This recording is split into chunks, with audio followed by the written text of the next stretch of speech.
Chapter 19. Crossing Lines. The warning came from an unexpected source. Kit was at Nan's gin house, sharing information about a new safe house location, when a young prostitute burst through the door, her face pale with terror. "They're raiding the houses," the girl gasped. "Police. Real police, not Cobb's men.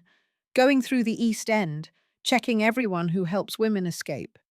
Someone at the magistrate's office has a list." Kit's blood went cold. What kind of list? Addresses, names, people who provide sanctuary. The girl grabbed Kit's arm. Your name was on it. The church. The doctor. All of it. Nan stood immediately. "How do you know this?" "My sister works at the magistrate's office, cleaning woman. She saw the papers, warned me to tell you." The girl was shaking. "They're coming. Tonight." Kit's mind raced. If the magistrate had documentation of her rescue network, addresses of safe houses, names of people who helped her, everyone was at risk. Dr. Chen could be deported. Father Barrett could be arrested for harboring criminals. The women Kit had helped could be rounded up and returned to the brothels. And Thomas, if they connected him to any of it, he'd be destroyed. "I need to see those papers," Kit said. "Which magistrate?" "Sir Reginald Blackwood. His office is on Chancery Lane." Kit knew the name. Blackwood was one of the magistrates on Strand's payroll, but he was also ambitious. If he'd somehow learned about Kit's rescue work, he might see exposing it as a way to gain favor with other powerful men who profited from keeping women trapped in brothels. "When are the raids supposed to happen?" Kit asked. "Tomorrow morning, early before people can hide." The girl's eyes were wide. "You have to warn everyone. Get them out." Kit turned to Nan. "Can you get word to Dr. Chen and Father Barrett? Tell them to destroy any records, move anyone they're currently helping, make themselves invisible for a few days." "Already on it." Nan shrugging into her coat. "What are you going to do?" "Get those papers before they can be used against us." Kit found Thomas at his lodgings 2 hours later. She'd left a circle chalk mark, urgent, but couldn't wait for him to come to her. This was too important. She knocked in their pattern. Thomas opened the door immediately, already dressed, his expression alert. "What's wrong?" Kit pulled him inside, closed the door. "There's a magistrate, Blackwood, who has documents about my rescue network. Addresses, names, everything. He's planning raids tomorrow morning." Thomas's face went white. "How did he get that information?" "I don't know. Maybe one of the women talked. Maybe he's been investigating. It doesn't matter. What matters is those documents will destroy everyone who's been helping me." Kit gripped his arms. "I need to get them. Tonight. But Blackwood's office is in a government building. Heavy security. Multiple locks. I can't do it alone."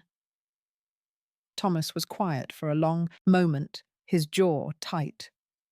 "You're asking me to break into a magistrate's office, to steal evidence, to commit a felony that would end my career and probably land me in prison." "I know what I'm asking." Kit's voice was steady, despite the fear churning in her stomach. "And if you can't do it, I understand. I'll find another way. But Thomas, I need those papers. Without them, I can protect the network. With them out there, everyone you've helped is at risk." Thomas moved to his desk, pulled out a set of keys. "All right, we do it tonight. But we do it smart, planned, careful, with exit strategies if something goes wrong." Kit felt something unclench in her chest. "You're sure? This isn't bending rules, Thomas.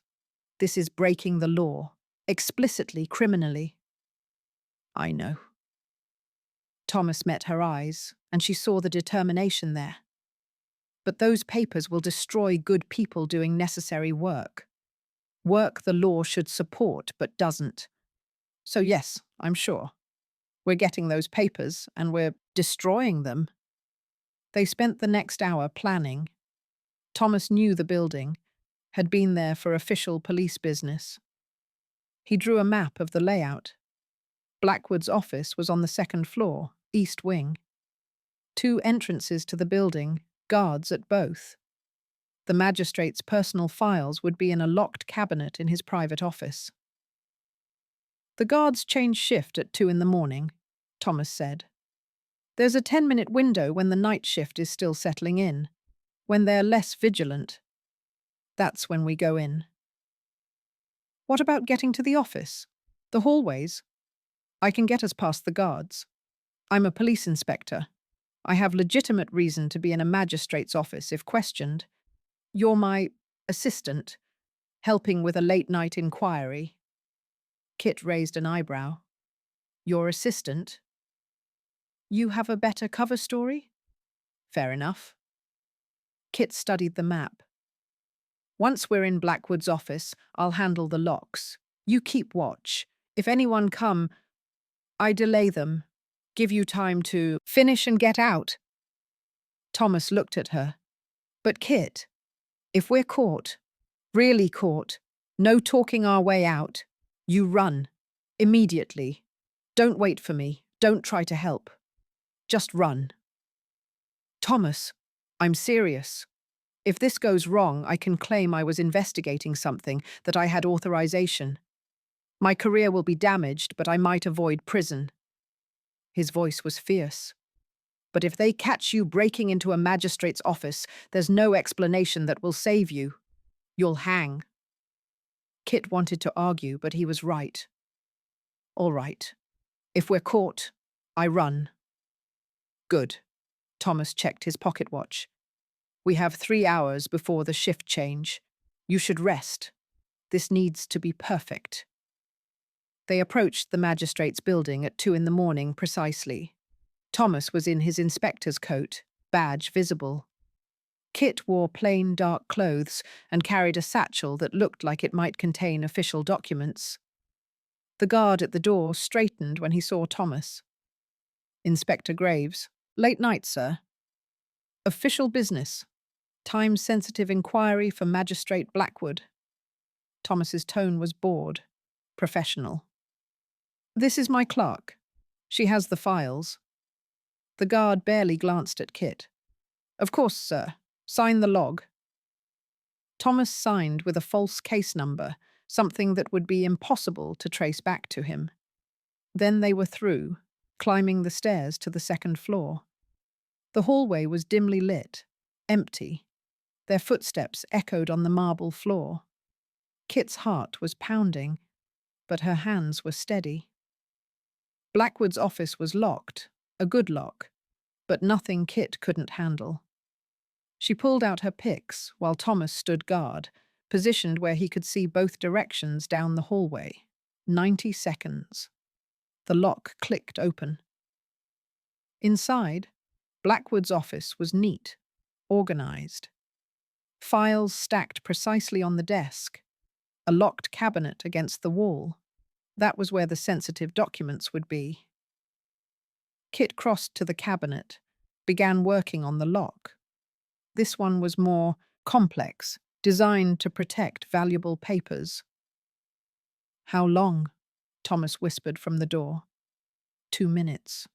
Maybe 3. Kit worked carefully, feeling for the pins, listening to the mechanism. Behind her, she could hear Thomas's breathing, controlled but tense. 1 pin, 2 pins, 3. Someone's coming, Thomas hissed. Down the hall, 2 people. Kit's hands didn't falter. How long? 30 seconds, maybe less. 4 pins. 5. The lock was almost... Click. The cabinet opened. Inside were files, dozens of them. Kit pulled out the stack marked Charitable Operations, Investigation, and started flipping through. Kit, they're almost here. There. The list. Addresses of safe houses, names of people who helped her, documentation of rescued women, evidence that would destroy everything they'd built. Kit grabbed the entire file and shoved it into her satchel. I've got it. Let's go. But when they turned to the door, they heard voices right outside. Too close. No time to leave, without being seen. Thomas made a split-second decision. He pulled Kit behind Blackwood's desk, both of them crouching in the narrow space beneath it. The door opened. Two men entered, one of them Blackwood himself, unmistakable from his pompous voice. Telling you, Crawford, this rescue network is the perfect opportunity. Arrest everyone involved, show we're tough on crime, gain favor with the brothel owners who pay so generously for our discretion. You're certain you can connect them all? The other man, Crawford, sounded skeptical. It's one thing to have suspicions, another to have proof. I have documentation, names, addresses, testimony from women who were rescued and subsequently questioned. Blackwood moved to his desk. Kit and Thomas pressed themselves flat against the wall beneath it. It's all in my private files. We raid tomorrow morning, arrest the ringleaders, make examples of them. Kit felt Thomas's hand find hers in the darkness, squeeze tightly. They were trapped. If Blackwood opened that cabinet, found the missing file. Very well, Crawford said. I'll have constables ready at dawn. But Blackwood, if this backfires, it won't. These people are criminals, operating outside the law, easy targets. Blackwood's footsteps moved away from the desk, toward the window. And once we've arrested them, we can ensure the proper order of things. Women back in their places, brothel owners happy, our pockets fuller. Kit's jaw clenched. This was why she hated the law, because men like Blackwood used it as a weapon against the vulnerable while claiming to serve justice. After what felt like hours, but was probably only minutes, the two men left. Their voices faded down the hallway. Thomas and Kit stayed frozen for another full minute, listening. Then Thomas carefully stood, checked the hallway through the door crack. Clear. We need to go. Now. They moved fast, Kit relocking the cabinet, while Thomas locked the office door behind them down the hallway, down the stairs, past the guard who was reading a newspaper and barely looked up. Outside, into the fog. Kit forced herself to walk normally, not run, even though every instinct screamed to bolt. 3 streets away, in a dark alley, they finally stopped. Kit leaned against the wall, breathing hard, her whole body shaking with delayed reaction. That was too close, Thomas said. His hands were shaking too. If they'd looked under the desk. But they didn't. Kit pulled out the stolen file, checked the contents. We got it. All of it. The evidence that would have destroyed the network. Thomas stared at the papers in her hands. Then he laughed, sharp and slightly wild. We just broke into a magistrate's office, stole official documents, committed a felony. Yes. I'm not the law anymore. Thomas's voice was strange, almost wondering. I'm not the Inspector Shaw trained. I'm not upholding the system. I'm something else. Kit touched his face, made him look at her. You're someone who gives a damn. That's rarer than you think. Is it? Thomas grabbed her shoulders. Kit, do you understand what we just did? I didn't just bend rules or look the other way. I actively committed a crime, stole evidence to protect criminals, because that's what you are, legally, you and everyone in your network. I know what I am. But I didn't. I thought, Thomas's voice cracked. I thought I could work within the system, be one of the good ones, change things from the inside. But the system protects men like Blackwood who want to arrest people for the crime of helping women escape brothels. The system is the problem. Yes, Kit said quietly. That's what I've been trying to tell you. I know. I just didn't want to believe it. Thomas pulled her close, held her tightly. But I believe it now. I'm done pretending the law and justice are the same thing. Done believing that working within the system will fix it. Kit held him, felt him shaking. This was a breaking point. The moment when Thomas fully crossed over from idealistic inspector to willing criminal. When he stopped clinging to the belief that the law could be reformed and accepted that sometimes it needed to be circumvented entirely. What now? She asked quietly. Shaw's already suspicious. If he finds out about tonight, he won't. There's no record of us being there. The guards saw an inspector and a clerk on official business. Nothing unusual. Thomas pulled back to look at her.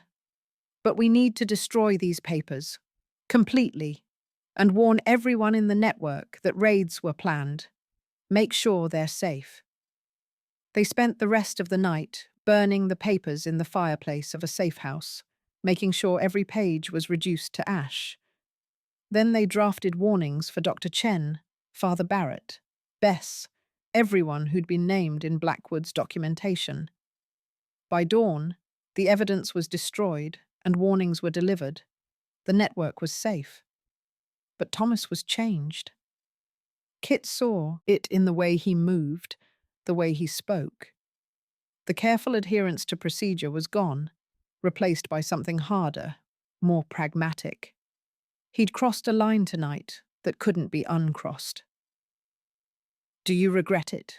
Kit asked as the sun rose over London. What we did?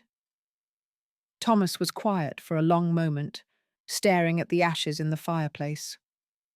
No, those papers would have destroyed good people doing necessary work. I don't regret preventing that. But I can't pretend I'm still the man I was. The inspector who believed in the law, who thought the system could work. He turned to face her. I'm something else now. Someone who breaks laws when they're wrong. Someone who chooses people over procedure. Someone who gives a damn, Kit repeated softly. Is that enough? Is choosing to care, to act, to do what's right even when it's illegal, is that better than the alternative? Yes. Kit's voice was fierce. Thomas, the alternative is men like Blackwood using the law to hurt people. It's police who protect brothel keepers and arrest the women trying to escape. It's a system that serves power and crushes everyone else. What you did tonight, breaking that system to protect people, that's more moral than anything the law offers. Thomas pulled her into his arms. I hope you're right, because I can't go back now. Can't return to believing the law is enough. You never really believed that, Kit said. Not deep down. You just wanted to. But now you know the truth. That the law is a tool of oppression more often than justice. That the law is just words on paper. Justice is what people do when they see wrong and choose to fight it, regardless of what the law says.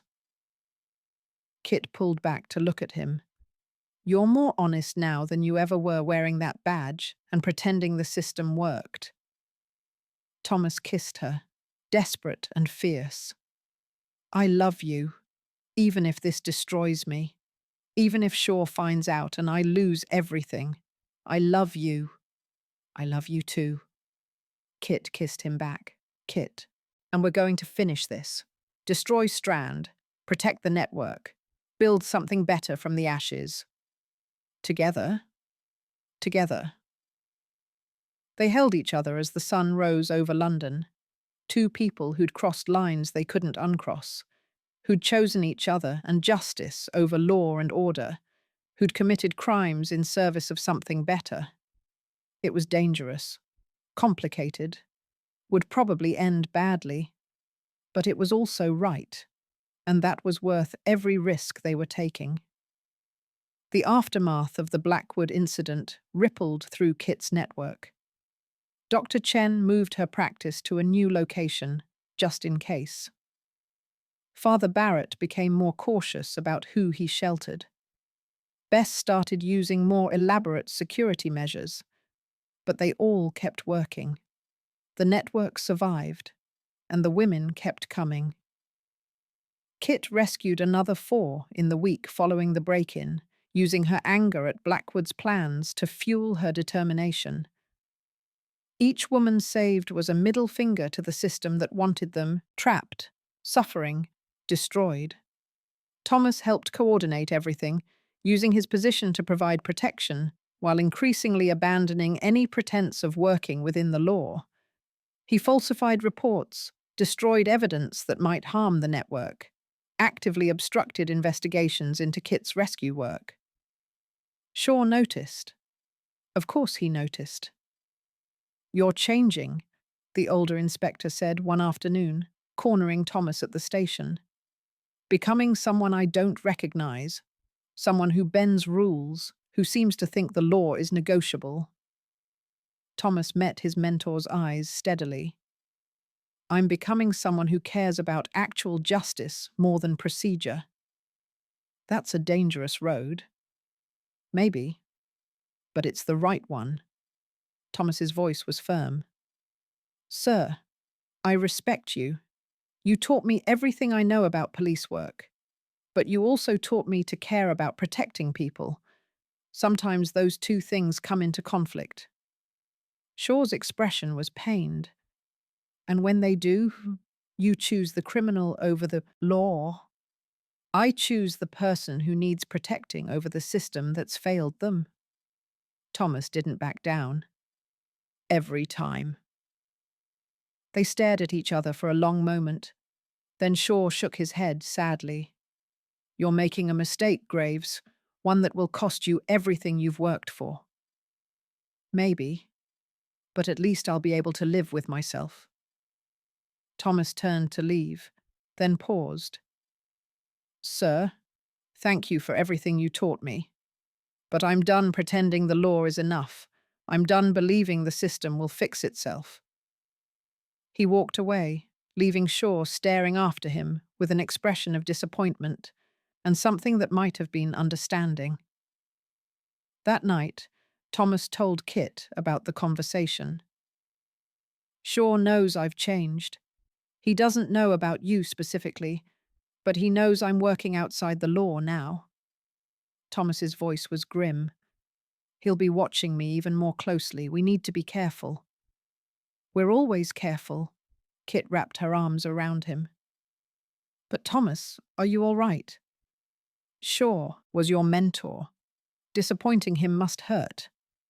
"It does, but not as much as it would hurt to keep pretending." Thomas held her tightly. "I meant what I said to him. I choose actual justice over the law that claims to provide it. I choose the people who need help over the system that's supposed to help them but doesn't.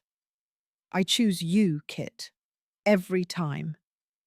Kit closed her eyes, feeling the weight of his choice. Thomas had given up so much for her. His mentor's respect, his faith in the system, his belief that he could work within the law to create change. But he'd also gained something, the freedom to do what was actually right instead of what was legal. The ability to help people who needed it instead of just processing them through a broken system. "We're going to finish this soon," Kit said. "Get the evidence on the trafficking. Bring down Strand completely, and then we figure out what comes after." Thomas kissed her. Together. Whatever that looks like. Kit held on to him, letting herself imagine that after for just a moment. A life beyond revenge, beyond danger, where they could help people openly instead of in secret. Where Thomas didn't have to hide who he loved, and Kit didn't have to hide what she did.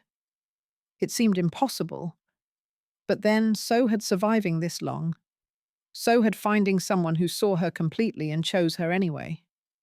So had building a network that actually helped people, instead of just reacting to their suffering. Impossible things happened all the time. Maybe their impossible future could be one of them. Kit closed her eyes and let herself hope. Just for a moment. Just enough to keep going. Chapter 20. The trap is set. The opportunity came from Fletcher. "Big shipment," he told Kit 3 weeks after the Blackwood incident. "Biggest we've done in 2 years. Strand's consolidating all his operations into one major movement. Opium, other goods, everything. He wants to demonstrate to his buyers that he can still operate at scale despite the police attention." Kit's pulse quickened. When? 2 weeks from Saturday. 3 ships arriving simultaneously at different docks: West India, St. Catherine's, and the London docks. We move everything to a central warehouse in one night, then distribute from there. Fletcher's eyes were sharp. Strand wants all senior operatives on this. It's a test of loyalty and competence. Everyone who's part of the inner circle will be involved. Including the special operations. Kit chose her words carefully. Fletcher studied her face for a long moment. Then he nodded slowly. "Including those." Strand's bringing everything together. Wants to show his partners that no part of his empire has been compromised. That means the textile shipments too. Textiles. The code word for trafficked children. Kit kept her expression neutral, professional. "I understand. What's my role?" "You'll work with me on the coordination, making sure all 3 dock operations run smoothly, that the transfers happen on schedule, that nothing gets left behind for the police to find." Fletcher leaned forward. "This is important, Kit.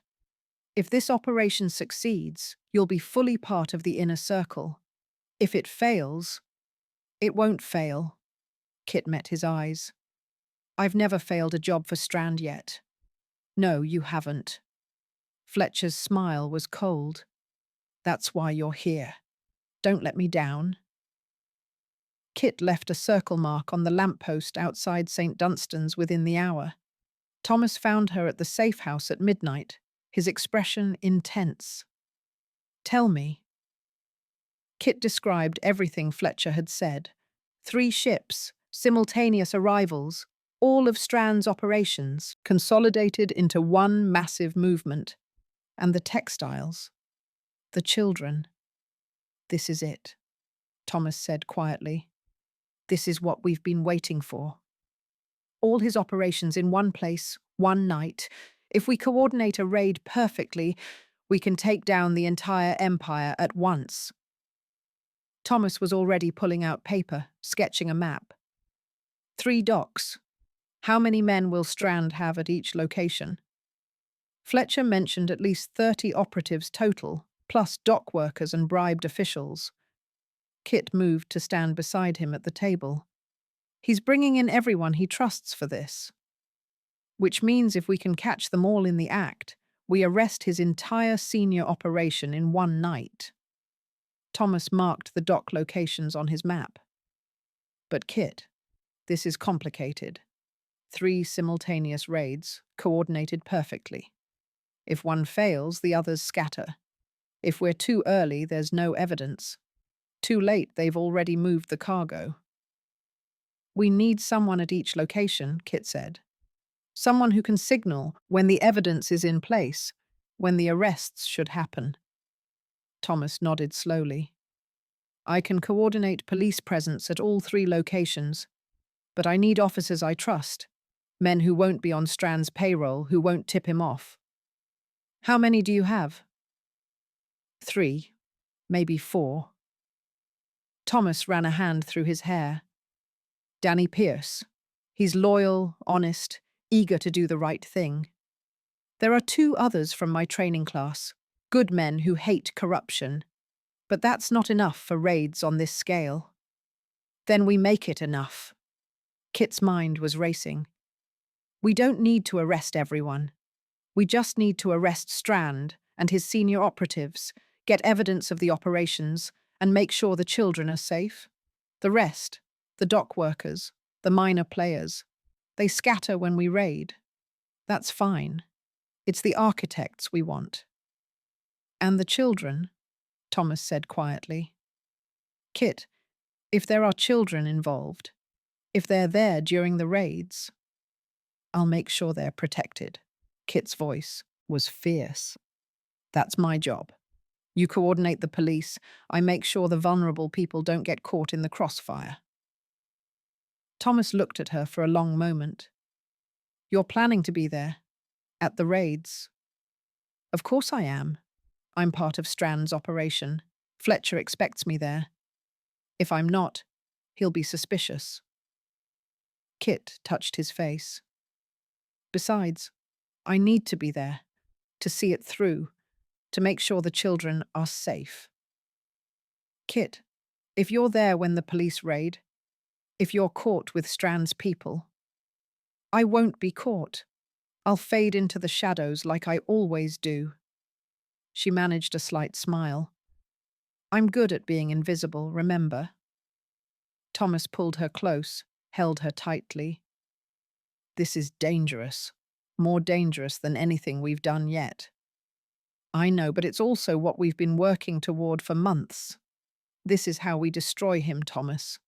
This is how we make sure he can never hurt anyone again. They spent the next week planning in obsessive detail. Thomas coordinated with Danny and his 2 trusted officers, explaining that they were taking down a major smuggling operation, that timing would be critical, that they couldn't tell anyone else in the force until the last moment. Danny was enthusiastic, almost gleeful. Finally, real police work instead of just paperwork and patrol routes. When do we move? 2 weeks from Saturday. I'll give you the details closer to the date. Thomas gripped the younger constable's shoulder. Danny, this is important. You can't tell anyone. Not Shaw, not the other constables. No one. If word gets out, the smugglers scatter. We lose everything. I understand, sir. Danny's expression was serious. You can count on me. Kit, meanwhile, prepared the network. She met with Dr. Chen, Father Barrett, and Bess separately, explaining that there would be children who needed immediate help, medical care, sanctuary, papers to disappear into new lives. How many children? Dr. Chen asked. I don't know. Maybe 5, maybe 20. But they'll be traumatized, possibly injured, definitely terrified. Kit's voice was tight. Can you handle that? I can treat anyone who needs it. But Kit... Dr. Chen's expression was grave. Children who've been trafficked often need more than medical care. They need long-term support, places to stay, people to care for them. Do you have that arranged? Father Barrett has contacts at orphanages and charitable institutions outside London. We'll get them placed where they can heal, where they'll be safe. Kit met the doctor's eyes. I know it's not perfect, but it's better than leaving them with Strand. Dr. Chen nodded slowly. Bring them to me. I'll do what I can. Bess was more skeptical.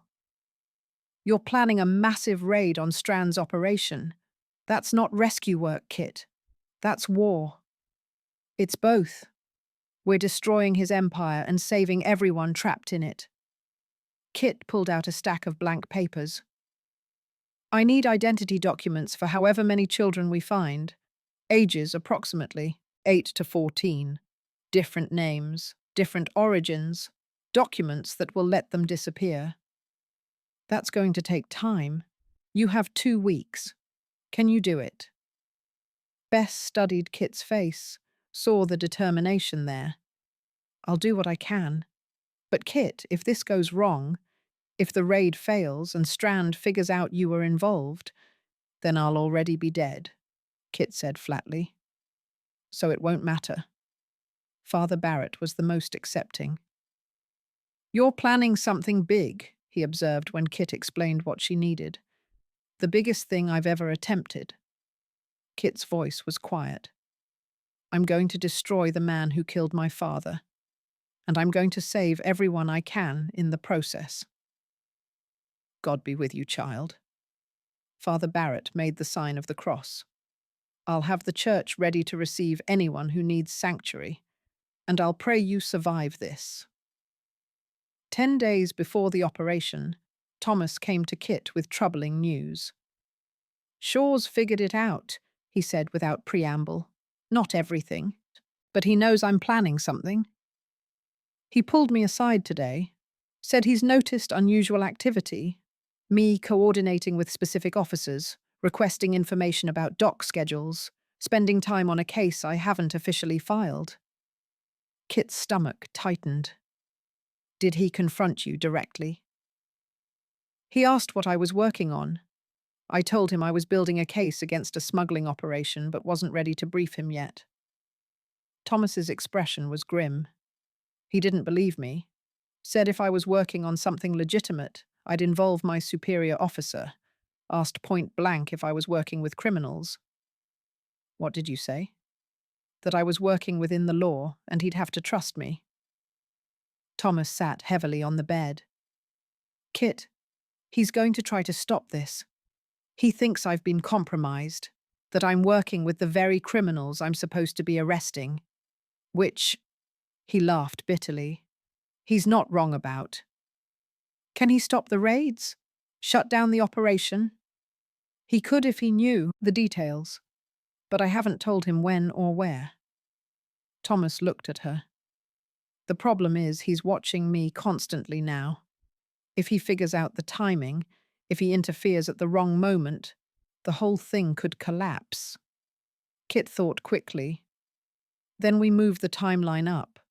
Do it sooner, before Shaw can piece together enough information to stop us. We can't. The shipments aren't arriving until 2 weeks from Saturday. If we raid before then, there's no evidence, no cargo, nothing to arrest Strand with. Then we keep Shaw distracted. Give him something else to focus on. Kit's mind was working. What if there was another operation? Something that looked important but wasn't related to Strand.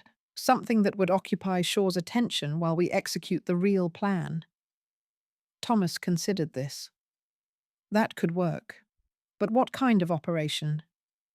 A fake one. Anonymous tip about smuggling at a different location, different night.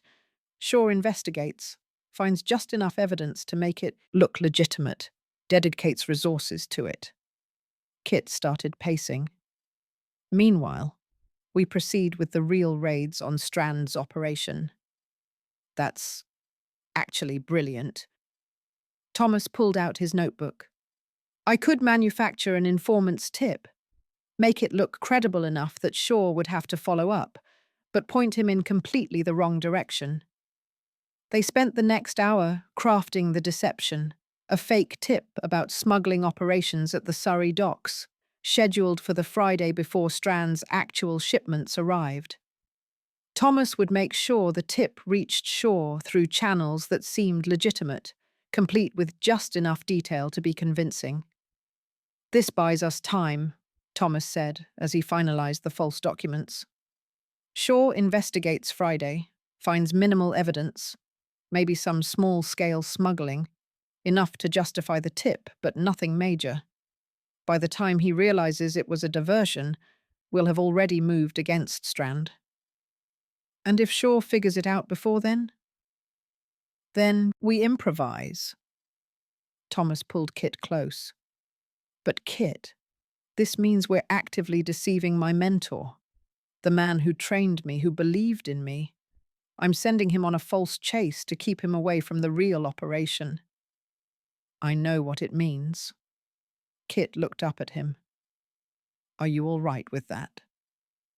Thomas was quiet for a long moment. 6 months ago, I would have said no, would have believed I owed Shaw complete honesty, that lying to a superior officer was unthinkable. But now, he shook his head. Now I know Shaw would stop us, would shut down the operation, protect the system even though the system protects Strand. So yes, I'm all right with deceiving him, because the alternative is letting Strand continue destroying lives. Kit kissed him, pouring understanding and support into it. Thomas had crossed so many lines for her, abandoned so many principles he'd once held sacred. The least she could do was acknowledge the cost. After this is over, she said quietly, after Strand falls, you'll have to face Shaw, face what you've become. I know, and I'll deal with that when the time comes. Thomas held her tighter. But right now, all that matters is making sure this operation succeeds, making sure we destroy Strand and save those children. Everything else, Shaw's disappointment, my career, the consequences, all of that is secondary. 5 days before the operation, Kit received her detailed assignment from Fletcher. You'll be at West India Docks with me, he explained, spreading maps across the table in Strand's office. We're handling the main opium shipment, biggest cargo of the night. Webb takes St. Catherine's, Graves handles London docks. Kit studied the maps, memorizing every detail. What about the textile shipment? Fletcher glanced at Strand, who nodded permission. The textiles arrive at West India as well, on a separate ship. We handle them differently. Priority cargo, moved first, taken to a special warehouse. Fletcher's voice was flat, emotionless. You'll help coordinate that transfer. Make sure it's done quickly, quietly, no attention drawn. Kit forced her expression to remain neutral despite the rage churning in her stomach. Understood. How many units? 8. Fletcher's use of units instead of children made Kit want to vomit. Ages 8 to 13. High-value merchandise for continental buyers. Strand's reputation depends on this delivery going smoothly. It will, Kit said, her voice steady despite the fury building in her chest. That night, she told Thomas everything. 8 children, he said quietly, his hands clenched into fists. Christ, Kit. 8 children being sold like cargo. We're going to save them. Kit gripped his hands, forced them to unclench. The special warehouse. I'll make sure you know where it is. You raid there first. Get the children to safety before moving on the opium shipments. What if they're guarded? What if Strand has men protecting them? Then your officers will have to be ready for resistance. Kit's voice was hard. But Thomas, those children are the priority. Above arresting Strand, above seizing the opium, above everything. We get them out safely. That's the mission. Agreed. Thomas pulled her close. We'll have Dr. Chen standing by, Father Barrett ready to receive them. We get them out. We get them safe. And then we destroy everyone responsible. They held each other in the darkness, both thinking about 8 children being prepared for shipment like cargo, both burning with the need to stop it.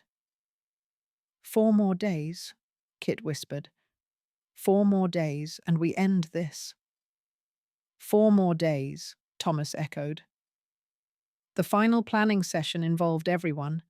Thomas, Danny, and the 2 other trusted officers, Collins and Wright, met in a room above a tavern Thomas had rented for the purpose.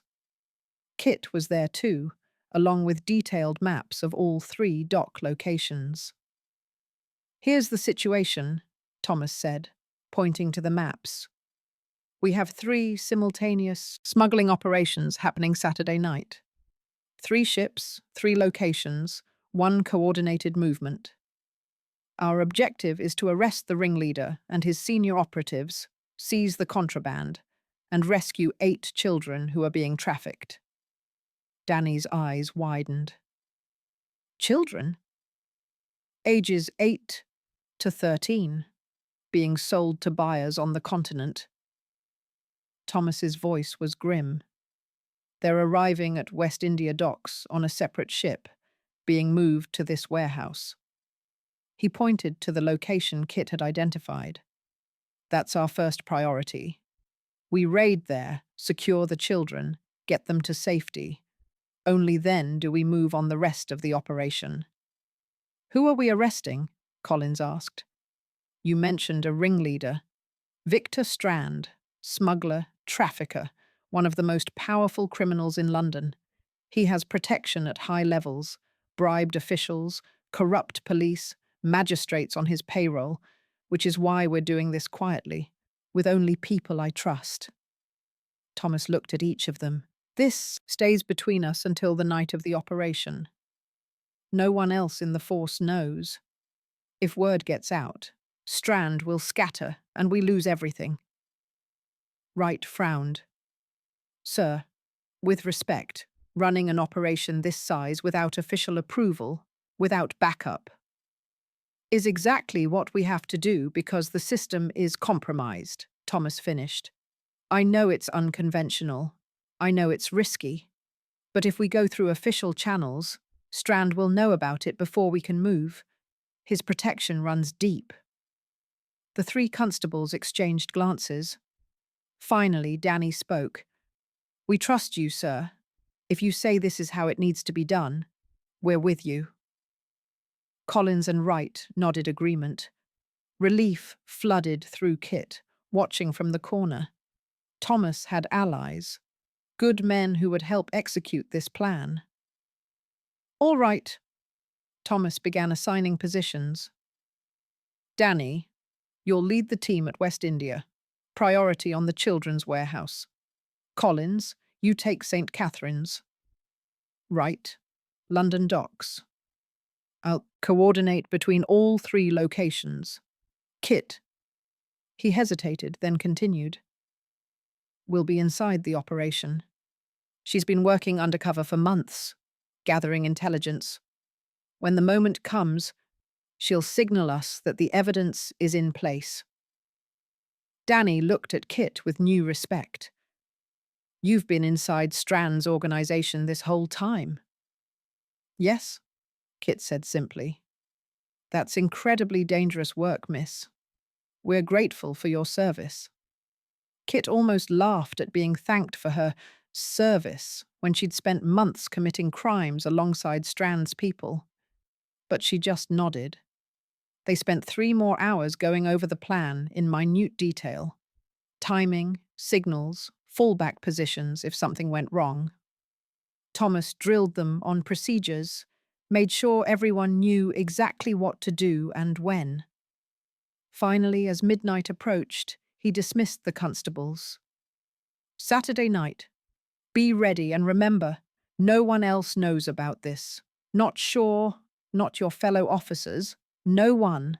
After left, Kit and Thomas sat in the empty room, surrounded by maps and plans and the weight of what they were about to attempt. This is really happening, Kit said quietly. After 8 years of planning, after months of working together, this is it. Are you scared? Thomas asked. Terrified. Kit managed a slight smile, but also ready. I've been waiting my whole adult life for this moment. The chance to destroy Strand completely. We're going to succeed. Thomas pulled her close. We have good people, solid planning, the element of surprise. We're going to take down his entire empire in one night.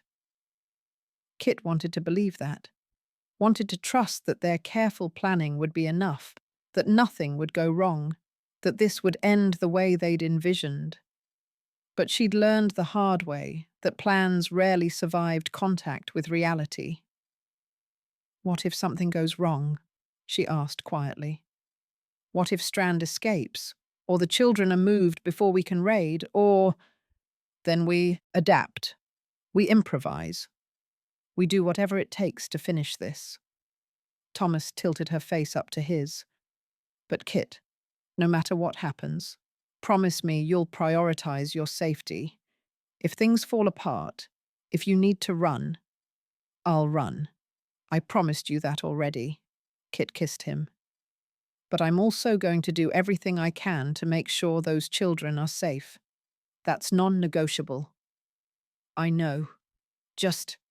Thomas's voice was rough. I can't lose you. Not when we're this close. Not when we finally have a chance at a future together. You won't lose me. Kit put every ounce of conviction she had into the words. We're going to survive this. We're going to destroy Strand, save those children, and then we're going to figure out what comes after. Together. Promise? I promise. They held each other as the candles burned low, two people on the eve of the most dangerous operation of their lives, stealing a moment of peace before the storm. The next 3 days passed in a blur of final preparations. Kit went through her usual routine with Strand's operations, trying to act normal despite the anticipation building in her chest. Fletcher gave her more details about Saturday's shipments. Webb complained about logistics. Strand himself seemed pleased, confident that this massive operation would demonstrate his empire's strength. None of them suspected that every piece of information they shared with Kit went straight to Thomas. Thomas, meanwhile, positioned his constables, arranged for transportation for the children, coordinated with Dr. Chen and Father Barrett. He also executed the diversion, feeding Shaw the false tip about smuggling at Surrey docks, watching as his mentor took the bait and dedicated resources to investigating it. The deception worked. Shaw was so focused on the Surrey docks operation scheduled for Friday that he didn't notice Thomas's other preparations. On Friday evening, the night before the real operation, Kit met Thomas one last time at a safe house. "Tomorrow night," she said. "Everything we've worked for." "Everything," Thomas agreed. He pulled her into his arms, held her like he might never let go. "Kit, I need to say something, in case tomorrow goes wrong, in case we don't both survive." "Don't. I need to say it." Thomas's voice was fierce. "You've changed my life, changed who I am, what I believe in, what I'm willing to fight for. Before I met you, I thought I knew what justice looked like. I thought the law was enough. You showed me I was wrong.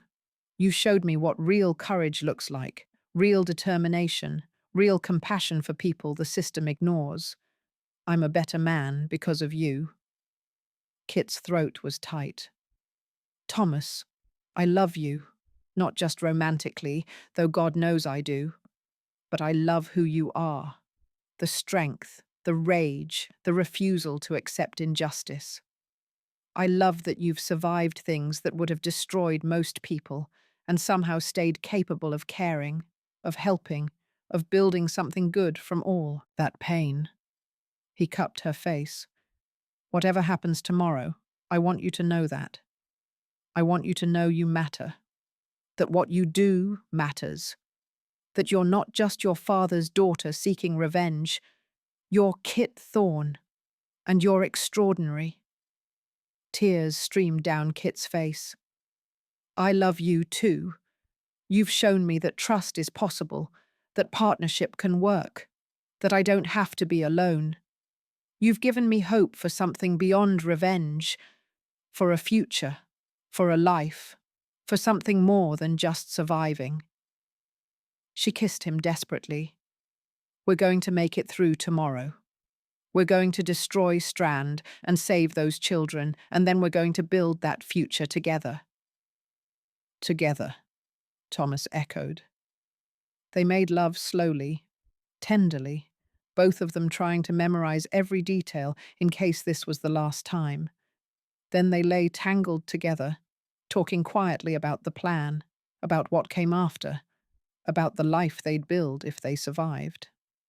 As dawn approached, Kit finally pulled away. "I need to go. Be in position for tomorrow night." "I know." Thomas caught her hand. "Be careful tomorrow. Trust your instincts. And Kit, if anything feels wrong, if you sense a trap, I'll run. I promise." Kit kissed him one more time. "I'll see you when this is over. When Strand is destroyed and the children are safe." "When it's over," Thomas agreed. Kit left as the sun rose, walking through London's streets one last time before everything changed. Tomorrow night, she would betray Victor Strand, the man who'd killed her father, would help destroy his empire from the inside, would finally get the vengeance she'd spent 8 years planning. And if she survived, she'd have something she'd never expected: a future. With Thomas, with the network she'd built, with purpose beyond rage. It was a dangerous hope, but Kit held on to it anyway. Tomorrow, everything would change. She just had to survive long enough to see it. Kit touched the locket beneath her dress, felt her parents' faces pressed against her palm. "Tomorrow, Papa," she whispered. "Tomorrow I make him pay. And tomorrow I save the children he's trying to destroy. For you, for Mama, for everyone he's hurt." The sun rose over London, gilding the fog in shades of gold, and Kit Thorne walked toward her destiny, ready to finish what she'd started 8 years ago, ready to destroy a monster and save the innocent, ready to risk everything for the chance at justice. Tomorrow the trap would spring. Tomorrow Victor Strand would fall. Tomorrow everything would change. Kit disappeared into the morning light, a ghost with a purpose, walking toward the most dangerous night of her life. And she smiled. Because finally, the waiting was over. The endgame had begun. Chapter 21. False Victory. Saturday night arrived cold and clear, the fog thinner than usual. Kit would have preferred more cover, but there was nothing to be done about it. She met Fletcher at West India Docks at 11 o'clock. The Amsterdam Queen was already berthed, along with the smaller ship that carried the textiles. Webb was coordinating at St. Catherine's Docks. Graves, the shipping coordinator, not Thomas, was at London Docks. Everything was proceeding according to Strand's plan. Fletcher handed Kit a clipboard with shipping manifests. "You're tracking the opium transfer. Make sure every crate is accounted for, documented, moved to the warehouse. I'll handle the textiles personally." Kit's stomach tightened at the casual way he said it. Textiles, children, 8 human lives reduced to cargo notation. "Where's Strand?" she asked. "He'll be at the central warehouse, overseeing everything once we've moved the cargo. He likes to see the full scope of a successful operation." Fletcher's smile was cold. This is his moment, demonstrating that his empire is stronger than ever despite police attention. Kit nodded, scanning the docks. She could see Strand's men positioned at key locations. 20 operatives at least, plus bribed dock workers and the customs official who was supposed to be inspecting the cargo. Somewhere out there in the darkness, Thomas and his constables were waiting, watching, ready to move on her signal. The plan was simple. Let the cargo be unloaded and documented. Let the evidence be gathered in one place. Then Kit would light a red lantern in the warehouse window, the signal for Thomas to begin the raids. Simple. Clean. Nothing could go wrong. Kit had learned to distrust that feeling. The unloading took 2 hours, crate after crate of opium, carefully marked and documented. Kit tracked every item on her manifest, her mind cataloguing evidence, shipping marks that proved origin, customs stamps that were clearly forged, weights and quantities that would demonstrate the scale of the operation. All of it evidence Thomas could use. Fletcher disappeared for 30 minutes to handle the textile shipment. When he returned, his expression was satisfied. Done. 8 units secured and moved to the special warehouse. Buyers will collect them tomorrow morning. He checked his pocket watch. Now we move the primary cargo. You'll accompany the first wagon. Make sure it arrives at the central warehouse intact. Kit climbed onto the wagon seat beside the driver, her heart pounding. This was it, the moment when all the cargo would be in one place, when Strand would be present, when everything they needed for arrests and evidence would be consolidated. The central warehouse was in Wapping, 3 streets from the river. As the wagon rattled through narrow streets, Kit memorized the route, the landmarks, everything Thomas would need to coordinate the raid. The warehouse was large, nondescript, with heavy doors and no windows on the ground floor, perfect for hiding illegal cargo, and perfect for a trap. Kit helped unload crates while more wagons arrived from all 3 docks. The warehouse filled rapidly, hundreds of pounds of opium, forged documents, bribed officials standing around looking nervous. And then Strand arrived. He swept in like he owned the world, Fletcher and Webb flanking him. His eyes took in the warehouse, the stacked cargo, the assembled operatives. "Excellent," he said. "Absolutely excellent. This is what organization looks like, gentlemen. This is how an empire operates." Kit stayed in the shadows, watching, waiting for the right moment. Strand moved among the crates, inspecting contents, checking manifests. He paused at one stack, turned to Fletcher. "And the special cargo?" "Secured in the other location, ready for tomorrow's delivery." "Good." Strand's smile was satisfied. "Our buyers will be pleased. This shipment alone will fund operations for 6 months." Kit's hand moved to her pocket, where she'd hidden the red filtered lantern. One signal. That was all it would take. But something made her hesitate. Too perfect. Everything was too perfect.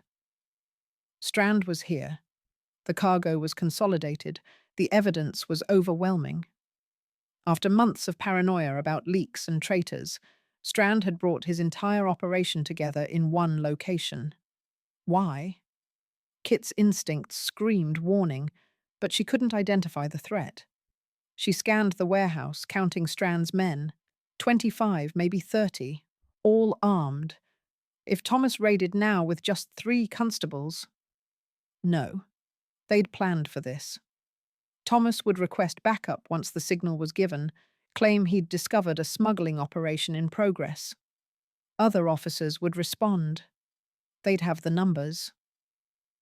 Kit pulled out the lantern, moved toward the window on the 2nd floor. Time to end this. She was halfway up the stairs when she heard the shout. "Police! This is a raid! Nobody move!" Kit's blood went ice cold. That wasn't Thomas's voice.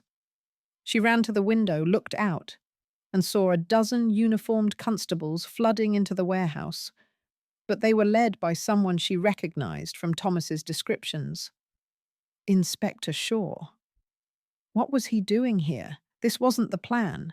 Thomas was supposed to coordinate the raid, not Shaw.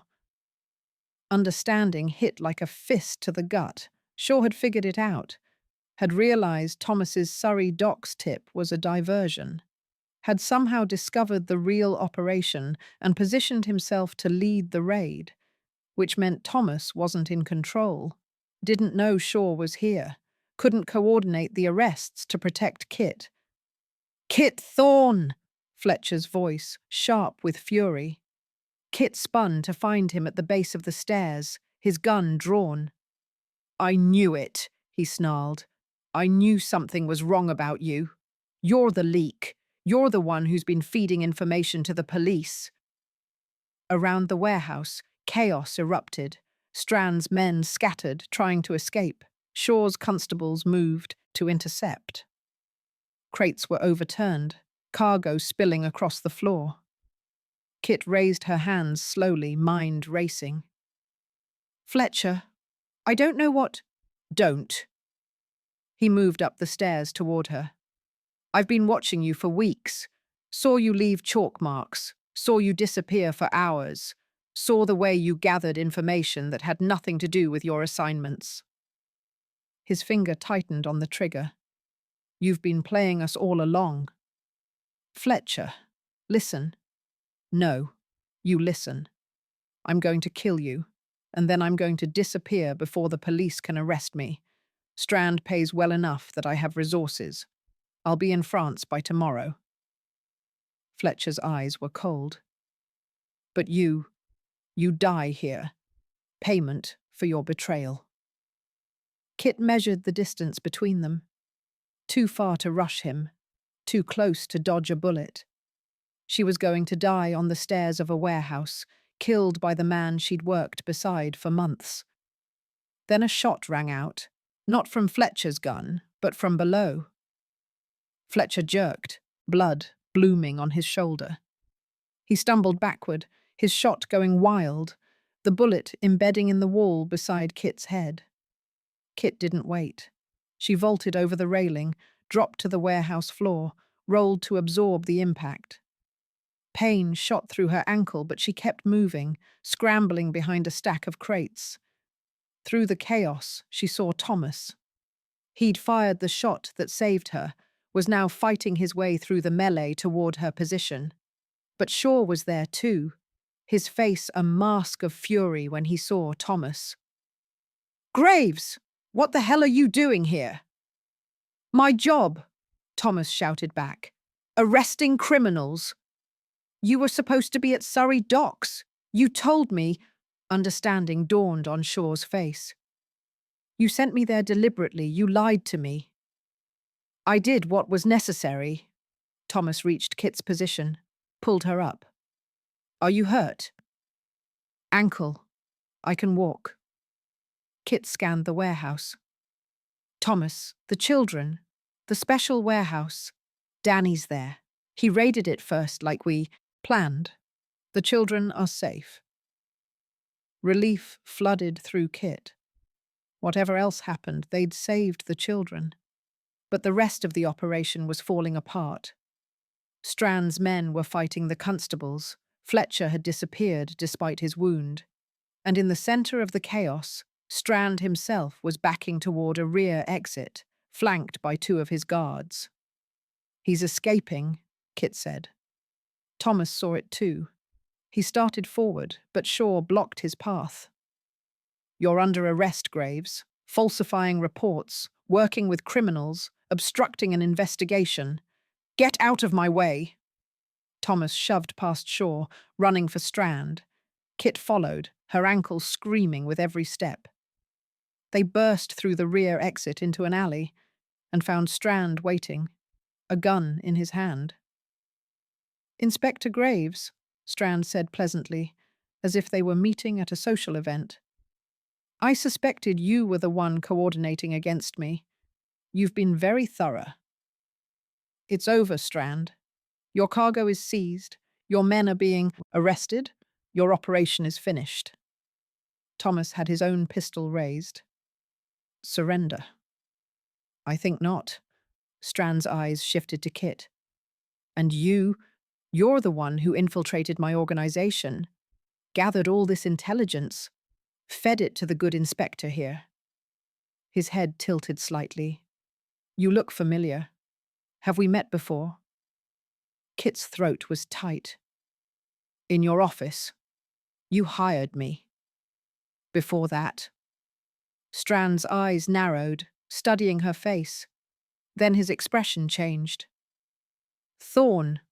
Kit Thorne. James Thorne's daughter." Thomas glanced at Kit, saw her expression and understood. "Kit, get back. I should have recognized you sooner." Strand continued, his voice almost amused. You have his eyes, his stubborn jaw. I killed your father 8 years ago, and you've spent all this time planning revenge. How wonderfully dramatic. You destroyed my family, Kit said quietly. You killed my father and left my mother to starve. You took everything from me. I removed an obstacle. Your father was going to report my operation to the authorities. He was foolish enough to think honesty mattered more than survival. Strand's smile was cold. He was wrong, and now his daughter will be wrong too. Drop the gun, Strand, Thomas ordered. It's over. Even if you kill us, the evidence is gathered. You're finished. Perhaps. But I have resources you can't imagine. Lawyers, connections, officials who owe me favors. This is a setback, not an ending. Strand's gun moved between Thomas and Kit. The question is which of you to shoot first. The inspector who betrayed his profession, or the thief who betrayed my trust. Kit moved slightly, positioning herself between Strand and Thomas. Shoot me. Let him go. Kit, no. Thomas grabbed her arm. How touching, Strand said. The criminal and the inspector in love. Does Shaw know about this? Does anyone know you've been sleeping with the woman who works for me? They'll know soon enough, Thomas said, when I testify at your trial. There won't be a trial. My lawyers will have me released within a week. I'll claim the evidence was planted, the arrests were unlawful, the inspectors were corrupt. Strand's smile widened. I've been doing this for 20 years.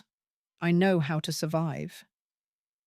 Then more constables poured into the alley, Shaw leading them, Danny and the others behind him. Strand was surrounded, outnumbered, cornered. For just a moment, his expression cracked.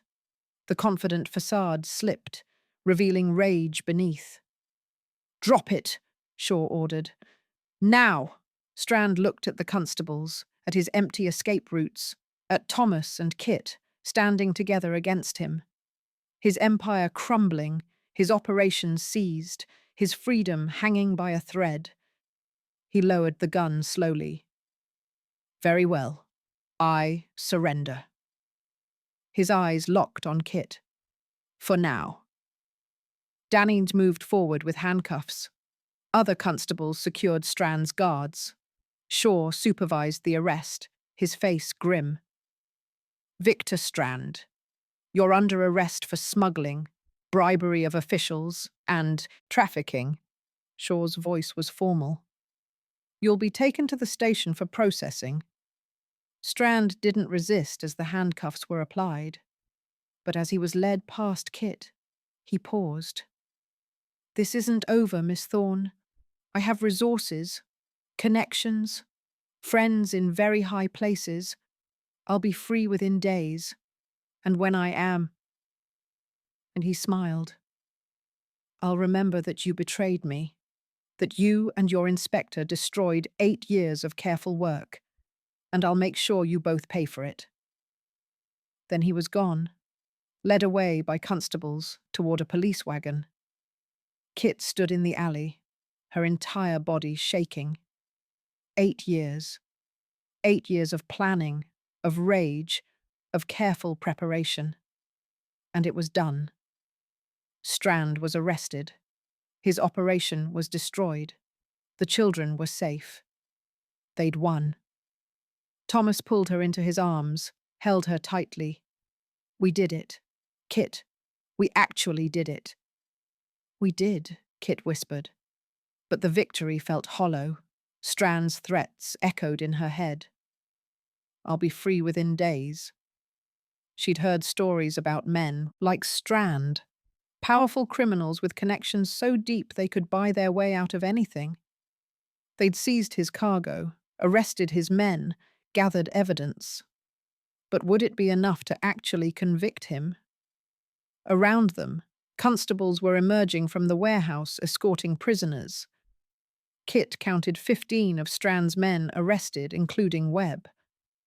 Fletcher had escaped despite his wound.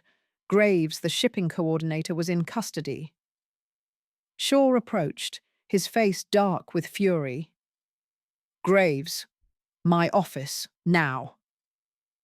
I need to ensure the evidence is properly documented. Now! Shaw's voice was ice. You lied to me, ran an unauthorized operation, worked with— His eyes went to Kit. With criminals. You're facing dismissal and possibly charges. Thomas's jaw tightened, but he nodded. Yes, sir. Shaw turned to Kit. You're under arrest as well. Conspiracy, working for a criminal organization, obstructing justice.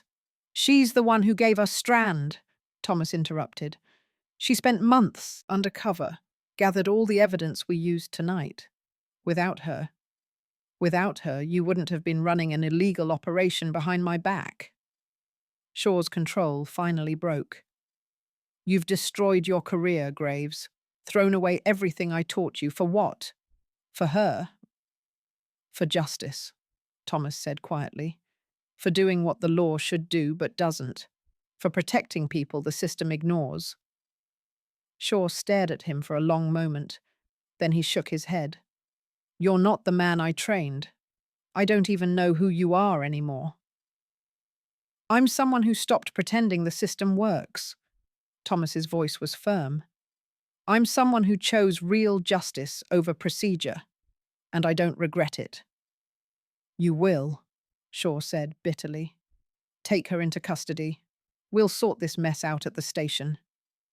Danny stepped forward reluctantly, pulling out handcuffs. Sorry, miss. Orders. Kit held out her wrists. It's all right. As the cuffs clicked closed, Thomas caught her eyes.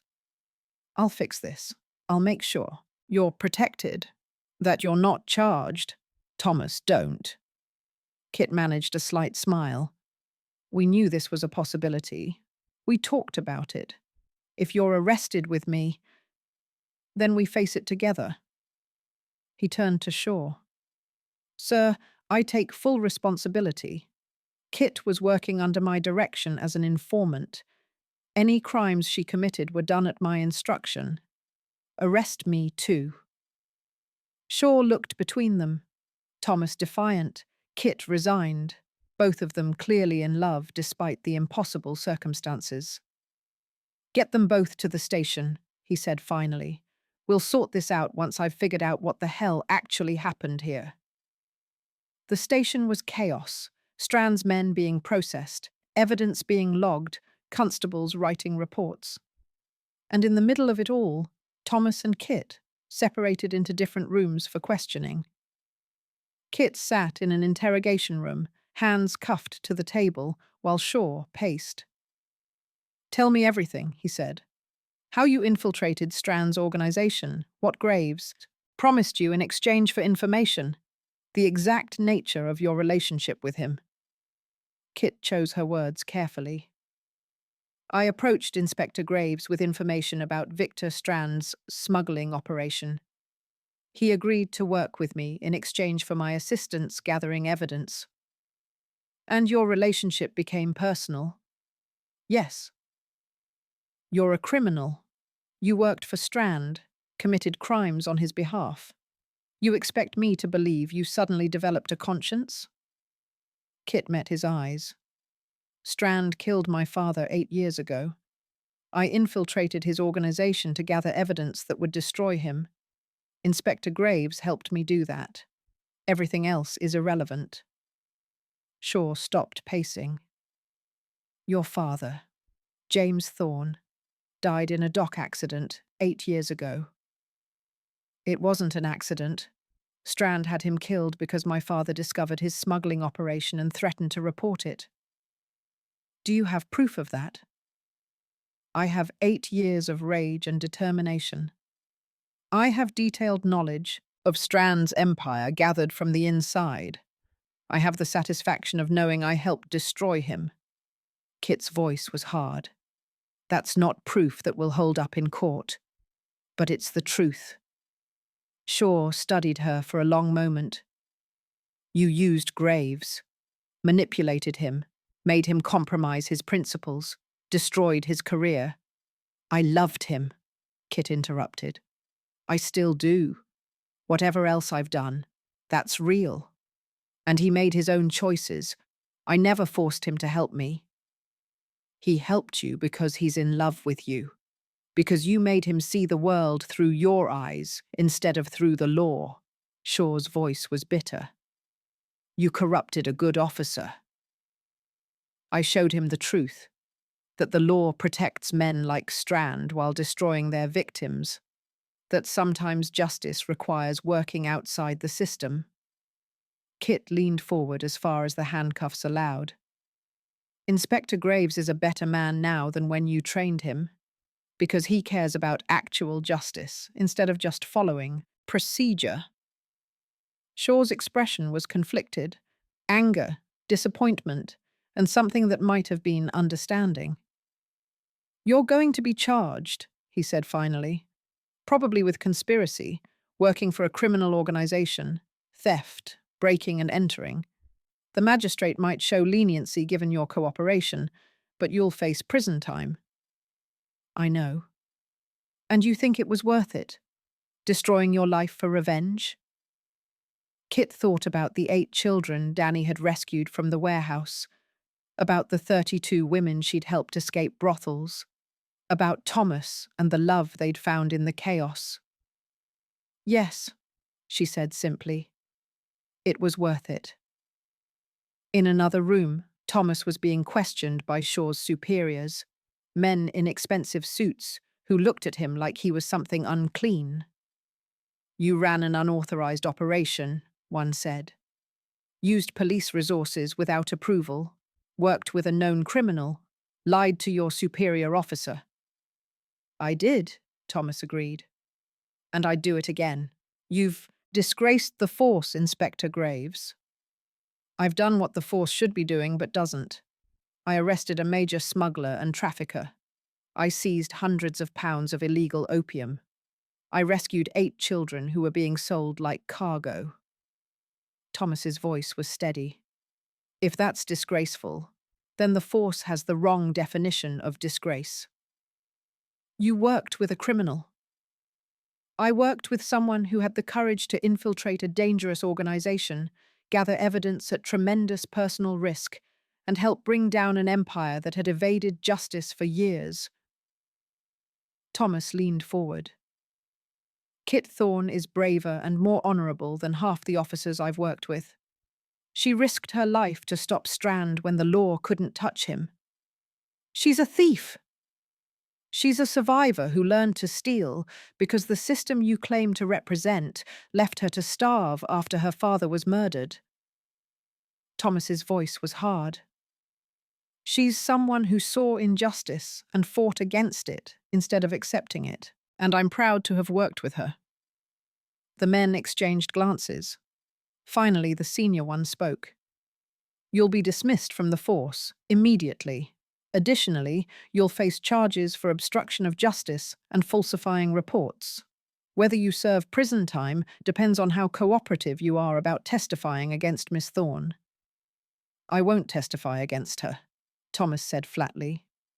I'll testify for her.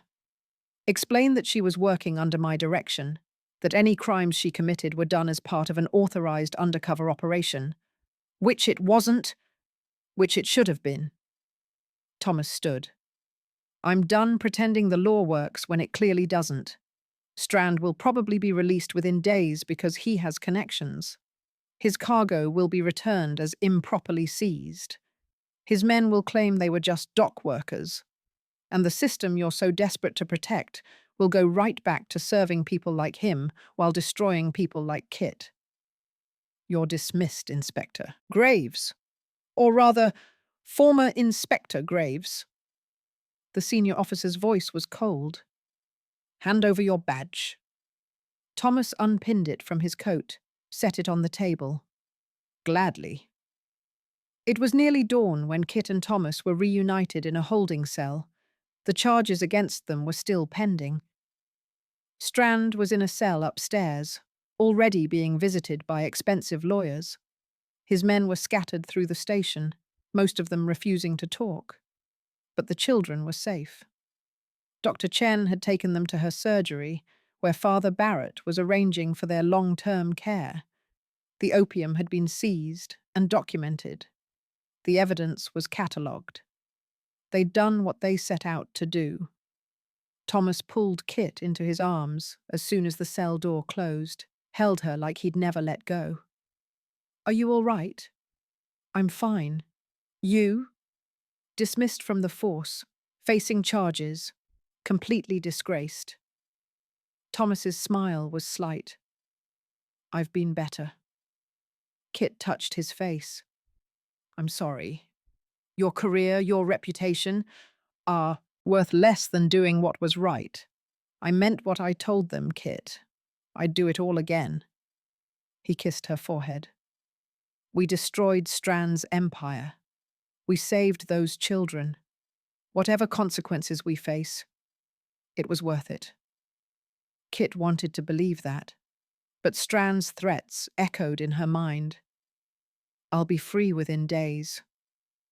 "What if he's right?" she asked quietly. "What if his lawyers get him released? What if all this was for nothing?" It wasn't for nothing. Even if he's released, his operation is destroyed. His men are scattered. His cargo is seized. He can't rebuild what we took from him. But he can rebuild something else, something worse. Thomas was quiet for a moment. "Maybe, but that's a problem for another day. Right now, we focus on getting through this, on making sure you're not convicted, that we can build some kind of life after all this." Kit leaned into him, exhausted down to her bones. 8 years of rage and planning, and it had come down to one chaotic night. They'd won the battle. Strand was arrested, the operation destroyed. But the war wasn't over. Not while Strand had connections and lawyers and the money to buy his way out of anything. "What happens now?" Kit asked. "Now we wait. See what charges stick. See if Shaw decides to help us or destroy us. See if—" The cell door opened. Shaw stood there, his expression unreadable. "Strand's lawyer just arrived," he said. "Lord Chancellor's office is sending someone to review the case. There's already talk of releasing him pending trial, citing procedural irregularities in the arrest." Kit's heart sank. Already. His connections were already working. "How long until he's released?" Thomas asked. "Could be hours. Could be days." Shaw looked between them. "But there's something you should know. The children you rescued, they're talking, telling Dr. Chen about where they came from, who took them, how they were transported. If even half of what they're saying is true, Strand's trafficking operation is worse than we imagined." Kit sat up straight. "They'll testify." "Some of them might, if we can protect them. If we can build a case strong enough that Strand's lawyers can't bury it." Shaw's expression was complicated. "I still think you both made terrible choices, but—" He paused. "Those children are alive because of you. That counts for something." "Does it count for enough?" Thomas asked. "Enough that you'll help us? Help make sure the case against Strand actually sticks?" Shaw was quiet for a long moment. Then he nodded slowly. "I'll do what I can. Coordinate with the Lord Chancellor's office. Make sure the evidence is presented properly. But Graves," his voice hardened, "I'm doing this for those children, not for you. You destroyed everything I taught you to value." "No, sir. I learned everything you taught me about caring for victims and pursuing justice. I just stopped believing the law was the only way to achieve it." Thomas met Shaw's eyes. "And I'd make the same choice. Again." Shaw shook his head and left without another word. Kit and Thomas sat in the cell, holding each other, as dawn broke over London. Outside, the city was waking up. Strand's lawyers were working, the children they'd saved were beginning to heal, and somewhere in the balance between victory and defeat, between success and failure, Kit and Thomas waited to see which way the scales would tip. They'd won the battle.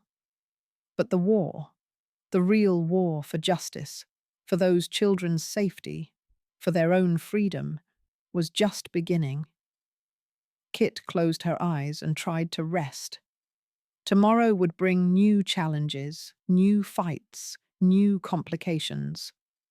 But tonight, in Thomas's arms, she let herself believe they might actually survive this, that their impossible love and impossible partnership might somehow endure, that the victory, false or not, was just the beginning of something better. It was a dangerous hope, but Kit held on to it anyway, because after 8 years of rage, she'd finally found something worth hoping for, and she wasn't letting go, not without a fight. Chapter 22. Unraveling. The morning brought lawyers. Kit watched through the cell bars as they arrived, 3 of them, expensive suits and polished boots that had never touched East End mud. They moved through the station like they owned it, and maybe they did. Men who smelled of money and power, who spoke in clipped tones that demanded attention. One went to Strand's cell upstairs. The other 2 disappeared into Shaw's office. "This is bad," Thomas said quietly. He stood next to her at the bars, close enough that their shoulders touched. Neither had slept. "Those are Lord Chancellor's men. They don't show up unless someone very powerful is pulling strings." Kit's hands curled around the cold iron. How long until he walks? Could be hours. Could be. Thomas stopped as Shaw's office door opened. The inspector emerged looking like he'd aged 10 years overnight. His uniform was rumpled, his face grey.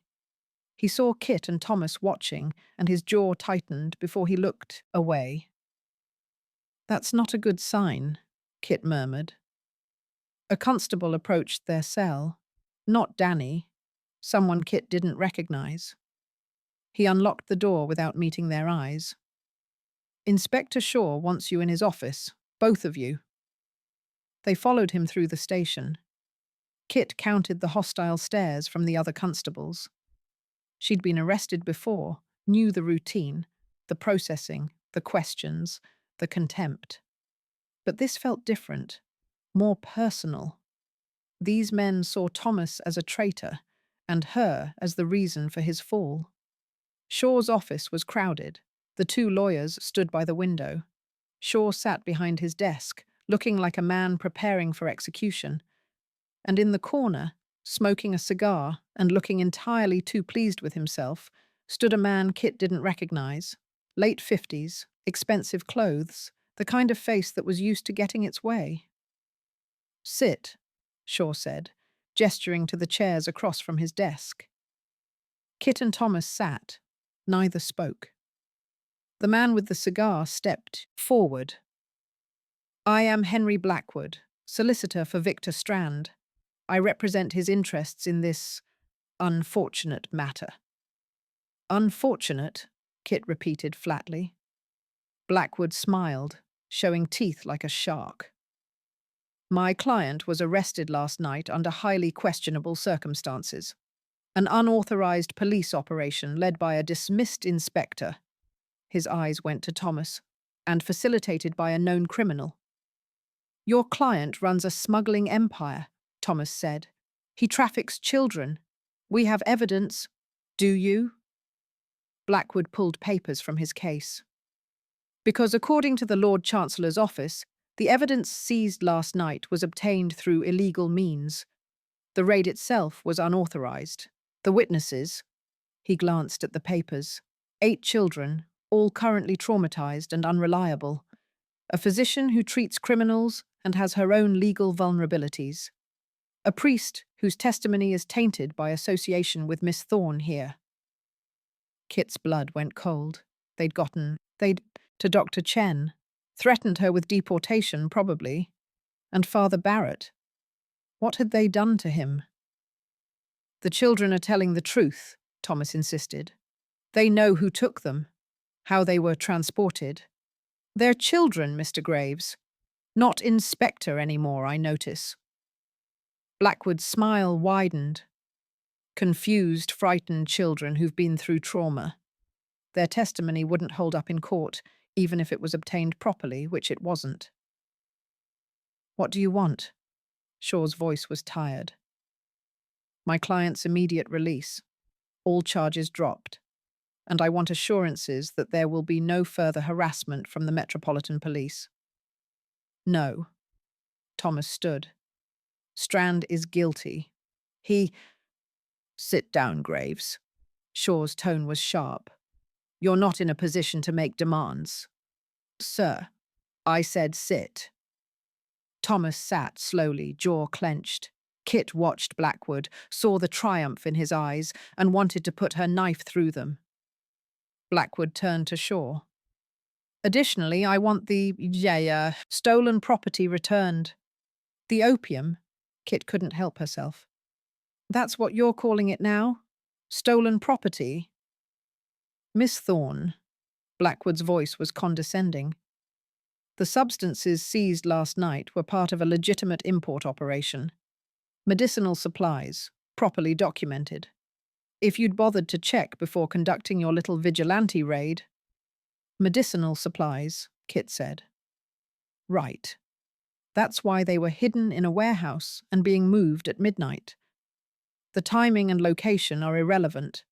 What matters, Beale, is that they were seized illegally by unauthorized personnel with no proper warrant. Blackwood set the papers on Shaw's desk. My client is a respectable businessman who was targeted by a rogue officer with a personal vendetta. This entire situation is an embarrassment to the Metropolitan Police.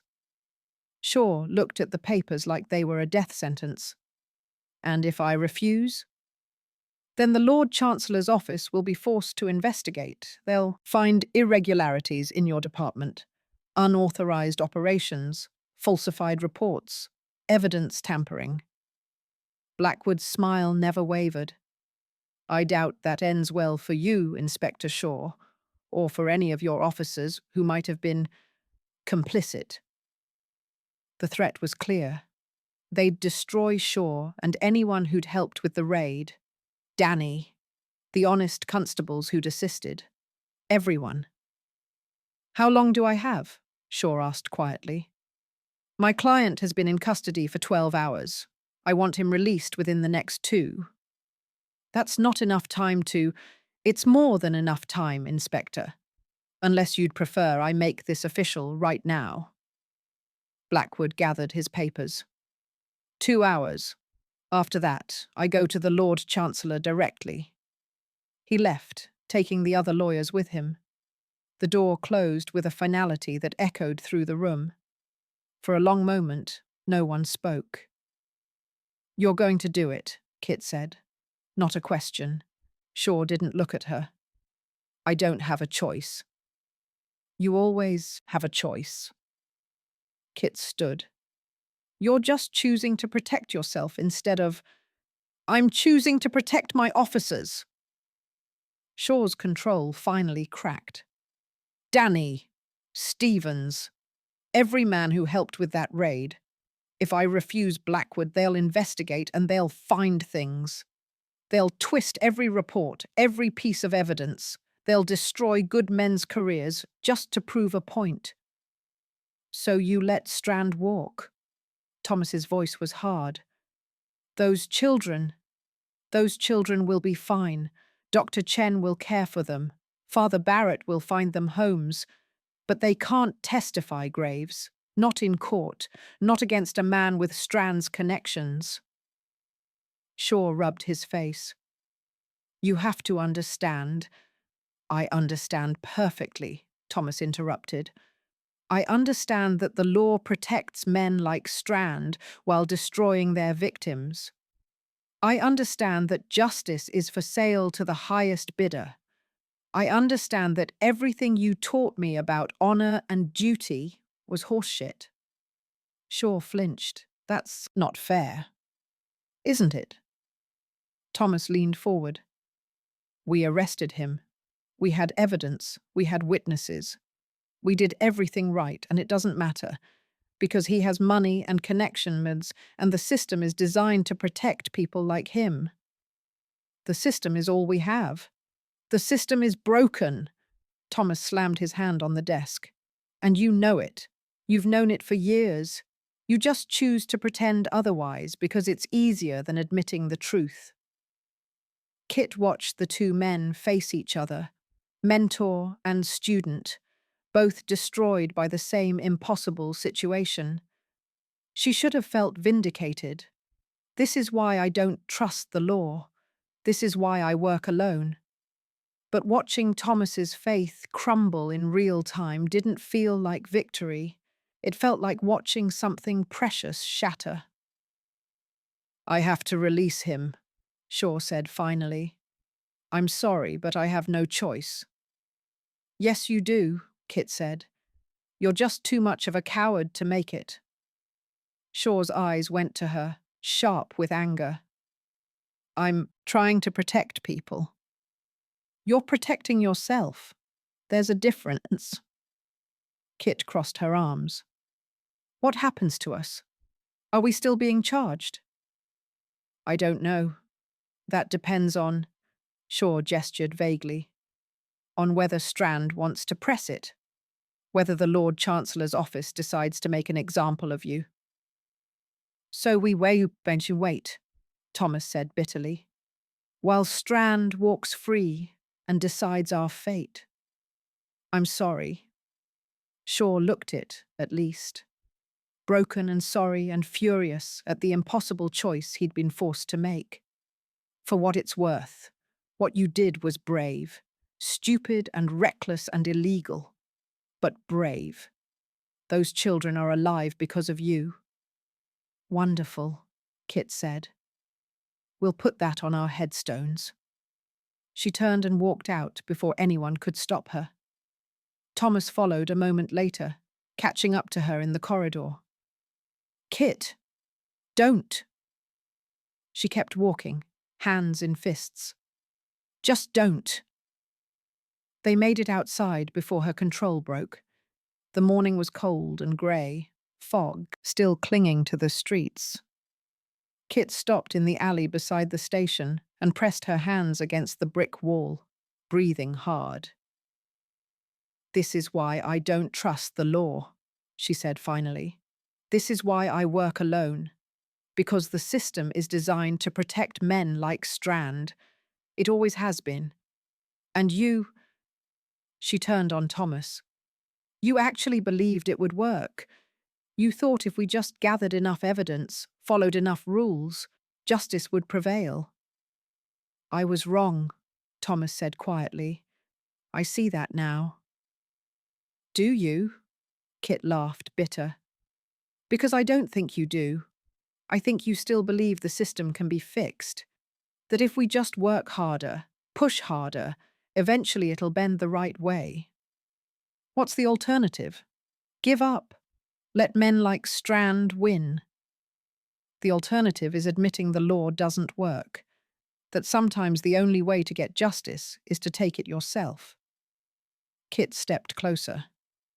I've been telling you this from the beginning. The law serves power. It always has. And you can't fight power from inside a system designed to protect it. So what do you suggest? Thomas's voice was hard. We burn it all down, become vigilantes. If that's what it takes. That's not justice, Kit. That's revenge. What's the difference? She pushed away from the wall. Strand is going to walk. He's going to rebuild his operation. He's going to hurt more children, destroy more lives. And the law, your precious law, won't stop him because it never does. It never has. Thomas was quiet for a moment. You're right. The system failed. But that doesn't mean we abandon it entirely. We work within it. We use what parts of it we can. While people die, Kit's voice rose, while children are sold and women are beaten and men like Strand get richer, how many victims is the system worth, Thomas? How many lives do we sacrifice while we wait for it to work? I don't know, Thomas shouted, but I know that if we abandon the law entirely, we become no better than… Than what? Than people who actually accomplish something. Kit was shaking now, rage and frustration pouring out. You want to know why I work alone? This is why. Because people like you, good people, decent people, you'll always choose the law over justice. You'll always protect the system, even when it's destroying you. That's not fair, isn't it? Shaw is protecting his officers. You're protecting your principles. And meanwhile, Strand is upstairs with his lawyers, knowing he'll walk out of here a free man by noon. Tell me how that's justice, Thomas. Tell me how the law served anyone but him. Thomas's face was rigid with anger, and something that looked like grief. What do you want from me, Kit? You want me to say you were right? Fine. You were right. The system is broken. The law doesn't work. Is that what you want to hear? I want you to stop pretending. Kit stepped into his space. Stop pretending there are rules that matter. Stop pretending we can fight men like Strand with evidence and procedures. Stop pretending that your precious honor is worth more than… Than what? Than you? Thomas grabbed her arms. You think I chose the law over you? I destroyed my career for you. I threw away everything Shaw taught me. I lied. I cheated. I broke every oath I ever took. All for you. And you're standing here telling me it wasn't enough. It wasn't. The words ripped out of Kit. Because Strand is still free. Because the system you believed in protected him instead of his victims. Because everything we did, everything we risked, it wasn't enough. It will never be enough. Not while we're trying to work within a system designed to keep people like him in power. So what's your solution? Thomas's grip tightened. We kill him. Is that what you want? Forget the law entirely, take justice into our own hands. If that's what it takes to stop him, then yes. That's murder, Kit. It's survival. She pulled away from him. You think Strand won't come after us? You think he'll just let this go? He knows who we are now. He knows what we did. And the minute he walks out of that station, we're targets. Thomas was quiet. Because she was right. And they both knew it. I can't be what you want me to be, he said finally. I can't just abandon everything I believe in. Even if it's broken, even if it failed us, I can't just throw it away and become… Become what? Like me? Kit's laugh was sharp. Is that what you're afraid of? That if you stop playing by the rules, you'll turn into a criminal? Into someone like me? That's not what I meant. Yes, it is. Kit stepped back. You've always seen me that way. The thief, the criminal, someone you could save, someone you could redeem. But I don't need saving, Thomas. I never did. What I needed was someone who understood that sometimes the law is the enemy. Someone who would fight dirty because that's the only way to win. I'm trying. You're trying to have it both ways. To work with me while keeping your principles intact. To love me while still believing the system can be fixed. Kit's voice broke. But you can't. You have to choose. Either you trust the law to deliver justice, or you trust me. You can't have both. That's not a fair choice. Nothing about this is fair. Kit turned away. Strand is going to walk. We both know it. And when he does, I'm going to do what needs to be done, with or without you. Kit, I need to think. She started walking, not looking back. I need to be alone. Where are you going? Does it matter? She didn't stop. You made your choice, Thomas. You chose the law. Now I'm making mine. She heard him call her name again, but she kept walking. Out of the alley, into the streets, letting the fog swallow her. Her hands were shaking. Her chest was tight with rage, and something that felt dangerously close to grief. She'd known this would happen. Known from the beginning that Thomas's faith in the law would destroy them. But she'd let herself hope anyway. Let herself believe that maybe, just maybe, their impossible partnership could work. She'd been wrong. Kit walked until the station was far behind her, until the streets turned familiar and East End grim. Her territory, her world, the place where she belonged. Thomas could keep his principles, his faith in a broken system, his belief that honor mattered more than results. She'd do what she'd always done, what she should have done from the start. She'd work alone. And this time, when she went after Strand, there'd be no arrests, no evidence, no waiting for the law to fail her again. This time, she'd make sure he couldn't hurt anyone, ever again. The thought should have felt like victory, like taking back control. Instead, it felt like loss. But Kit had lost things before. She knew how to survive it. She'd survive this, too. She always did. Thomas stood in the alley long after Kit disappeared into the fog, her words echoing in his head. You chose the law over me, had he? Was that what he'd done? He didn't know anymore. Shaw emerged from the station, looking exhausted. Strand's being processed for release now. He'll be out within the hour. He paused. Where's Kit? Gone. The word tasted like failure. Probably for the best. Strand's lawyer is talking about pressing charges against her specifically. Says she masterminded the whole thing, manipulated you into helping her. Shaw's expression was complicated. I can probably prevent that if she stays out of sight for a while. She won't. Thomas knew Kit too well. She's going to go after him herself now. No law, no procedure. Just... He stopped, unable to finish. Graves. Shaw's voice was quiet. What she said, about the law being broken. She's not entirely wrong. Thomas looked at his former mentor. Then why did you release him? Because I'm a coward. Shaw's smile was bitter.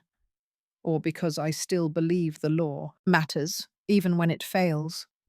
I'm not sure there's a difference anymore. He turned to go, then paused. You love her. It wasn't a question, but Thomas answered anyway. Yes. Then you'd better decide what that means. Because she's right about one thing. You can't have it both ways. Either you believe in the law, or you believe in her. Eventually, you'll have to choose. Shaw went back inside, leaving Thomas alone in the fog. The choice should have been simple. Law or love, justice or Kit. But nothing was simple anymore. Thomas stood there until his feet went numb with cold, trying to figure out which part of himself he was willing to sacrifice.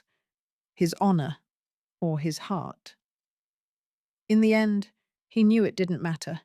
He'd already lost both. Chapter 23. Exposed. Kit made it 2 streets before the rage turned to something colder. She'd walked away from Thomas, left him standing in that alley, looking broken and lost. Good.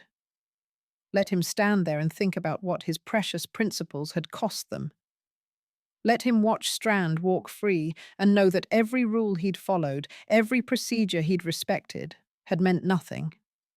She turned onto Whitechapel Road, hands deep in her pockets, mind already working. Strand would be released within hours. His operation was damaged but not destroyed. He'd rebuild, bring in new people, start moving cargo again within weeks, unless someone stopped him permanently. Kit's hand found her knife. Small comfort, but comfort nonetheless. She was so focused on her thoughts that she almost missed them. Two men, standing outside a gin house, watching the street with the kind of attention that meant they were looking for something, or someone. One of them had a news sheet in his hand, Scott, the kind of scandal rag that ran stories about crimes and arrests. Kit's blood went cold. She kept walking, pace steady, head down, didn't run. Running drew attention. She passed them, heard one murmur something to the other, and knew. They'd seen the news sheet, seen whatever story had been printed about last night's raid, and they'd recognized her. She turned the corner and immediately ducked into an alley, pressing herself against the wall. Her heart hammered. How many men did Strand have looking for her? How fast had he moved? Faster than she'd expected. Smart. Footsteps echoed from the street. Heavy. 2 sets. The men were following.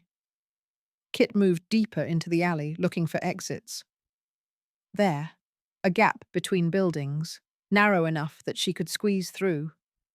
She slipped into it, feeling brick scrape her shoulders, and emerged onto the next street over.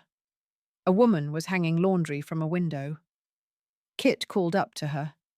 "Which way to Commercial Street?" The woman pointed, barely glancing down. Kit thanked her and walked that direction, casual as if she belonged here. Behind her, she heard the men emerge from the alley, cursing. They'd lost her. For now. But they knew her face. And if they had news sheets with her description, that meant others did too.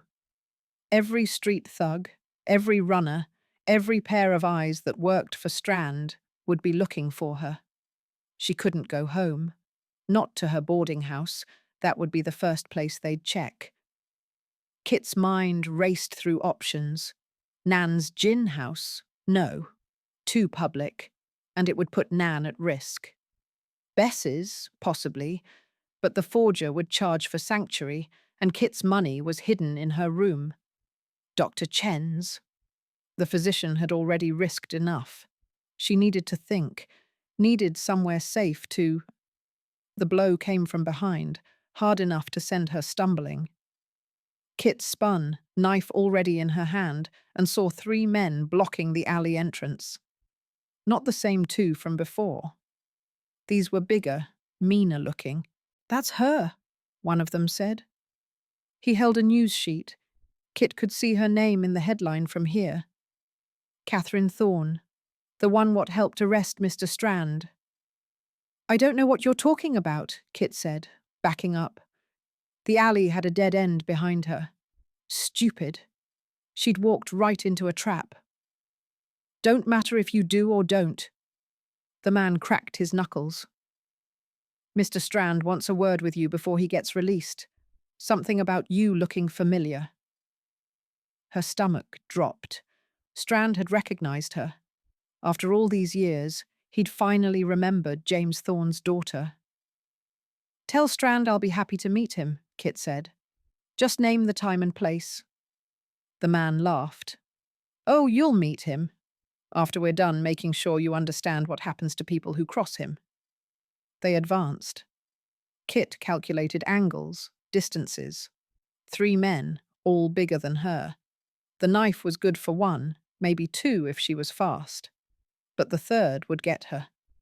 Unless she ran. Kit feinted left, then threw the knife at the nearest man's leg. It hit, buried to the hilt in his thigh. He went down, screaming. She was already moving, ducking under the second man's grab, heading for the gap between him and the 3rd. Almost made it. The 3rd man caught her arm, yanked her back. Kit twisted, brought her elbow up into his throat. He choked, grip loosening. She pulled free and ran. made it 10 steps before something hit the back of her head. The world went sideways. Kit stumbled, vision blurring.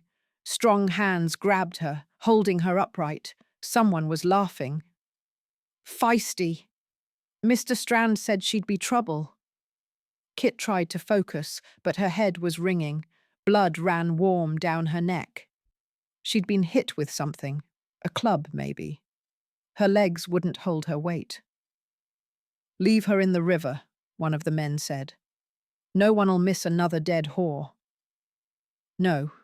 Mr. Strand wants to see her first. Wants to make sure she knows why she's dying." They were dragging her somewhere. Kit tried to fight, but her body wouldn't respond properly. Everything was distant, muffled. She could hear her own breathing, harsh and ragged. Then, "Put her down." The voice was female, hard as iron. Nan. Kit's vision cleared enough to see the older woman standing at the alley entrance, flanked by two of the hard-faced women who worked the gin house. One of them held a club. The other had a razor. "This ain't your business, old woman," one of Strand's men said. "Girl's mine. That makes it my business." Nan stepped forward. "Put her down. Walk away. You get to keep your teeth." "There's 3 of us. And I got friends." Nan gestured, and Kit saw more figures emerging from doorways. Street people. The ones who owed Nan favors or feared her wrath. Not fighters, most of them, but enough bodies to make Strand's men think twice. The men holding Kit exchanged glances. Finally, the one who'd done most of the talking spat on the ground. "Fine. But tell your girl, Mr. Strand knows who she is now, knows what she did. And when he gets out, he's coming for her personal." They dropped Kit. She hit the ground hard, pain lancing through her ribs. The men walked away, the one she'd stabbed limping and cursing. Nan knelt beside her, surprisingly gentle hands checking for injuries. "Christ, girl, what did you do?" "My job," Kit managed. Her head was still spinning. "Helped arrest Strand." "I heard." Nan's expression was grim. "Whole East End's heard. News sheets are calling you a criminal informant, saying you seduced some inspector, got him to run an illegal raid." She helped Kit sit up. "Is it true?" "Some of it." Kit touched the back of her head, winced at the pain. "Strand's getting released today. His lawyers buried the case. And he knows who you are." "Apparently." Kit tried to stand, nearly fell. Nan steadied her. "I need to get my things. Get out of London before..." "Before what? Before he sends more men?" Nan shook her head. "Girl, you can't run from this. Strand's got connections everywhere. You leave London, he'll just follow." "Then what do you suggest?" Nan was quiet for a moment, her weathered face unreadable. "You finish what you started. You wanted him dead, Kit. Well, now he wants you dead. Only one of you walks away from this." Kit looked at the older woman, the closest thing to family she had left, and saw the acceptance in her eyes. Nan knew what Kit had been planning all along, had probably always known. "Help me get home," Kit said. "I need my lockpicks and money." "Your boarding house ain't safe." "I know, but everything I have is there." Kit straightened, ignoring the pain. "I'll be quick." Nan studied her for a long moment, then nodded. "I'm coming with you." "You don't have to." "Shut it. You're in no shape to watch your own back." Nan gestured to the women who'd come with her. "Mary, Bess, you two as well. Rest of you, spread the word. Anyone sees Strand's men sniffing around, you let me know." The group dispersed. Nan and her 2 companions flanked Kit as they walked toward Dorset Street. Kit's head throbbed with every step, but she kept moving. She couldn't afford to be weak. Not now. The boarding house looked normal from the outside. No watchers that Kit could see. No signs of disturbance. Too normal. "Wait," Kit said, catching Nan's arm. "Something's wrong." "What?" "Mrs. Kemp always sits in the front window this time of day. She's not there."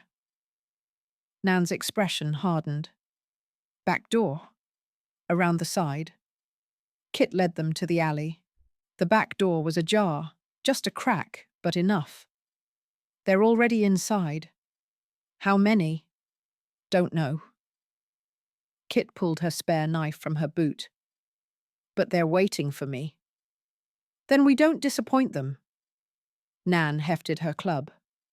"Mary, you and Bess watch the front. Anyone tries to leave, you stop them. We're going in the back." The two women nodded and disappeared. Nan looked at Kit. "You sure about this?" Kit tested the weight of her knife. "No, but I need my things." "That desperate?" "Everything I've saved for 8 years is in that room." Kit's jaw set. "I'm not leaving it for Strand's men to paw through." Nan sighed. "Your funeral, girl. Let's go." They entered quietly, Kit in front, Nan behind. The back hallway was dark, narrow. Kit could hear voices from upstairs, male, rough. At least 2, maybe 3. And Mrs. Kemp's voice, high and frightened. "I told you, I don't know where she went." A crash. Something breaking. Mrs. Kemp cried out. Kit was moving before she thought, taking the stairs 2 at a time. Nan hissed her name, but followed. 3rd floor landing. Her door was open, 2 men inside rifling through her belongings. A 3rd man had Mrs. Kemp by the arm, shaking her. "Where's the girl? Where's Catherine Thorne?" Kit didn't announce herself. She just crossed the distance and put her knife against the man's kidney. "Right here." The man froze. The other 2 turned, reaching for weapon. Nance appeared in the doorway, club raised. "Nobody move," Kit said quietly, "or this one dies." "You kill him, we kill you," one of the men said, but his voice lacked conviction. They hadn't expected resistance. "Maybe." Kit pressed the knife harder. "But he dies first. That what you want?" The man she had the knife on was breathing hard. "Strand just wants to talk. Strand wants me dead. We all know it." Kit glanced at Mrs. Kemp. "You hurt?" The landlady shook her head, eyes wide with terror. Kit jerked her chin toward the door. "Go downstairs. Lock yourself in your room." Mrs. Kemp fled. The moment she was gone, Kit shoved the man she was holding toward the other 2. They caught him, stumbling. Kit and Nan backed into the room. "This can go easy or hard," one of the men said. "You come with us now. Mr. Strand might go easy on you. You fight, you die slow." "I'll take my chances with slow." Kit grabbed her trunk, started throwing clothes aside, looking for her hidden compartments. The money, the jewelry she'd stolen, the papers. Nan was watching the men. "Kit, we need to go." "Not without my things." The first man lunged. Nan swung her club, caught him in the shoulder. He went down. The second man grabbed for Kit. She twisted away, slashed with the knife, caught his arm, drew blood. Then the third man was there, bigger than the others, moving faster. He grabbed Kit's wrist, twisted until she dropped the knife. His other hand went around her throat. "Enough," he said. "You're coming with us. Dead or alive, Mr. Strand, don't care which." Kit couldn't breathe. She clawed at his hand, tried to find pressure points. Nothing worked. Her vision was starting to grey. Nan's club caught the man in the temple. He dropped, stunned but not unconscious. Kit gasped for air, stumbling back. Her throat burned. "Get your things," Nan shouted. "Now!" Kit tore through the trunk, found the loose board in the bottom, money, jewelry, her lockpicks, all of it went into her pockets. The locket was around her neck already. Everything else she'd have to leave. Behind her, Nan was fighting. One man down, one bleeding, but the third, the big one, was back on his feet. He grabbed Nan from behind, lifted her off the ground. "No!" Kit turned, but the man she'd cut was between them. He had a knife now, bloodied from his arm, and his expression promised violence. "You cut me, bitch. Now I'm going to cut you." He advanced. Kit backed up, hand empty. Her knife was on the floor somewhere. The window was behind her, 3 stories up, but maybe... The big man threw Nan. She hit the wall hard, slumped to the floor. Didn't move. Kit's world went red. She grabbed the chair, the one she wedged under the door every night, and swung it with all her strength. Caught the man with the knife in the face. He went down. She turned on the big man, still holding the chair like a weapon. "You killed her." "She ain't dead. Yet." The big man smiled. "But she will be. You all will be." More footsteps on the stairs. Mary and Bess appeared in the doorway, saw the chaos, and charged in. The 2 men still standing turned to face this new threat. Kit dropped the chair and went to Nan. The older woman was breathing. Blood ran from her scalp where she'd hit the wall, but her eyes were open. "Can you stand?" Kit asked. "Do I look like I can stand?" Nan's voice was weak. "Get out of here, girl. Leave me." "Not a chance." Kit got her arms under Nan's shoulders, tried to lift her. The older woman was heavier than she looked. "Help me!" Mary and Bess were fighting the men, losing ground. The window rattled. Someone was coming up the fire escape. More of Strand's men, probably. They were trapped. Kit looked at the door, at the men between them and escape, and knew they weren't getting out this way. "The window," she said. "We're 3 stories up." "I know." Kit dragged Nan toward it. The fire escape was on the other side. If they could get to it before Strand's men climbed up. She shoved the window open. Cold air rushed in. Below, the alley was dark and narrow. The fire escape was metal and rust, barely attached to the building. "You first," Kit told Nan. "I can't—" "You can." Kit helped her through the window. Nan was moving like something was broken inside, but she made it onto the fire escape. Kit turned to Mary and Bess. "Get out! Now!" The 2 women broke away from the fight and dove for the window. Kit followed, just as the big man grabbed for her. His hand caught her dress, tore the fabric. She kicked back, connected with something, and pulled free. Out the window, onto the fire escape. The metal groaned under their weight. "Down!" Kit shouted. "Move!" They descended as fast as Nan could manage, which wasn't fast enough. Above, the men were climbing out the window. One of them had a gun. The shot echoed through the alley, deafening. The bullet hit the metal railing, sent sparks flying. Kit pushed Nan faster, nearly making her fall. "Keep going!" They were 1 story up when the fire escape started to pull away from the wall. Bolts shrieking, metal tearing.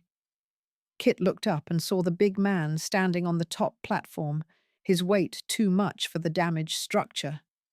"Jump!" she told Nan. "Are you mad?" Kit shoved her. Nan fell, hit the ground hard, rolled. Mary and Bess jumped after her. Kit grabbed the railing, vaulted over just as the entire fire escape tore free from the building. She hit the ground, tucked and rolled like Nan had taught her years ago. Pain lanced through her shoulder, her ribs, but she was alive. Above, the fire escape crashed down with a sound like thunder. The big man managed to jump clear, landing in a crouch. The other two weren't so lucky. One caught under the metal, screaming. The other lay still. Kit grabbed Nan, pulled her to her feet. "Run!" They ran, down the alley, onto the street, through the crowds. Mary and Bess peeled off, disappearing into the warren of streets. Kit kept Nan moving until they were 4 streets away, 5, until the older woman finally collapsed against a wall, breathing in harsh gasps. "Let me see," Kit said, checking her over. Blood still ran from the scalp wound. Nan's left arm hung at an odd angle. Broken, probably. And the way she was breathing, ribs, at least one. "I'm fine," Nan wheezed. "You're not fine. You need a doctor." "Can't go to Dr. Chen's. They'll be watching." Kit's mind raced. Father Barrett had medical supplies at the church. Basic, but enough to treat wounds. "Can you walk?" "Do I have a choice?" "No." Kit got under Nan's good arm, supported her weight. "Come on. We need to get off the streets." They walked slowly, painfully. Kit kept watching for Strand's men, but they seemed to have lost pursuit. For now. But the message was clear. Strand knew who she was, knew where she lived, and he wasn't going to stop until she was dead. Kit had wanted this fight, had been preparing for it for 8 years. Now she had it, and everyone around her was paying the price. On the other side of London, in a comfortable townhouse in Bloomsbury, Eleanor Graves was having her morning tea when the maid brought in the papers. "Thank you, Martha." Eleanor set down her cup, reached for the Times. Respectable news, suitable for... But Martha was still standing there, holding another paper. The kind Eleanor never allowed in her house. A scandal sheet. "What is that?" Eleanor asked sharply. "I'm sorry, madam, but you should see this." Martha's face was pale. "It's about Master Thomas." Eleanor's blood went cold. She took the paper. The headline screamed across the front page. "Police Inspector's Illicit Affair Leads to Illegal Raid." Below it, 2 photographs. One was Thomas in his uniform, clearly taken at some official function. The other was a sketch, rough but recognizable, of a young woman in dark clothing. Pretty, in a rough sort of way. Common. Eleanor read the article with growing horror. Inspector Thomas Graves, dismissed from the Metropolitan Police following an unauthorized raid on prominent businessman Victor Strand's property, has been revealed to have conducted his investigation with the aid of a criminal informant with whom he shared an intimate relationship. Catherine Thorne, 23, a known thief and pickpocket from London's East End, allegedly seduced Inspector Graves and convinced him to abuse his authority in pursuing a personal vendetta against Mr. Strand. The words blurred. Eleanor set the paper down with shaking hands. Her son. Her respectable, honourable son. Involved with a thief. A common criminal from the Rookeries. It couldn't be true. Thomas would never... But even as she thought it, Eleanor remembered the past months. The changes in her son. The way he'd become distant, secretive. The times he'd come home with his coat stained, his face bruised, claiming it was police work. She'd assumed he was working hard, building his career, following in the footsteps of Inspector Shaw, who'd spoken so highly of him. Instead, he'd been... Eleanor couldn't finish the thought.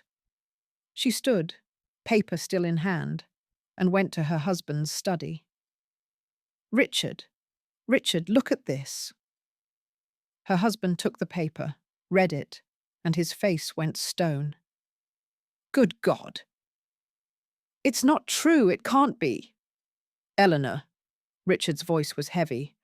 I've heard rumours from men at the club. They say Thomas has been… He stopped, choosing his words carefully. Keeping company with unsuitable people. I didn't want to believe it, but we need to speak with him, immediately. He's not here. Martha said he left yesterday and hasn't been back. Then we'll find him. Eleanor's hands trembled with rage and shame. We'll find him and make him understand what he's done to this family. The disgrace. Our name. Eleanor, no. Her voice rose. I will not have my son destroy everything we've built because he was seduced by some street whore. Richard flinched at the word, but didn't argue.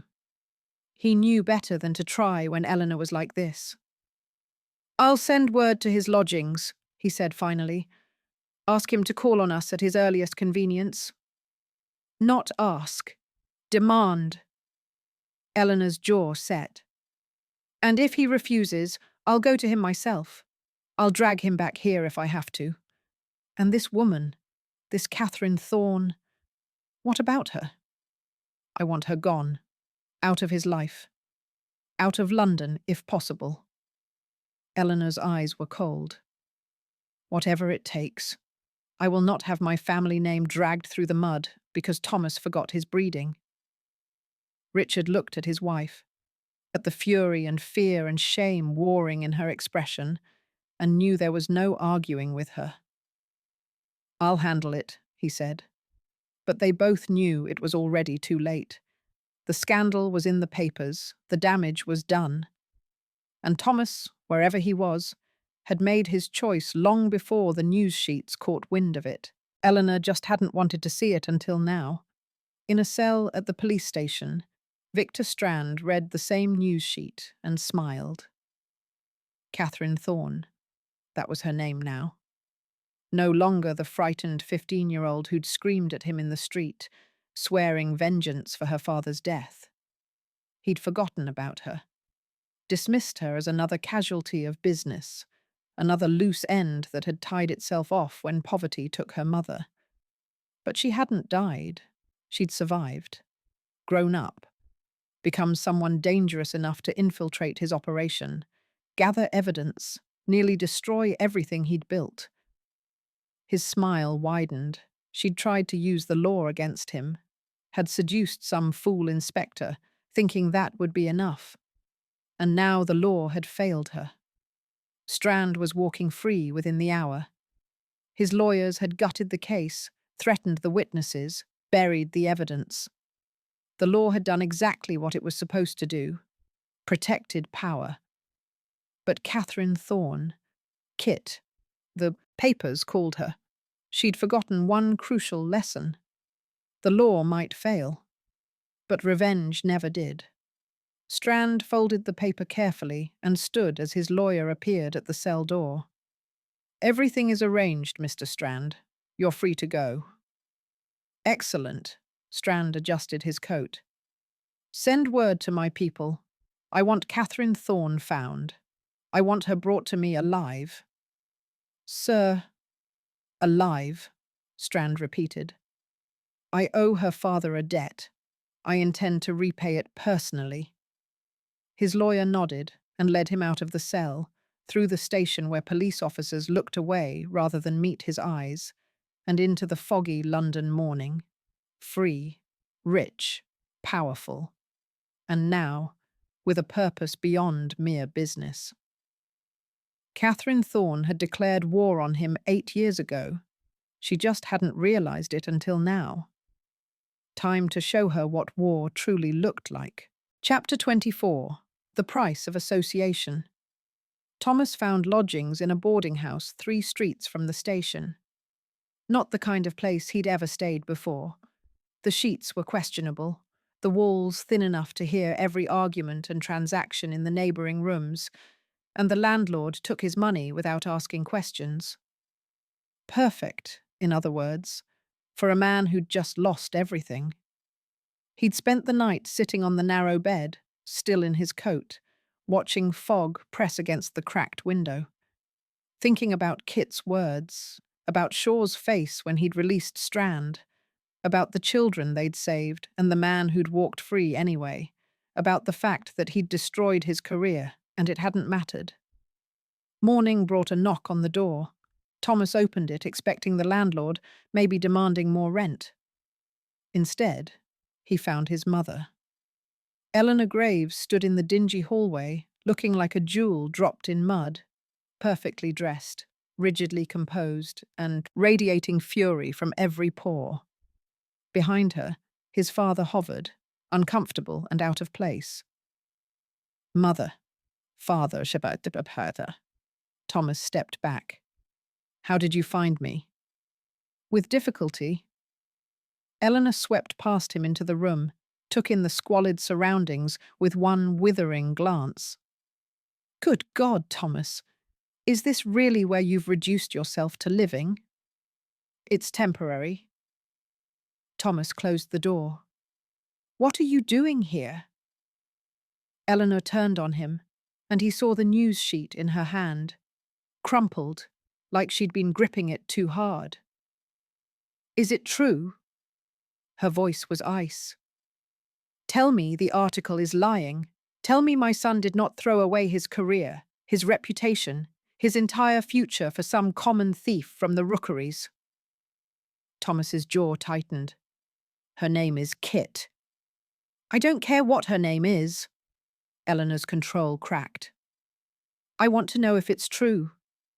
Did you conduct an illegal raid because this woman convinced you to? Did you abuse your position as a police inspector for her benefit? It's more complicated than did you or did you not have an intimate relationship with a criminal while conducting an investigation? Thomas met his mother's eyes, saw the rage and shame and fear there, and knew there was no answer that would satisfy her. Yes, he said simply. I did. Eleanor's face went white. Behind her, his father made a small sound. Disappointment or grief, Thomas couldn't tell which. How could you? Eleanor's voice shook. How could you do this to us? To your family? Do you have any idea what people are saying? The scandal, our name, everything we've built. This isn't about you. Of course it's about me. She stepped closer.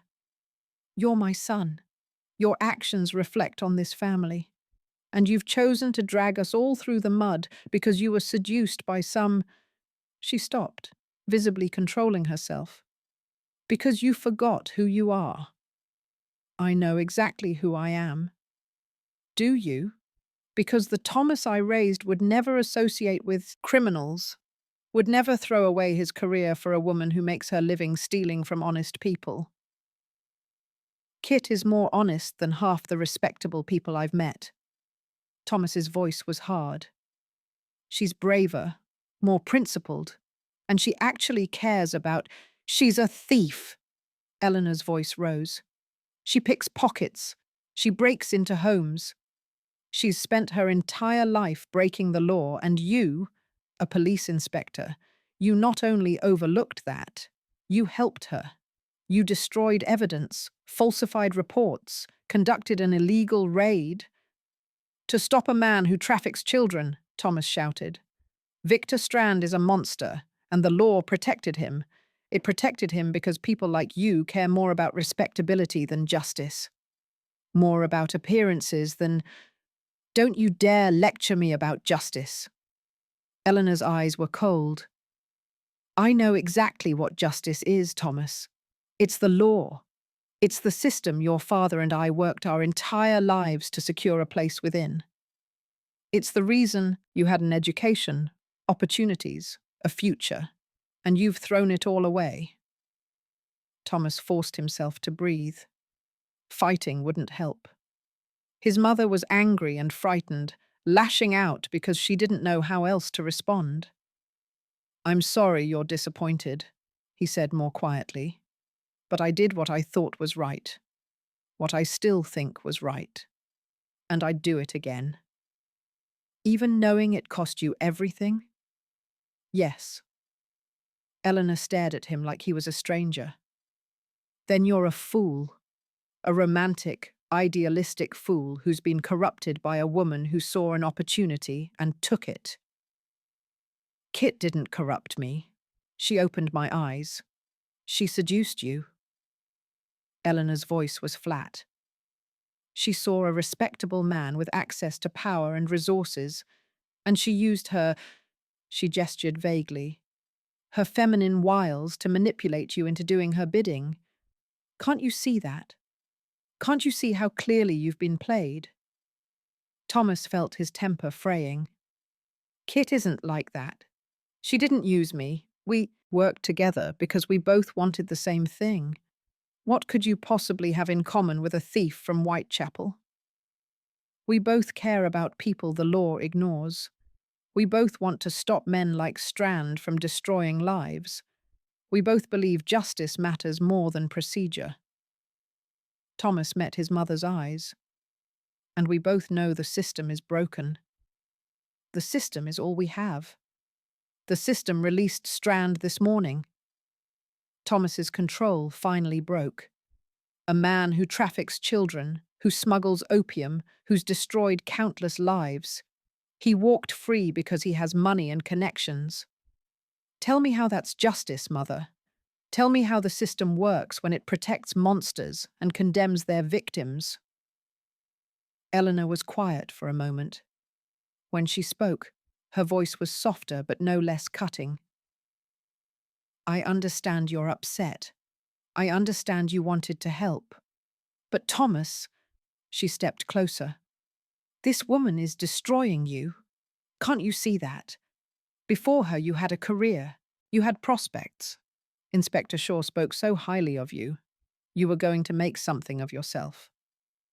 I am making something of myself. Just not what you wanted.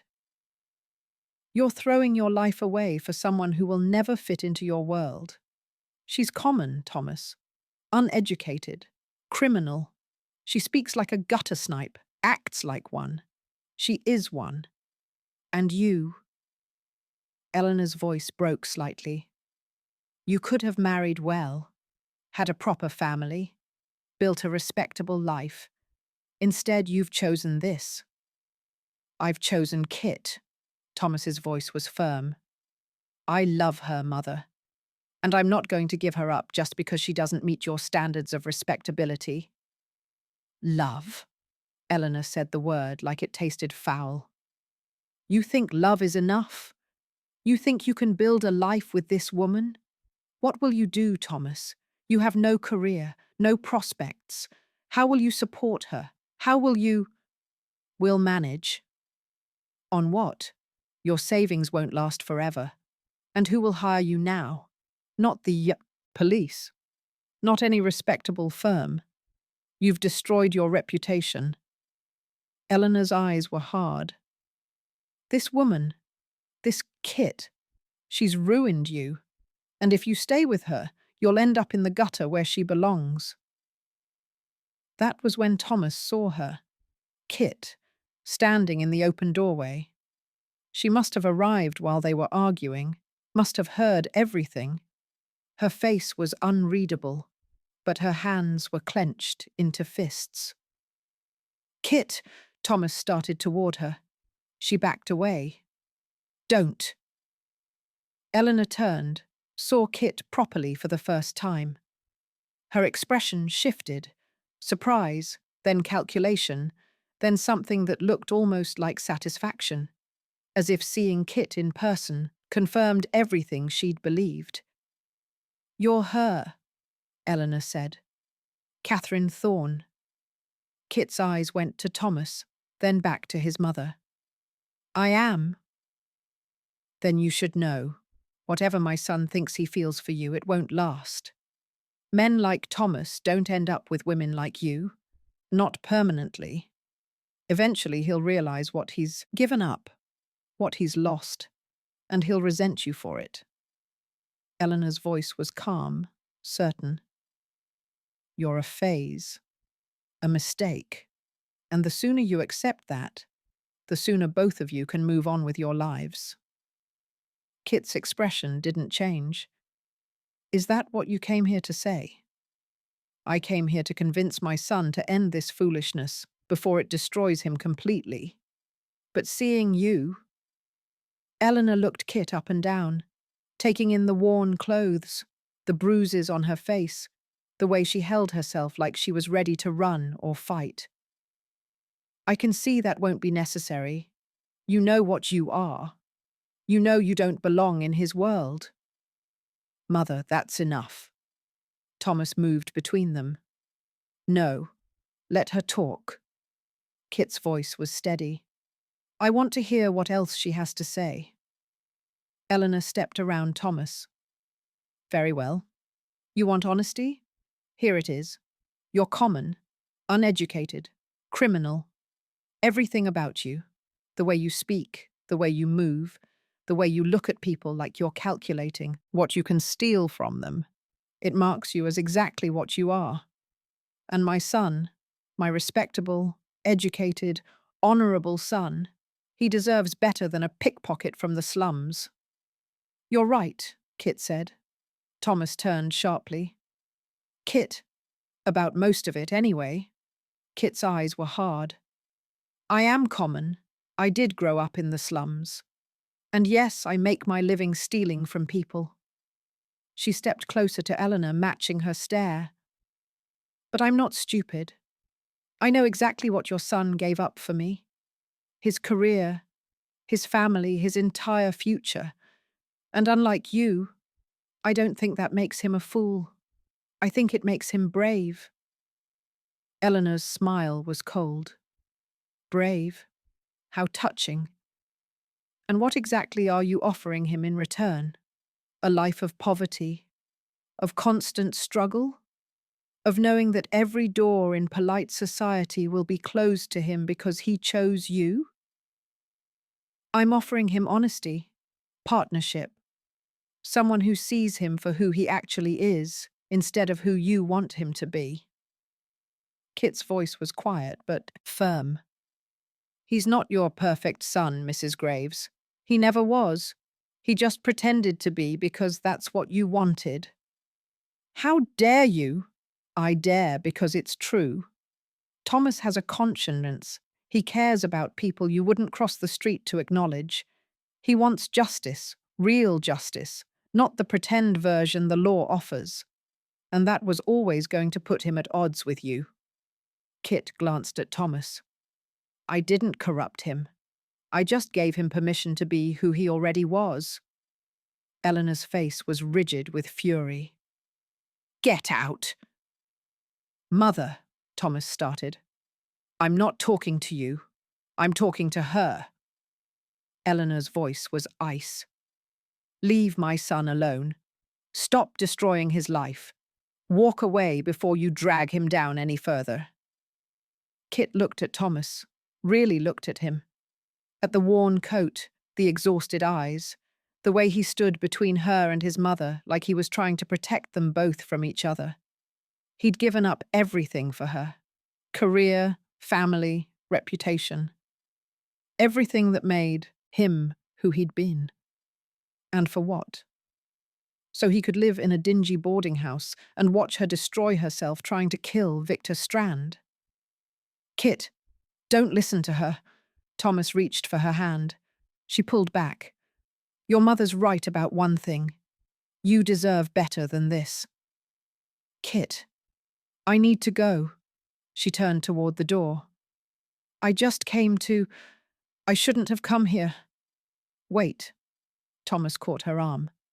Where are you going? Nan's hurt. She needs me. Kit's voice was flat. I have to take care of her. Then I'll come with you. No. Kit pulled free. Stay here. Sort this out with your family. We'll talk later. She left before he could argue, slipping past his father in the hallway and disappearing down the stairs. Thomas turned on his mother. How could you? I told her the truth. something you've been too besotted to see. Eleanor's voice was sharp. She's not right for you, Thomas. Surely you see that now. Surely you see that whatever you think you feel, get out. Eleanor blinked. What? I said get out. Both of you. Thomas's voice was quiet but hard as steel. Leave my lodgings. Leave my life. And don't come back unless you can treat the woman I love with respect. Thomas, be reasonable. I am being reasonable. You came here to force me to choose. Fine. I choose Kit. Every time I choose Kit. And if that means losing my family, so be it. His father spoke for the first time. Son, please, don't do this. Your mother is just concerned. Mother is concerned about appearances, about what people will say at her social gatherings. She doesn't care about me or what I want or what I believe in. Thomas met his father's eyes. And neither do you, apparently, so get out. Both of you. Eleanor's face was white. If you do this, if you choose that woman over your family, I already have. Then you're no longer my son. Eleanor's voice shook. I won't have you in my house. Won't acknowledge you. You'll be dead to me. Thomas felt the words like a physical blow, but he didn't flinch. If that's what it takes for you to leave Kit alone, I can live with it. Eleanor stared at him for a long moment. Then she turned and swept from the room, back rigid, head high. His father followed, pausing in the doorway. She doesn't mean it, he said quietly. Give her time. She'll come around. No, she won't. And I don't care. Thomas's voice was tired. Go, father. Take care of mother. I'll manage. His father left, closing the door softly behind him. Thomas stood alone in the dingy room, listening to their footsteps fade down the stairs. Then he grabbed his coat and followed Kit. He found her 3 streets away, standing in an alley with her hand pressed against the wall, breathing hard. She looked up when he approached, and he saw tears on her face. Kit. She's right, Kit said. Your mother. She's right about everything. She's not. I am destroying you. Your career, your family, your future. All of it gone because of me. Kit's voice broke. And for what? So I can keep fighting a war I can't win? So I can drag you down with me? Thomas reached for her, but she stepped back. Don't. Please don't make this harder than it already is. Make what harder? Thomas. Kit looked at him, eyes red. You heard what your mother said. She's disowning you. Your father. He looked at you like you died. And it's all because of me. I don't care, but I do. Kit's voice rose. I care that you're giving up everything. I care that you're destroying your life for someone who… She stopped, choking on the words. For someone who doesn't deserve it. Don't. Thomas closed the distance between them, grabbed her shoulders. Don't let her poison you with that horse shit. You do deserve it. You deserve everything. I'm a thief, Thomas. A criminal. Everything your mother said. It's true. I'm common and rough, and I'll never fit into your world. And you gave up your family for me. Your mother just disowned you. For me. I know.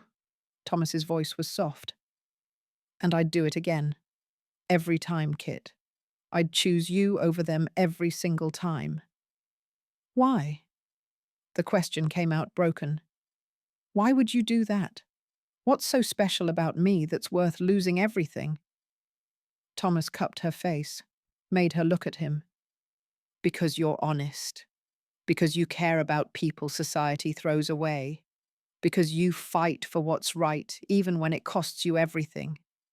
Because you're brave and brilliant and you see me, really see me, in a way no one else ever has.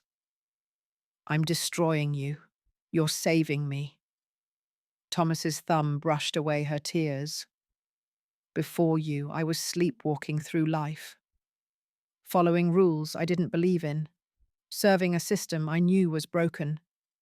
You woke me up, Kit. You showed me there's more to life than respectability and procedure. You showed me what real justice looks like. Your mother can go to hell.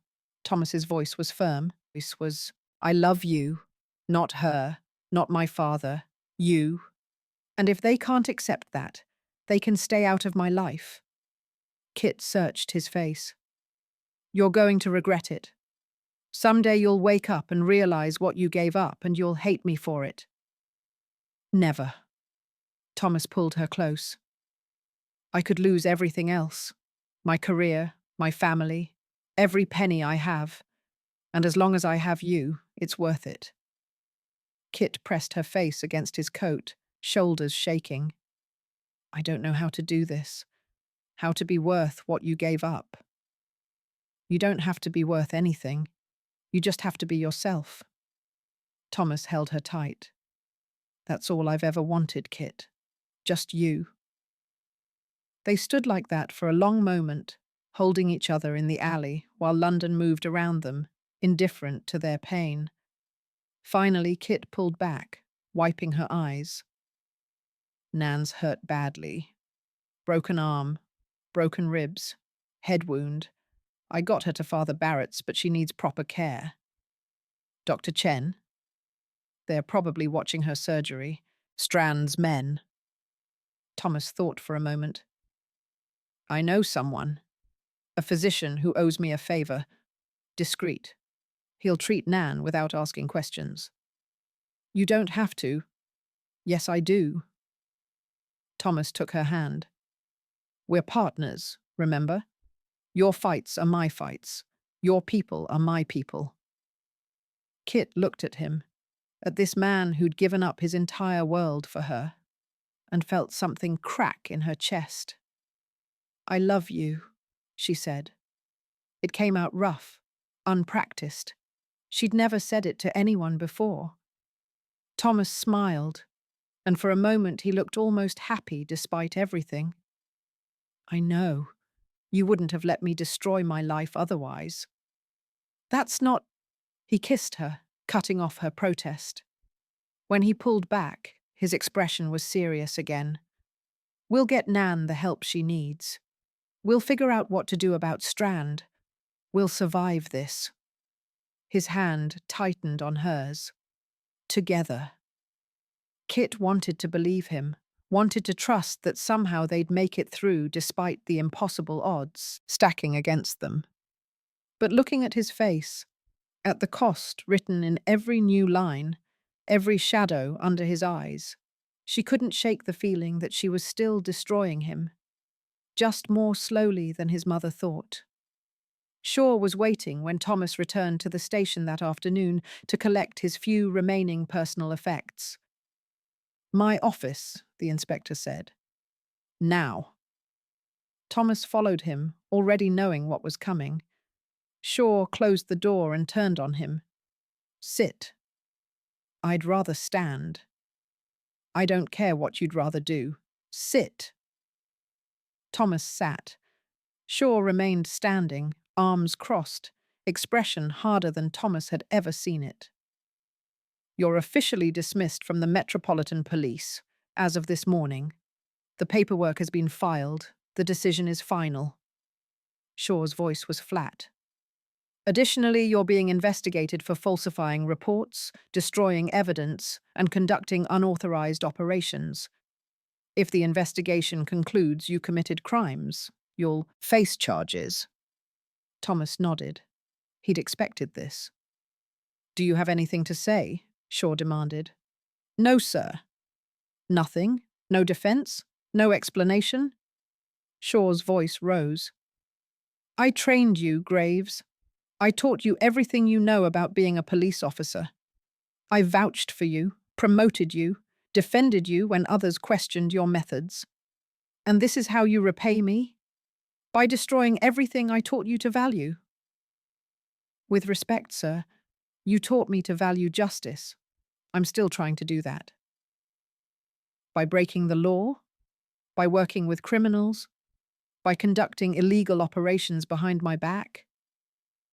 By doing what the law wouldn't do? By protecting people the system ignores? By stopping a man who's been destroying lives for years while the police looked the other way? Thomas met Shaw's eyes. You know I'm right, sir. You know the system is broken. You just won't admit it. Shaw's jaw clenched. The system is all we have. The system released Strand this morning. A child trafficker, an opium smuggler, a murderer. He walked free because he has money and connections. Thomas's voice was hard. Tell me, Evshid, tell me how the system works, when that's the result. It doesn't always work. I know that. But it's still better than vigilante justice. Better than criminals taking the law into their own hands. Kit isn't a criminal. She's someone who saw injustice and fought against it. Someone who risked her life to help those children because the law wouldn't. She's a thief who seduced you into betraying your oath. Shaw's voice was cold. And you're a fool if you think otherwise. Thomas stood. Are we done here, sir? No. Shaw pulled an envelope from his desk drawer. This came for you this morning, from the Lord Chancellor's office. Thomas took it, already knowing what it would say. He opened it, scanned the contents. Official reprimand. Investigation pending. Possible criminal charges. They're going to make an example of you, Shaw said quietly. To show what happens. When officers go rogue, you could face prison time, Graves. I know. And you don't care. I care. But I'd rather face prison for doing what's right than spend my life hiding behind procedure while people suffer. Thomas set the letter on Shaw's desk. Is there anything else? Shaw stared at him for a long moment. What happened to you? You used to be a good officer, principled, honorable. Now I'm the same person I've always been. I just stopped pretending the system works when it clearly doesn't. Thomas moved toward the door. If that makes me a bad officer in your eyes, so be it. It makes you a lost man. Shaw's voice was almost sad. And that woman, Catherine Thorne, she's going to get you killed. Maybe, but I'd rather die fighting for something real than live safely within a broken system. Thomas left before Shaw could respond. Out of the office, through the station where former colleagues looked away, refusing to meet his eyes. Past the cells where he'd interrogated criminals and thought he was serving justice. Out into the London fog, unemployed and facing criminal charges and disowned by his family.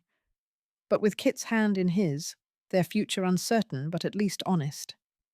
He'd made his choice, and whatever came next, he'd face it with her, even if it destroyed them both. Chapter 25. Everything falls apart. Strand was released at noon. Kit heard about it from one of Nan's street informants, a boy of 12 who ran messages for pennies.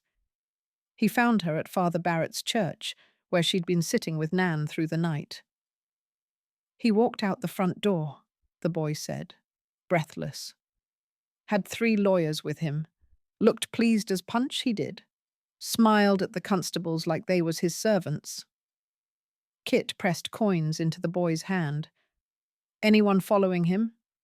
Don't think so, miss. He got in a carriage and rode off toward Mayfair. Fancy part of town. Of course. Back to his comfortable life, his wealth, his power, as if the past 2 days had never happened. Kit thanked the boy and went back inside.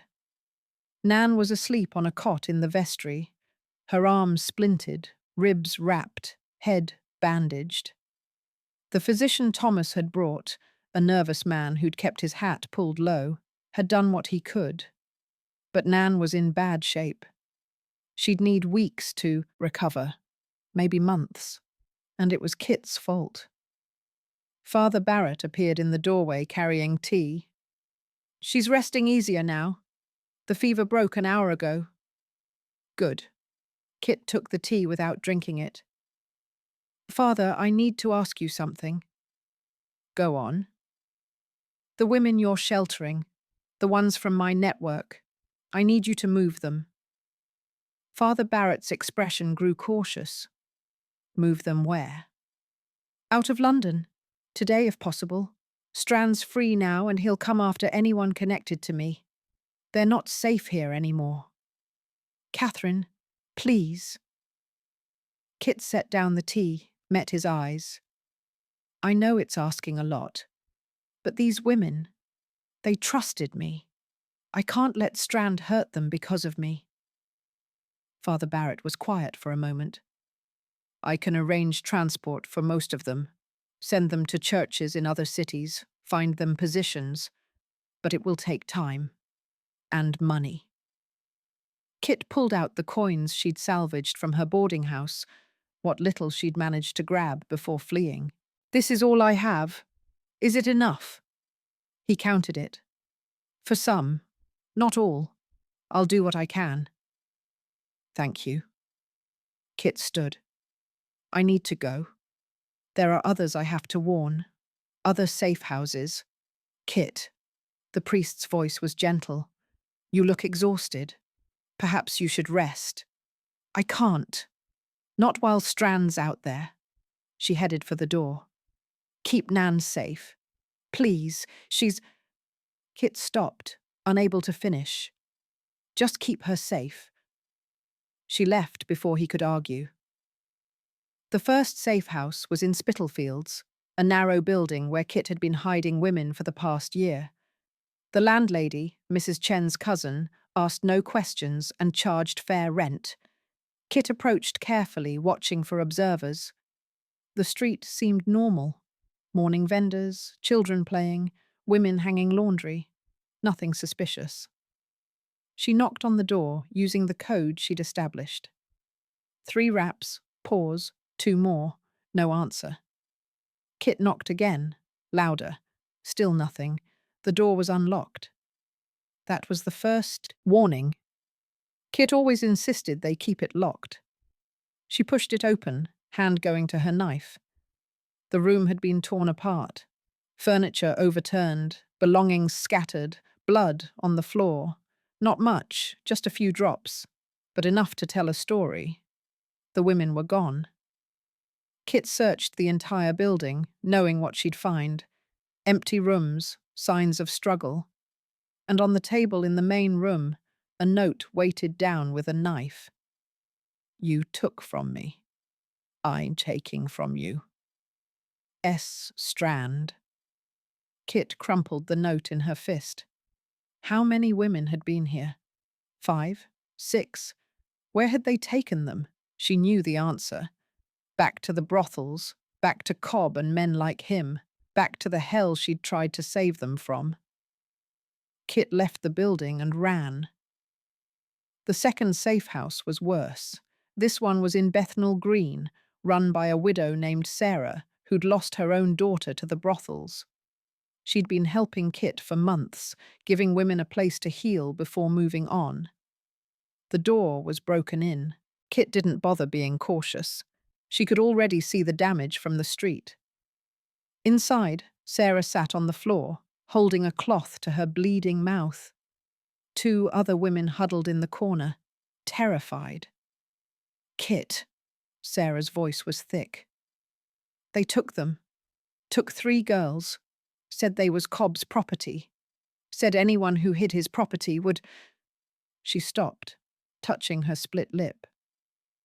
"They hurt Mary. Broke her arm.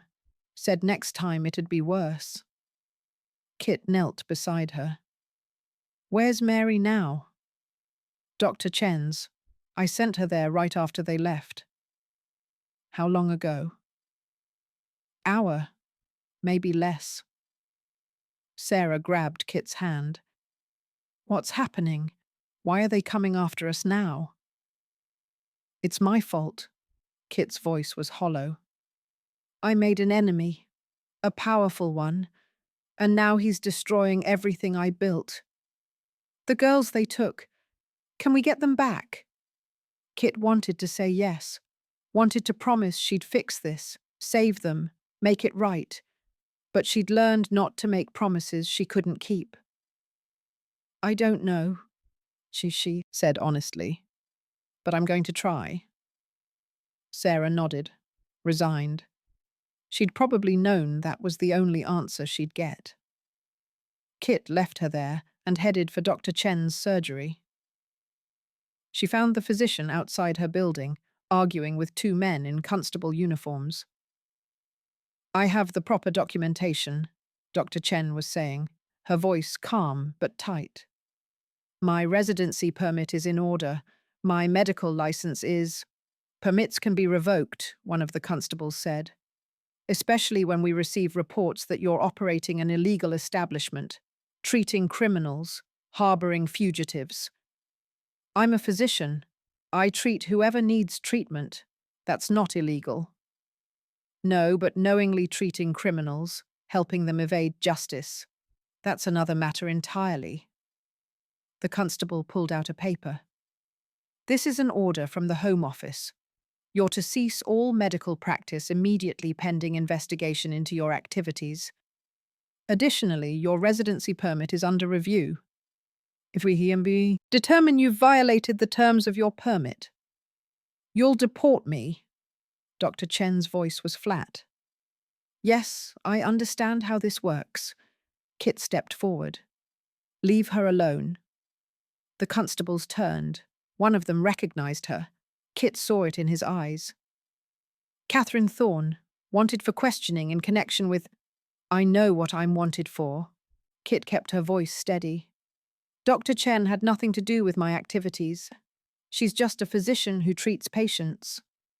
She treated you, and your associates, criminals, all of you. The constable stepped closer. You should come with us, Miss Thorne. Answer some questions at the station. I'm not going anywhere with you. Then we'll arrest you for On what charge? Kit cut him off. Helping arrest Victor Strand? Oh, wait, you can't arrest me for that, because Strand was released this morning.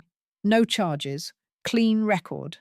Almost like he has friends in high places who make inconvenient evidence disappear. The constable's jaw tightened. You conducted an illegal operation, falsified information, worked with a dismissed police inspector. Prove it. Kit crossed her arms. And while you're at it, explain why you're here threatening a physician instead of investigating the brothel keepers who kidnapped 3 women this morning. Or is that not a priority because it doesn't involve embarrassing the Metropolitan Police? The constables exchanged glances. They knew she was right. They were here because someone powerful had sent them. Someone who wanted Dr. Chen shut down and Kit frightened. Strand. We'll be back, one of them said finally, with a proper warrant. And when we are, Doctor, you'd best have your affairs in order. They left. Dr. Chen watched them go, her expression carefully neutral. When they were out of sight, she turned to Kit. You shouldn't have come here. You've made things worse. I had to warn you. Strand's going after everyone connected to me. You need to... I know what I need to do. Dr. Chen's voice was tired. I've been through this before. Accusations, threats, deportation orders. It's how they control people like me. Foreigners who don't know their place. I'm sorry. Don't apologize. It's not your fault the system is designed to protect men like Strand. Dr. Chen looked at her surgery, at the sign she'd worked years to earn. I'll fight the order. I have documentation, patients who'll vouch for me. But if they want me gone badly enough, I'll be gone. Kit felt the weight of that settle over her. Another person destroyed because of her vendetta. Another life ruined. The girl from the safe house, Kit said. Mary. Is she? She'll live. Broken arm. But it'll heal. Dr. Chen's expression was grim. She told me what happened. Said Cobb's men took the others. Said they were looking for you specifically. Said Strand's offering a reward. How much? £50. A fortune. More money than most people in the East End saw in a year. Strand was serious about finding her. What will you do? Dr. Chen asked. Kit didn't have an answer. Run, hide, fight. I'll figure something out, she said finally. Catherine. Dr. Chen caught her arm. Whatever you're planning, be careful. Strand isn't just powerful. He's vindictive. Men like him don't forgive. They destroy. I know. Kit pulled free. I've known that for 8 years. She left before Dr. Chen could say anything else. By evening, Kit had a full picture of the damage. 3 safe houses raided, 8 women taken, probably back to the brothels. 2 of Kit's contacts beaten badly enough they needed medical attention. Dr. Chen threatened with deportation. And Bess. Bess had been arrested that afternoon, taken into custody on charges of forgery, operating an illegal business, conspiracy. She'd be held overnight at least, possibly longer. Kit stood in the alley behind the print shop where Bess worked, looking at the broken door, the scattered papers. They'd torn the place apart, looking for evidence. Found it, too, probably. Bess kept records, stupid but profitable. Now those records would be used against her. One more person destroyed because of Kit. You look like hell. Kit turned. Thomas stood at the alley entrance, hands in his pockets, coat collar turned up against the cold. How did you find me? She asked. I know how you think. Figured you'd check all your safe houses, end up here eventually. He stepped closer. I heard what happened. Strand's going after your network, destroying everything you built. He's doing a thorough job of it. Kit's voice was flat.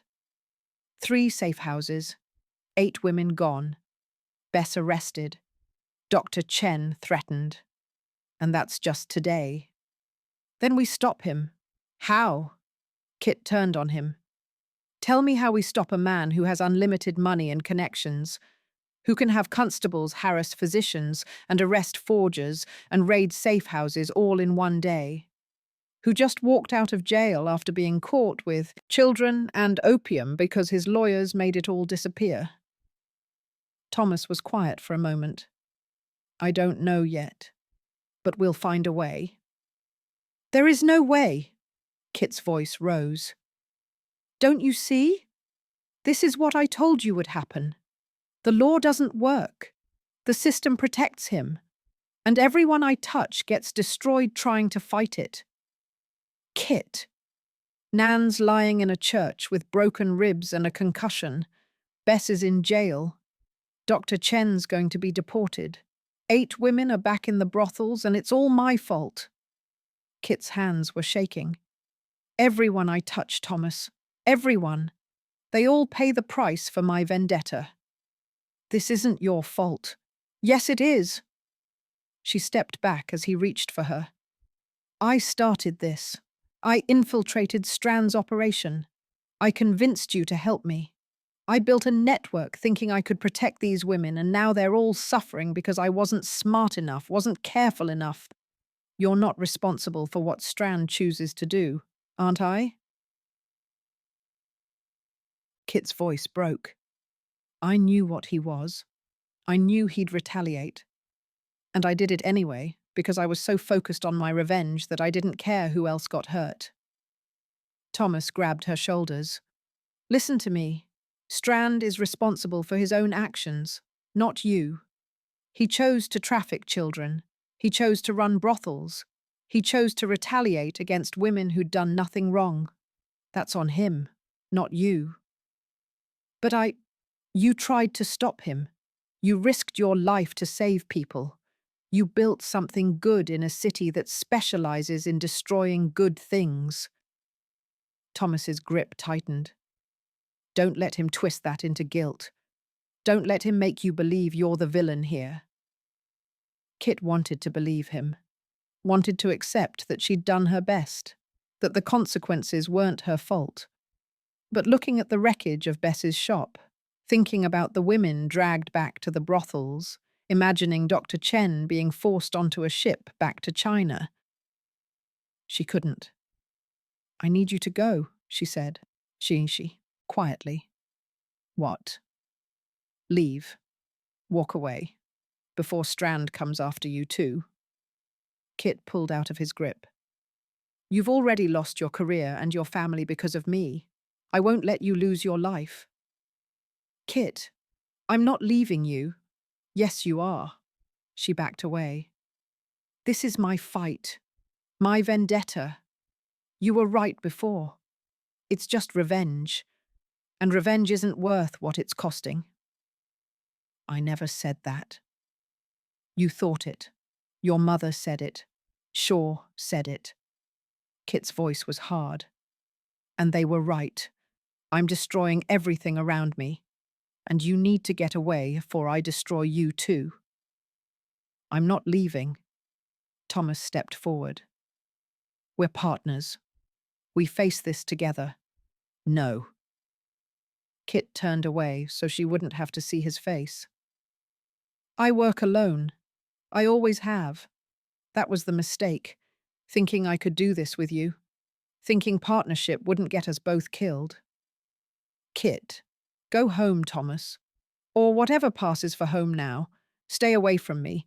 Stay away from my people. And maybe Strand will leave you alone. You don't believe that. She didn't.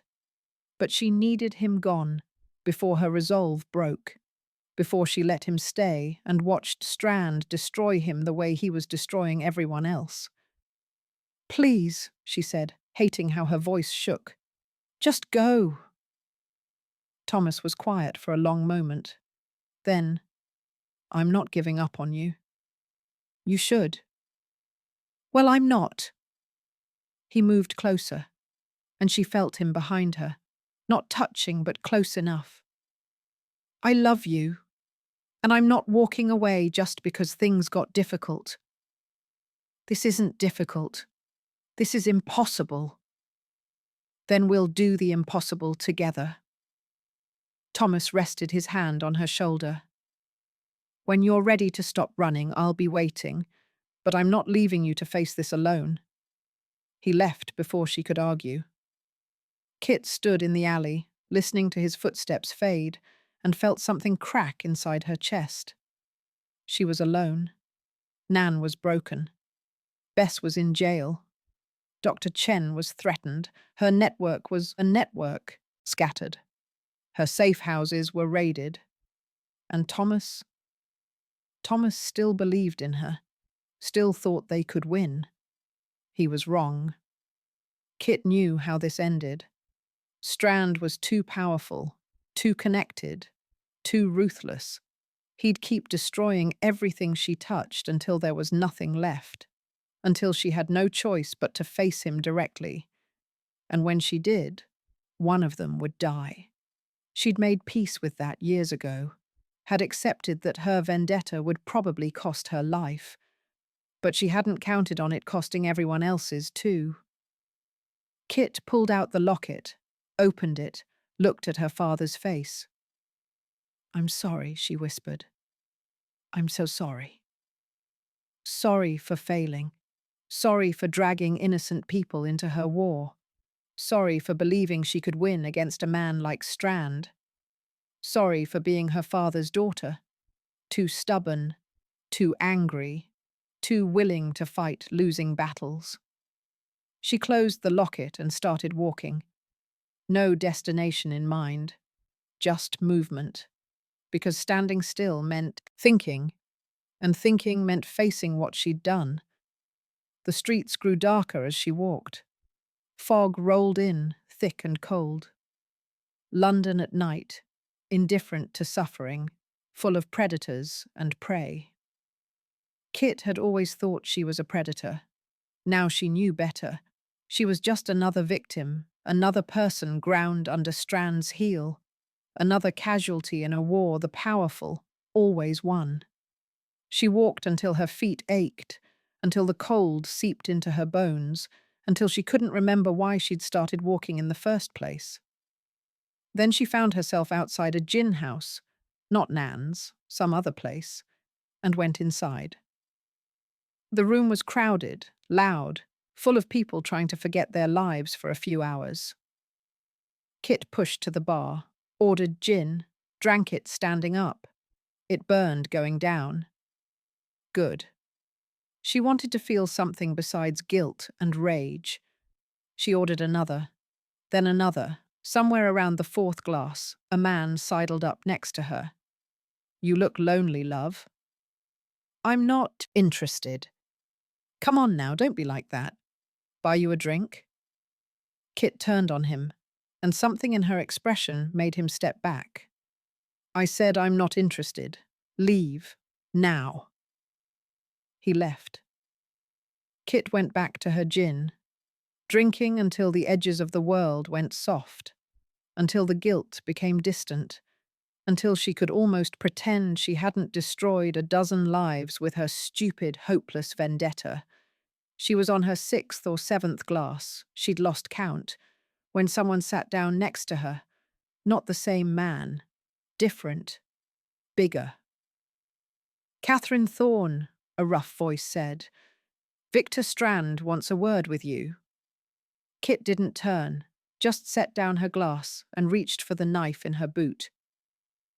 "Tell Strand," she said quietly, "that I'll be happy to talk with him. He just has to name the place and time." He did. Said to bring you to his estate, tonight. "And if I refuse?" The man grabbed her arm. "You don't get to refuse."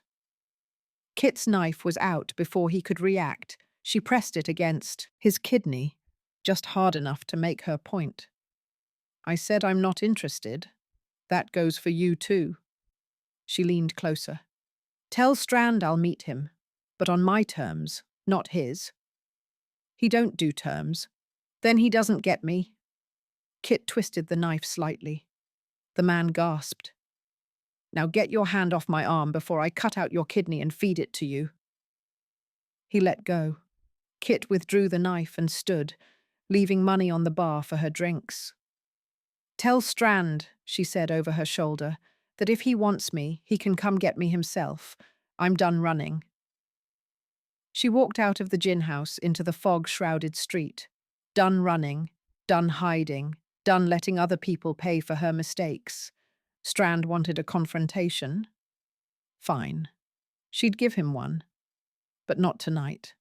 Not drunk and exhausted and broken. When she faced him, she'd be ready.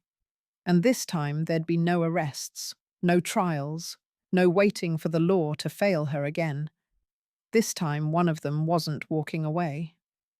Kit touched the locket at her throat and started walking again. No destination, no plan. Just the certainty that she'd finally reached the end of something. Whether it was the end of her vendetta or the end of her life, she'd find out soon enough. Miles away, in his Mayfair estate, Victor Strand received the message from his man at the gin house. "She said she'll meet you, on her terms."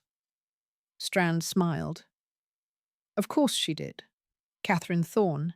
She's her father's daughter, stubborn to the last. Should we bring her in by force?" "No." Strand poured himself brandy, settled into his chair. "Let her come to me.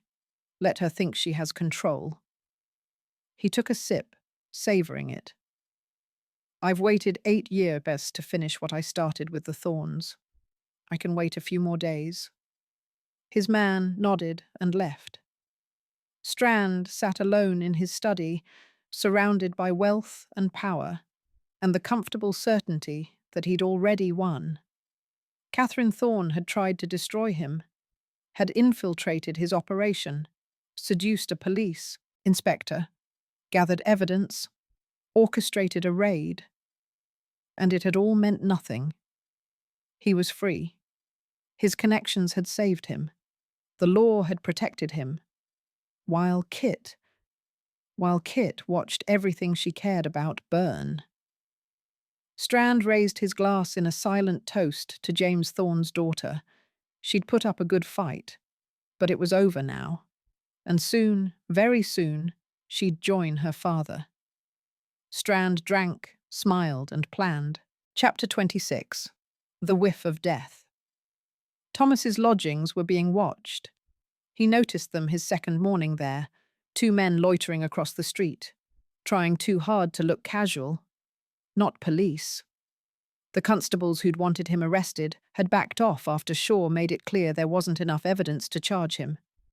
These were someone else's men. Strand's, probably. Thomas considered his options. He could confront them, but that would achieve nothing. He could try to lose them, but they'd just be replaced. Better to know where they were and act accordingly. He left the boarding house through the front door, walked to a chop house 3 streets over, ate breakfast standing at the counter. The 2 men followed at a distance.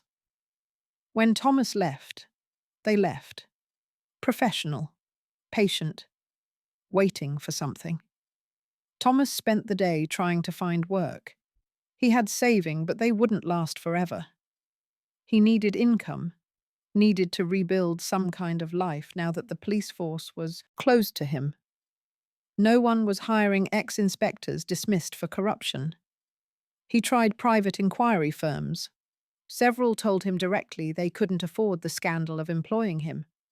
He tried solicitors' offices, same response. He even tried dock work, warehouse positions, anything that would pay. Nothing. By evening, Thomas was walking back to his lodgings with empty pockets and a growing sense that his life had become something unrecognizable. The 2 men were still following. Thomas turned down an alley, a shortcut he'd been using. Narrow, dark, the kind of place that made sensible people choose longer routes. He was halfway through when he realized his mistake. The 2 men from earlier appeared at one end of the alley. 3 more emerged from the other end, blocking his exit. 5 men, all bigger than him, all carrying clubs. Thomas's hand went to his pocket, but he'd left his truncheon at the station when he'd been dismissed. He had nothing but his fists. "Gentlemen," he said, keeping his voice steady, "if you're looking for money, I'm afraid you'll be disappointed." The largest man, the one who'd been following him, stepped forward. "We ain't here for money, Mr. Graves. We're here because Mr. Strand don't like loose ends." "I'm hardly a loose end. I've been dismissed from the force. I have no power, no influence. You helped that bitch destroy his operation. That makes you a loose end." The man hefted his club. "Mr. Strand wanted us to give you a message, something about knowing your place." Thomas calculated distances, angles, 5 against 1. No weapon, no backup. He was going to die in this alley. "Tell Strand," Thomas said quietly, "that if he wants to kill me, he should have the courage to do it himself instead of sending thugs." The man smiled. "He'll kill you himself later, after you've learned some respect. For now." He swung the club. Thomas ducked, drove his fist into the man's stomach. The man grunted, but didn't go down. Thomas tried to get past him, make it to the street where there might be witnesses. The other 4 closed in. A club caught Thomas across the shoulders. He stumbled. Another blow hit his ribs. He felt something crack. Pain lanced through his side. He stayed on his feet through pure stubbornness, got in 2 more punches before they overwhelmed him. Club across the back of his legs. He went down hard, tasting blood. "Not so tough now, are you?" One of the men kicked him. "Fancy Inspector thinking you can cross Mr. Strand." Another kick. Thomas curled up, trying to protect his head. The blows kept coming, Ribs, back, legs. Professional, methodical. They weren't trying to kill him quickly. They were trying to hurt him, make him suffer. Thomas's vision blurred. He could hear the men laughing, feel the impacts, but it all seemed distant. He thought about Kit, hoped she was somewhere safe, hoped she wouldn't blame herself for this. Enough, the leader said. Mr. Strand wanted him alive, barely but alive. The beating stopped. Thomas lay on the cobblestones, breathing blood. Everything hurt. Broken ribs, definitely. Possibly more. Leave him, the leader said. Someone'll find him eventually. Probably. The men started to leave. Then a voice cut through the darkness. Female, cold as winter. Step away from him. Kit.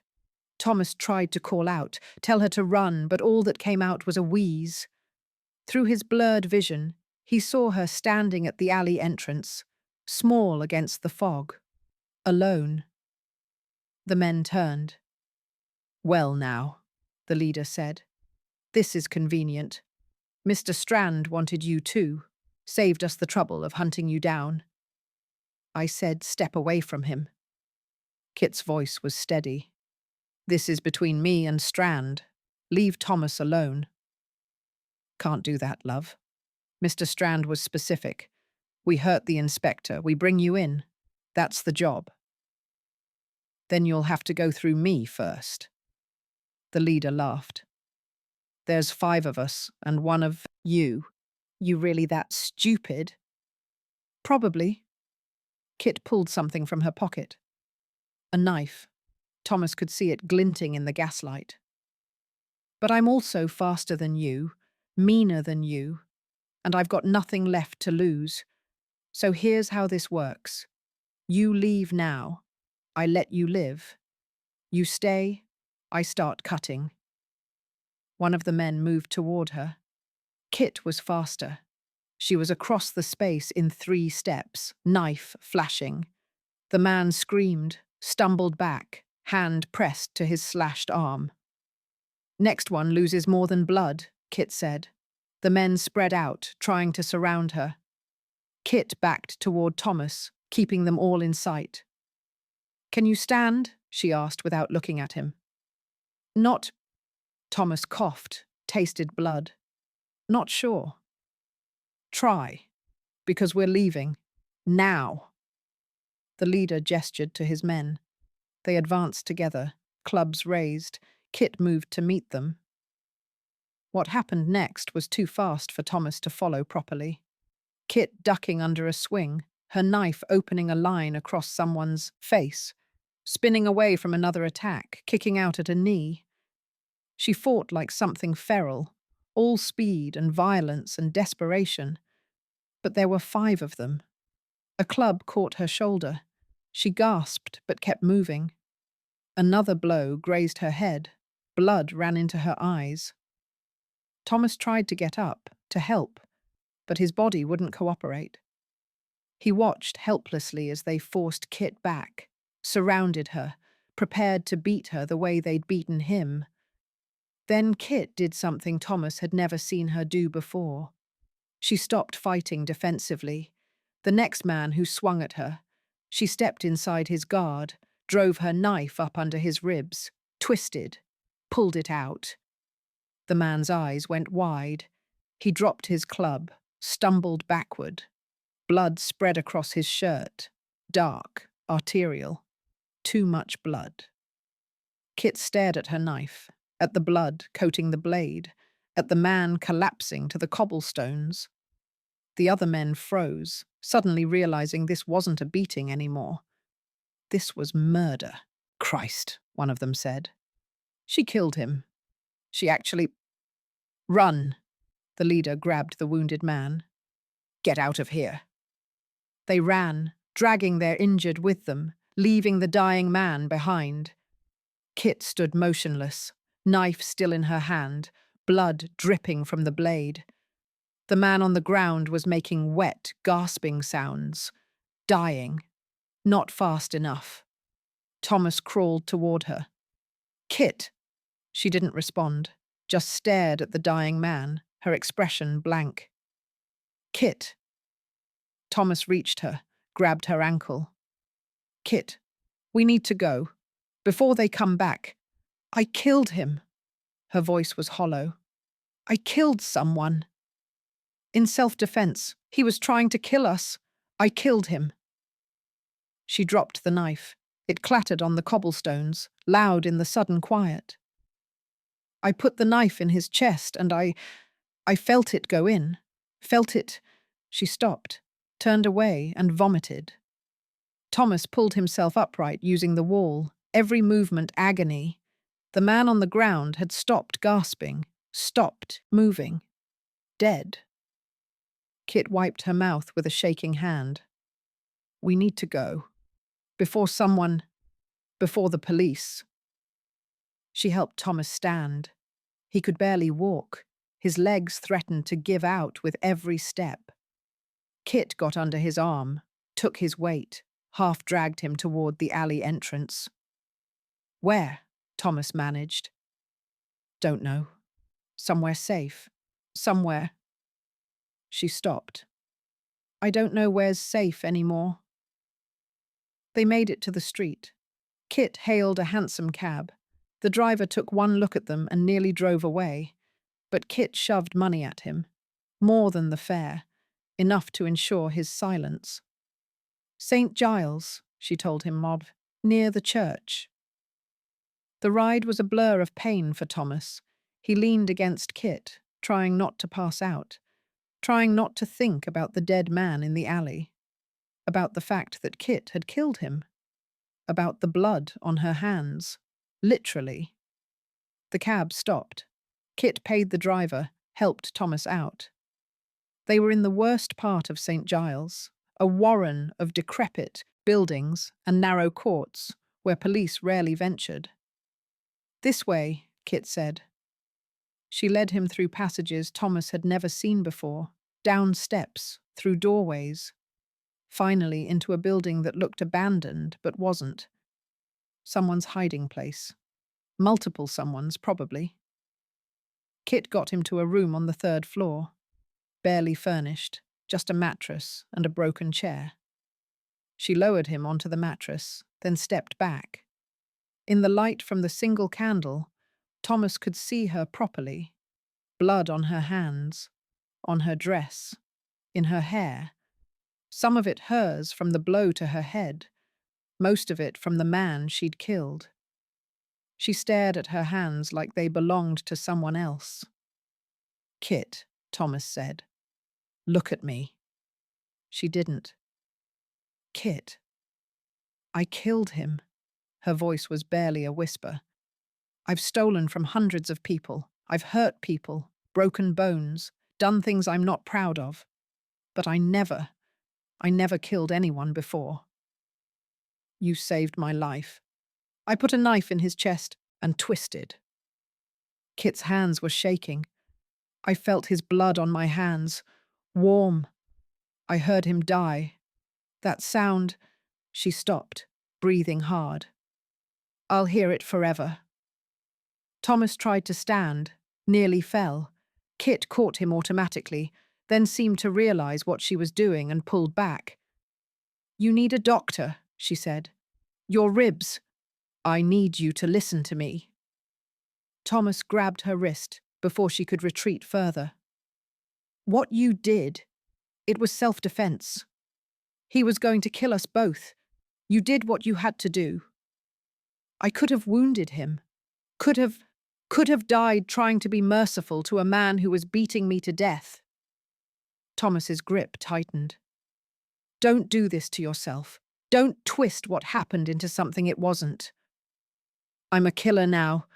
Kit pulled free. That's what it was. I killed someone.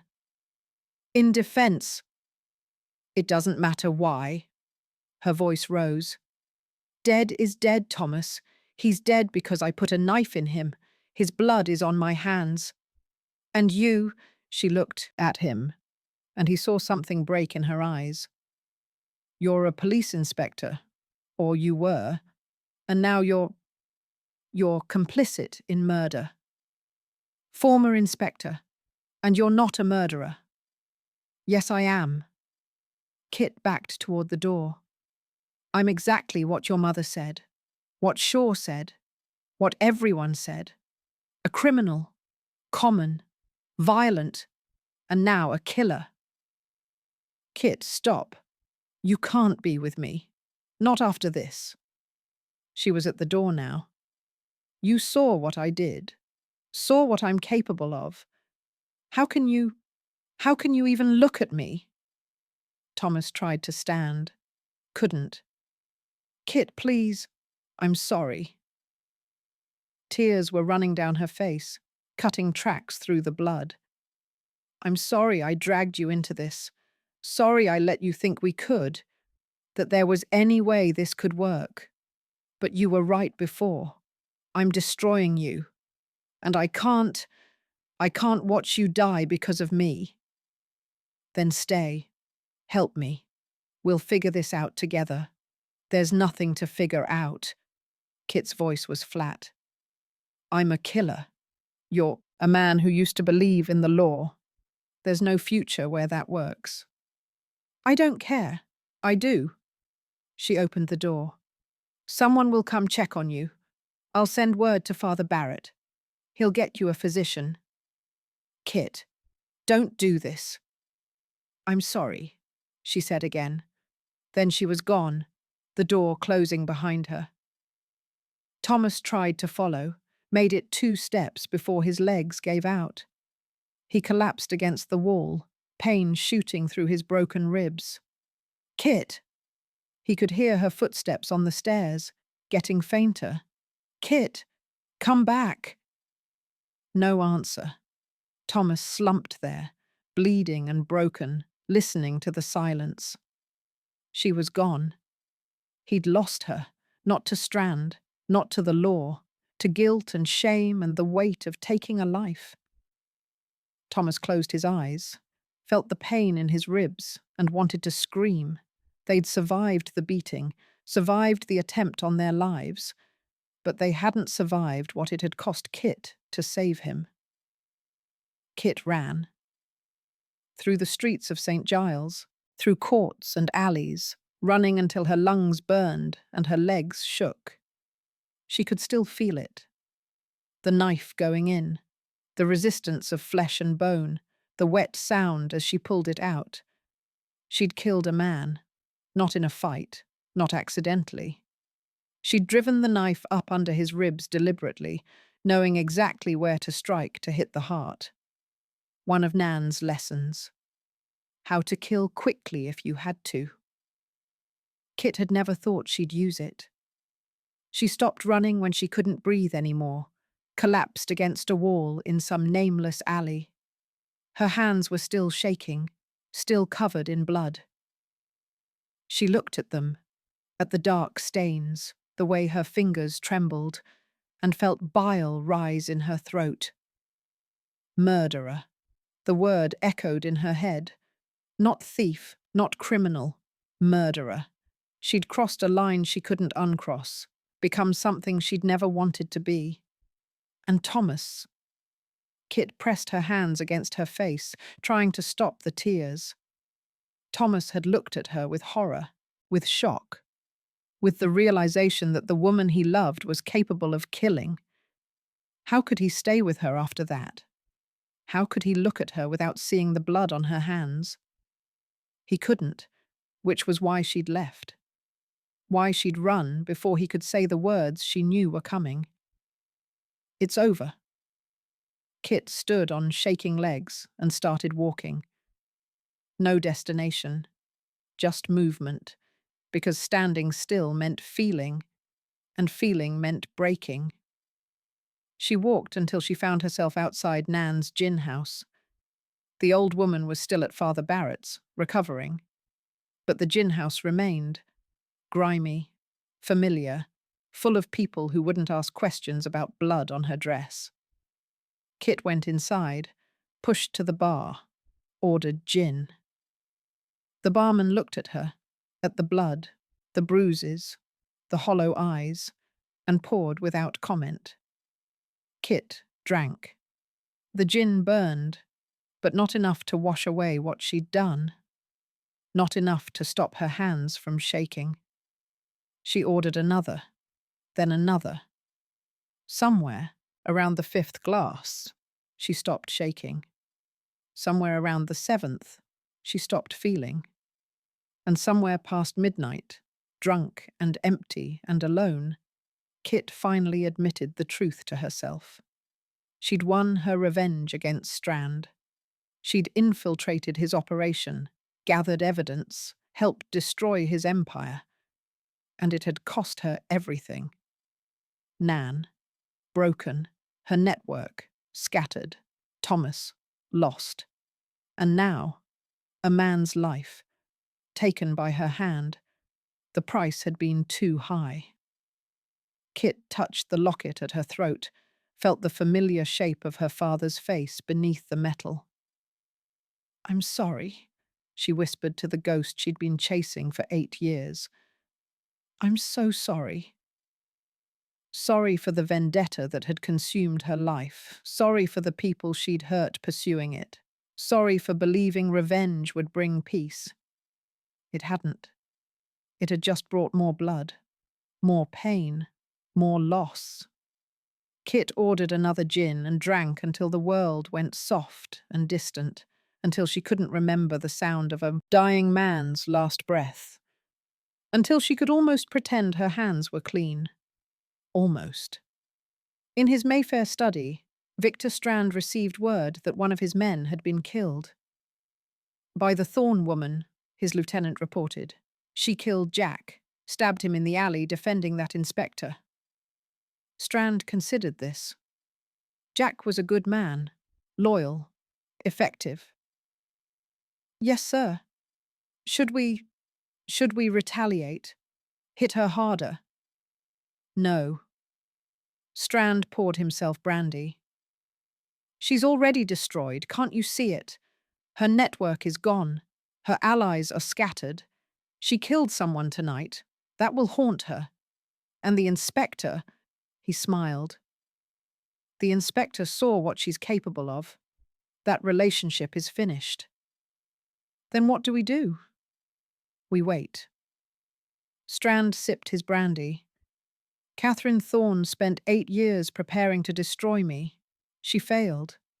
Now she has to live with that failure, with what it cost her, with what she's become." He set down his glass. "That's punishment enough. For now. And later? Later, when she's had time to truly understand what she's lost, I'll finish it." Strand's smile widened. "I owe her father that much. A slow death. A complete destruction, not just of her life, but of her hope."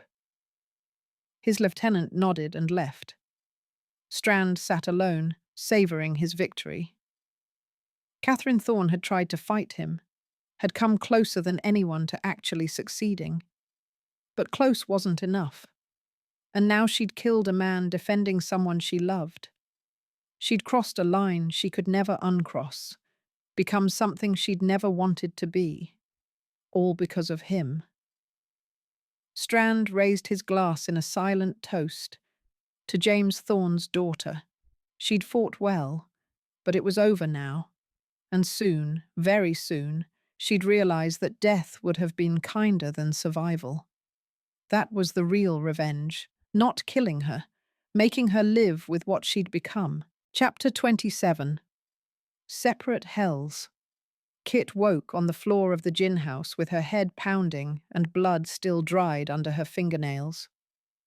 For a moment she couldn't remember why. Then it came back in fragments. The alley, the knife, the wet sound of a man dying, Thomas's broken ribs, her hands shaking, running, always running. She sat up slowly, every muscle protesting.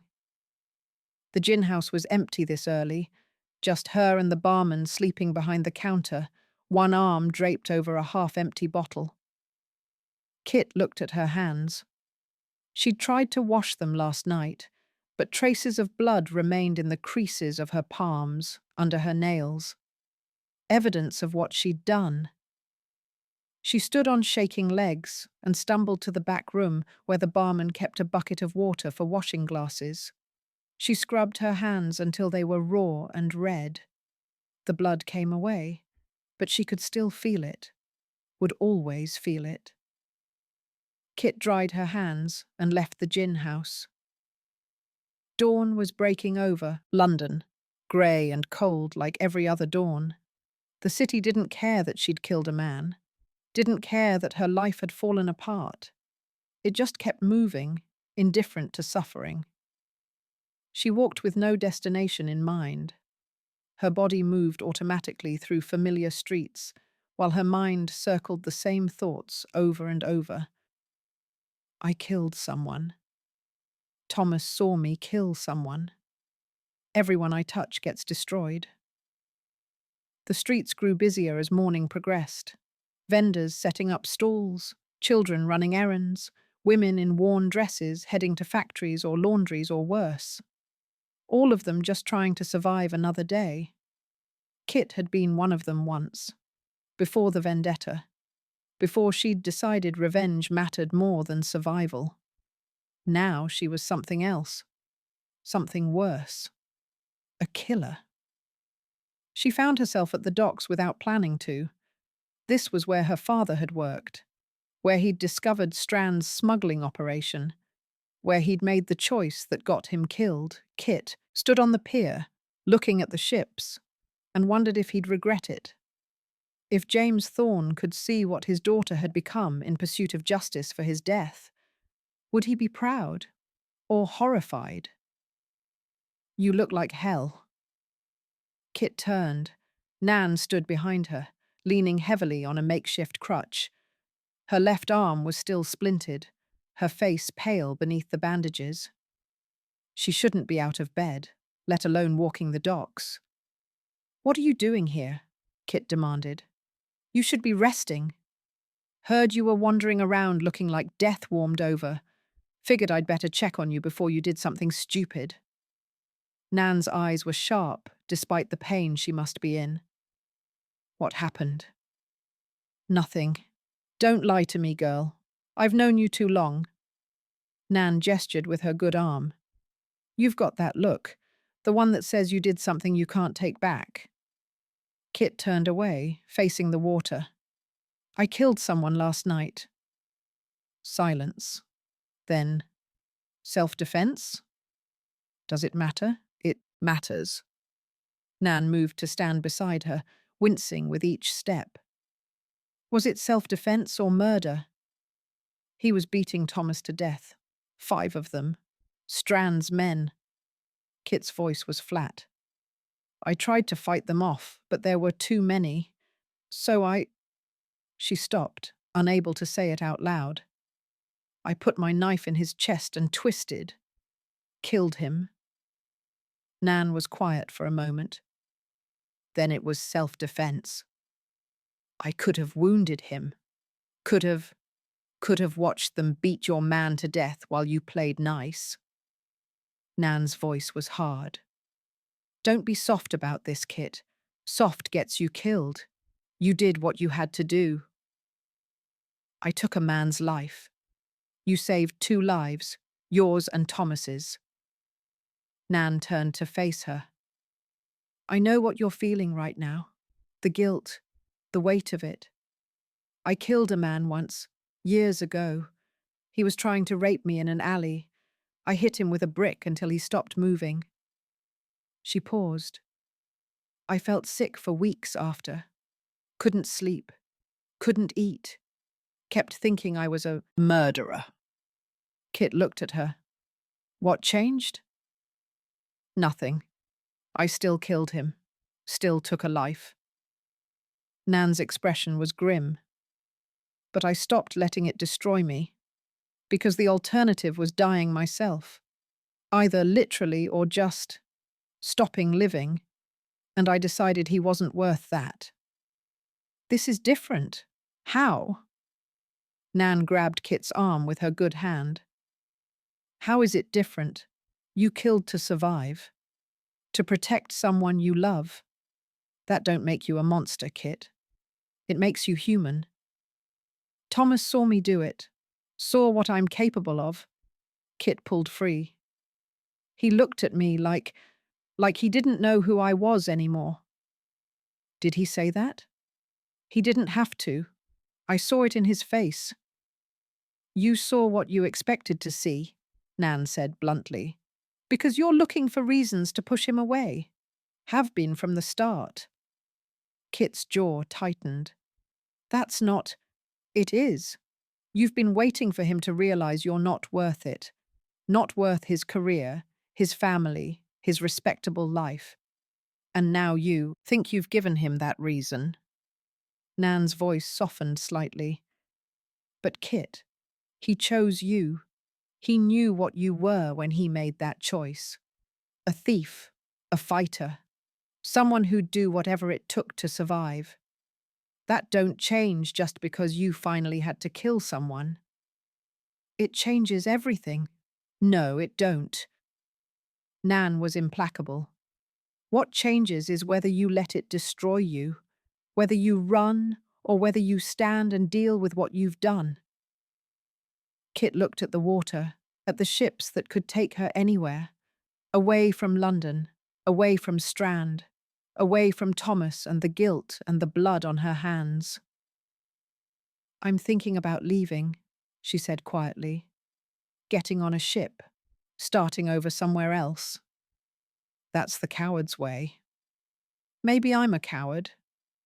You're a lot of things, girl, but you ain't never been a coward. Nan shifted her weight, grimacing. You stayed in London when you could have run after your mum died. You built a network helping women when you could have just looked out for yourself. You infiltrated Strand's operation knowing he'd kill you if you got caught. That ain't cowardice. That was before. Before I... Kit stopped. Everything I touch gets destroyed, Nan. You're broken because of me. Bess is in jail. Dr. Chen's being threatened with deportation. 8 women are back in the brothels. And Thomas, I destroyed his career, his family, everything. All of it. Because I wanted revenge. All of it because Strand is a bastard who destroys people for profit, Nan corrected. You didn't make him evil, Kit. You just tried to stop him. And failed. Kit's voice broke. I spent 8 years preparing, 8 years gathering information, learning his operation, building the skills I'd need. And it wasn't enough. He walked free. His lawyers made everything disappear, and all I accomplished was hurting everyone around me. You saved those children from the warehouse. They'll find other children, Strand or someone like him. There's always another Strand. Probably, Nan agreed.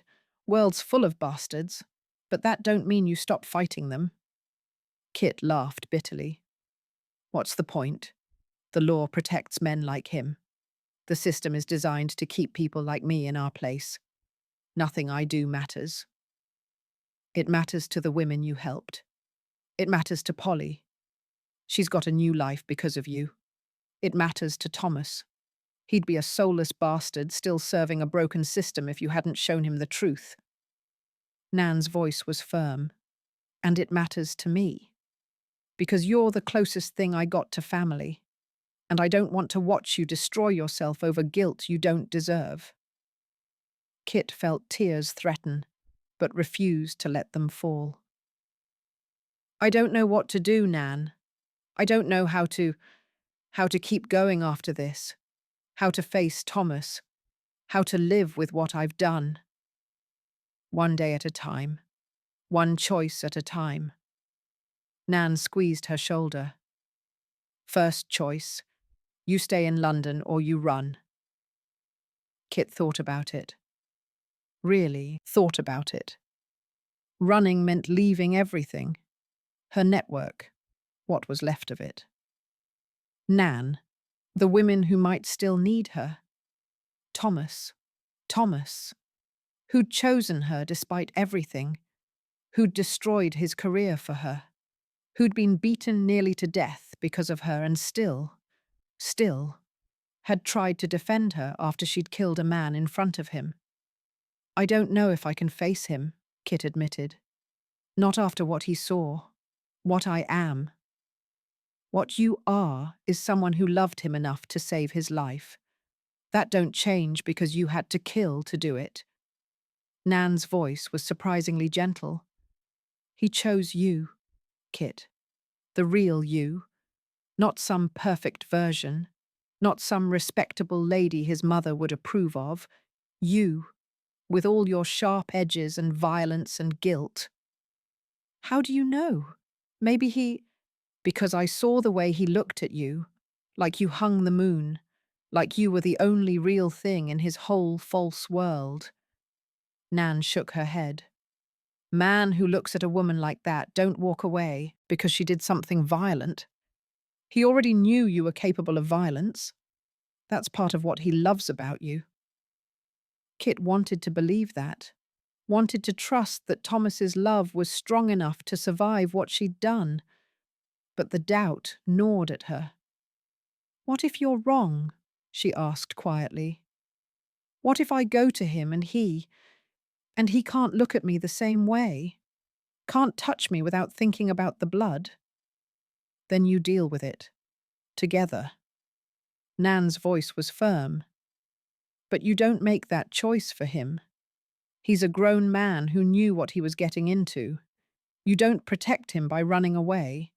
You respect him by staying and letting him make his own choice about whether he can live with what you are. Kit closed her eyes. Nan was right. She knew Nan was right.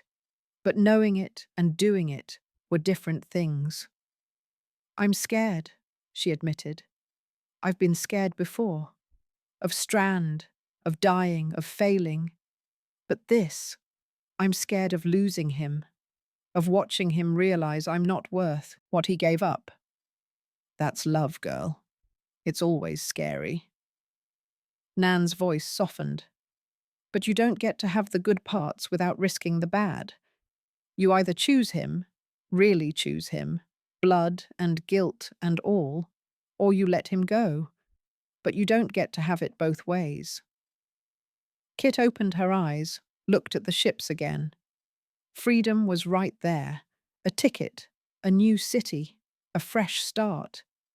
But it wouldn't be freedom. It would be running. And she'd spend the rest of her life wondering what might have been if she'd had the courage to stay. I don't know how to do this, Kit said. How to be someone worth loving after what I've done. You start by believing you are, that you always were, even when you don't feel like it. Nan turned toward the street, leaning on her crutch. And you stop punishing yourself for being human, for surviving, for doing what you had to do. It's exactly that simple. Nan looked back at her. You killed a man, in self-defense, to save someone you love. That makes you a survivor, not a monster. The sooner you accept that, the sooner you can figure out what comes next. And if I can't accept it? Then you keep pretending until it becomes true. That's what the rest of us do. Nan started walking. Come on. I need to get back before Father Barrett realizes I'm gone and has a fit. You're coming with me. Nan, not asking Gil. Gil, you're coming back to the church. You're going to eat something. Rest. And then you're going to decide, do you stay and fight for what you want? Or do you run and regret it forever? Kit followed, because she didn't know what else to do. Back through the streets, past the vendors and workers and women who looked like she'd looked before the vendetta consumed her life. They made it to Father Barrett's church just as the priest was emerging, clearly looking for Nan. Thank God, he said when he saw them. Mrs. Garrett, you shouldn't be. I'm fine. Just needed some air. Tapepchi waved him off. Kit's staying here for a bit. Get her some food and a place to sleep. Father Barrett looked at Kit, really looked at her, and something in his expression shifted. Understanding, maybe, or pity. She couldn't tell which. "Of course," he said gently. "Come inside, Catherine. You look exhausted." Kit followed him into the church. The vestry was quiet, peaceful. Nan settled onto her cot with a groan, while Father Barrett brought Kit bread and weak tea. "Eat," he said, "then rest. Whatever burdens you're carrying, they'll still be there after you've slept." Kit ate because he was watching. The bread tasted like dust. The tea was barely warm, but she forced it down. Father Barrett left her alone. Nan was already asleep, snoring softly. Kit sat on the floor, back against the wall, and let herself feel everything she'd been avoiding. The guilt, the fear, the weight of what she'd done, the knowledge that she'd crossed a line and couldn't go back. But also, the certainty that she'd do it again. That if faced with the same choice, Thomas's life or that man's, she'd make the same decision every time. Did that make her a monster? Or just human? Kit didn't know. What she did know was that Nan was right about one thing. Running wouldn't solve anything. It would just mean living with the guilt alone instead of with someone who might understand. Thomas had seen her kill a man, seen the worst thing she was capable of, and she owed him the chance to decide what that meant. For both of them. Kit pulled out the locket, opened it, looked at her father's face. "I don't know if this is what you wanted," she whispered. "If revenge was worth it. If I did right or wrong. But I can't keep living for your ghost. Can't keep destroying myself trying to make your death mean something." Her father's painted face looked back, forever frozen in that moment of happiness. Kit closed the locket gently. She'd spent 8 years pursuing vengeance, 8 years letting rage drive her, 8 years thinking that destroying Strand would bring peace. It hadn't. But maybe, there was something else, something beyond revenge, something worth building instead of destroying. Thomas had tried to show her that, had believed they could create something good together, something that mattered more than the vendetta. She'd pushed him away because she was scared, because she thought she was protecting him. But Nan was right. That was his choice to make, not hers. Kit leaned her head back against the wall and closed her eyes. She'd rest, get her strength back. And then she'd face Thomas, face what she'd done, face the possibility that he couldn't forgive it. And if he couldn't, if he decided she was too broken, too violent, too damaged, well, she'd survived worse. She'd survived that too. But at least she'd know. At least she'd have tried. Kit drifted off to sleep with that thought, her hand still wrapped around the locket, her father's ghost finally starting to feel distant. Starting, just starting, to let go. Across London, in his dingy lodging house, Thomas lay awake and stared at the ceiling. His ribs were wrapped. Father Barrett had sent a physician as Kit had promised. Broken, but they'd heal. The bruises would fade. The pain would subside. But the image of Kit's face as she'd driven that knife home, that wouldn't fade. Not because it horrified him, because it didn't. He should be horrified, should be repulsed. A woman he loved had killed a man in front of him, had chosen violence, had crossed a line that couldn't be uncrossed. But all he felt was gratitude that she'd been there, that she'd saved him, that she'd done what needed to be done. Did that make him as bad as her? As broken? Thomas didn't know. What he did know was that he needed to find her, needed to tell her that the killing didn't change how he felt, that he understood why she'd done it. that he didn't blame her for saving his life, but he also knew she wasn't ready to hear it. She'd run because she thought she was protecting him from herself, from what she was capable of.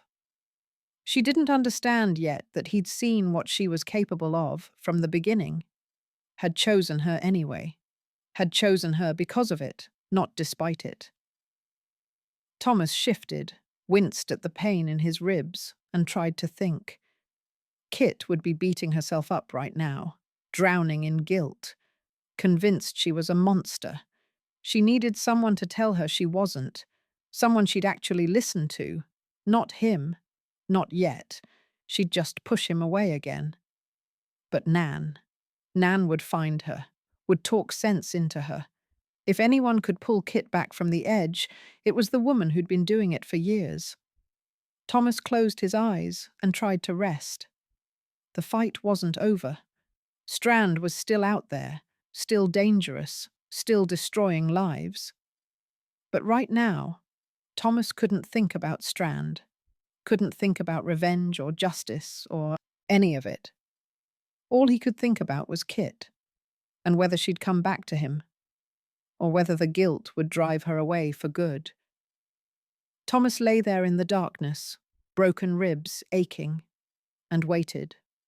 For news. For word. For Kit to realize what he already knew. They were stronger together than apart, even when together meant blood on their hands and impossible choices and a future with no guarantees. Especially then. He just had to wait for her to see it too, however long that took. Chapter 28. The Choice. Thomas spent 3 days recovering in his lodgings, ribs healing slowly, thinking in circles. The evidence from Strand's raid was spread across his floor. Shipping manifests, ledgers, names of officials on Strand's payroll, records of children bought and sold like cargo. Everything they'd seized, meticulously documented, all of it useless. The raid had been unauthorized, the evidence illegally obtained. No court would touch it, no prosecutor would build a case on it. It was just paper now, proof of crimes no one would punish.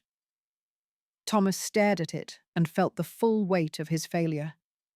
They'd been so close. Had Strand in custody with undeniable evidence, had witnesses, victims, a clear case. And it had all meant nothing, because the law protected men like Strand. The system was designed to let them walk free while people like Kit, people who actually fought for justice, were branded criminals.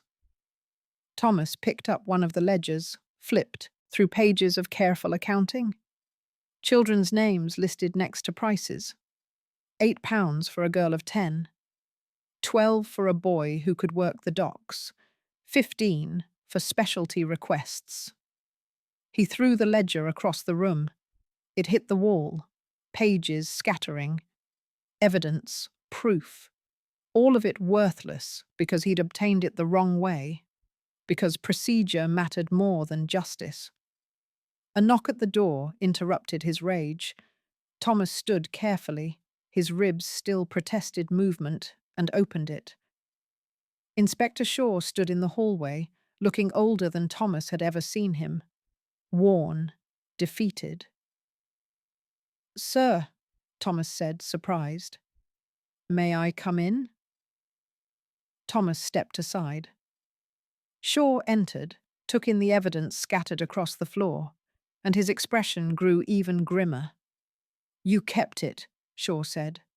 "The documents from the raid." "Yes. You know they're worthless now, inadmissible, even if you could get a prosecutor to look at them, which you can't." "I know." Thomas closed the door. "Why are you here, sir?"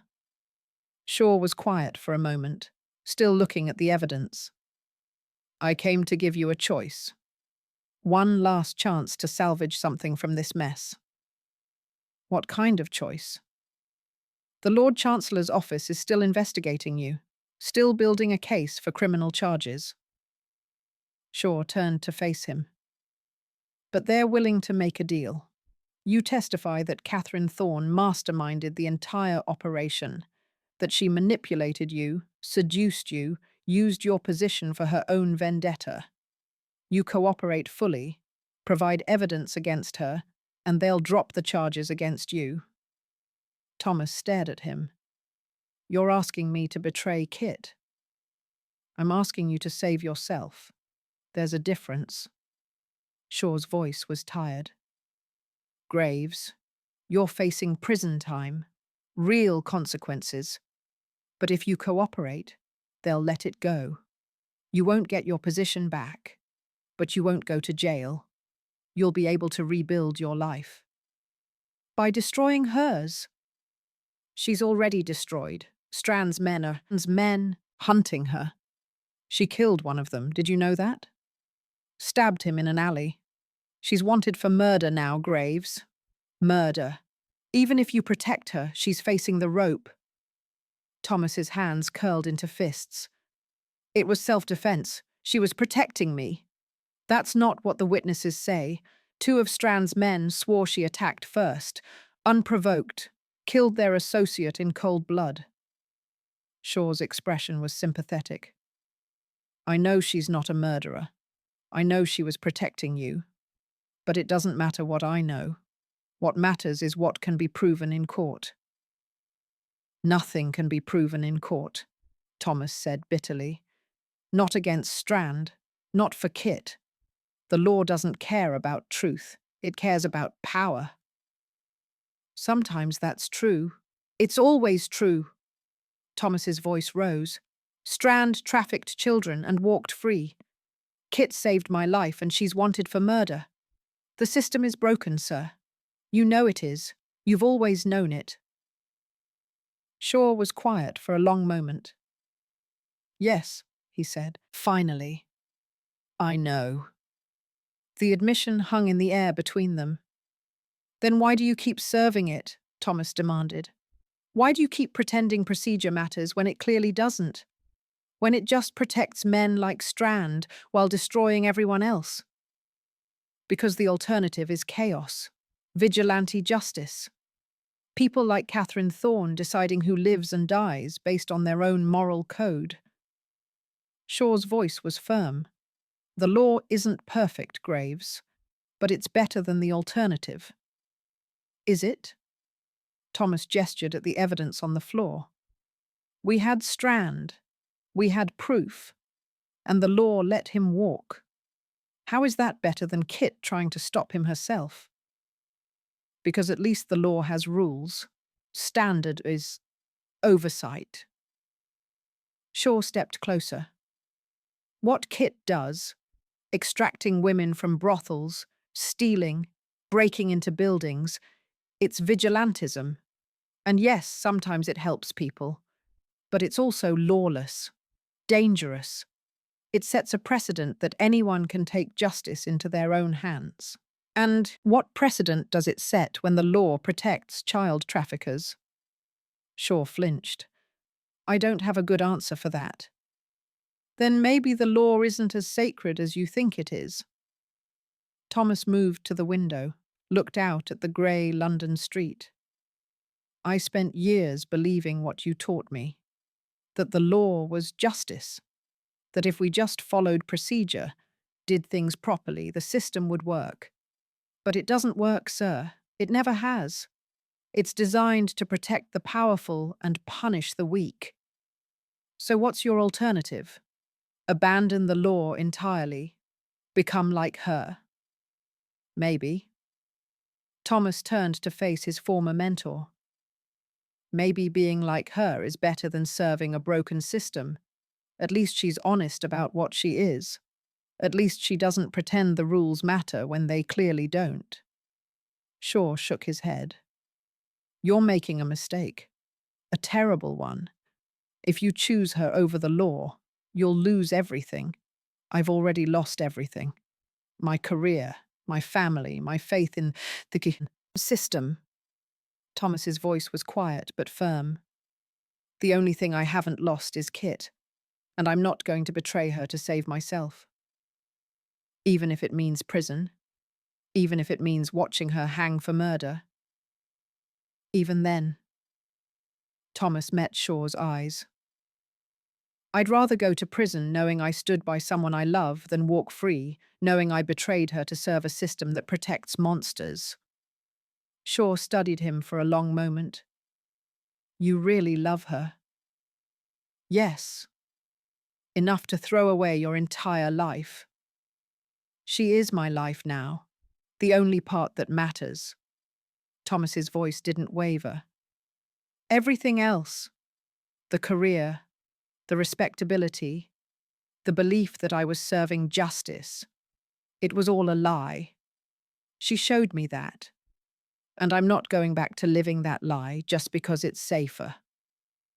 Shaw pulled an envelope from his pocket, set it on the table. That's the deal from the Lord Chancellor's office. Read it.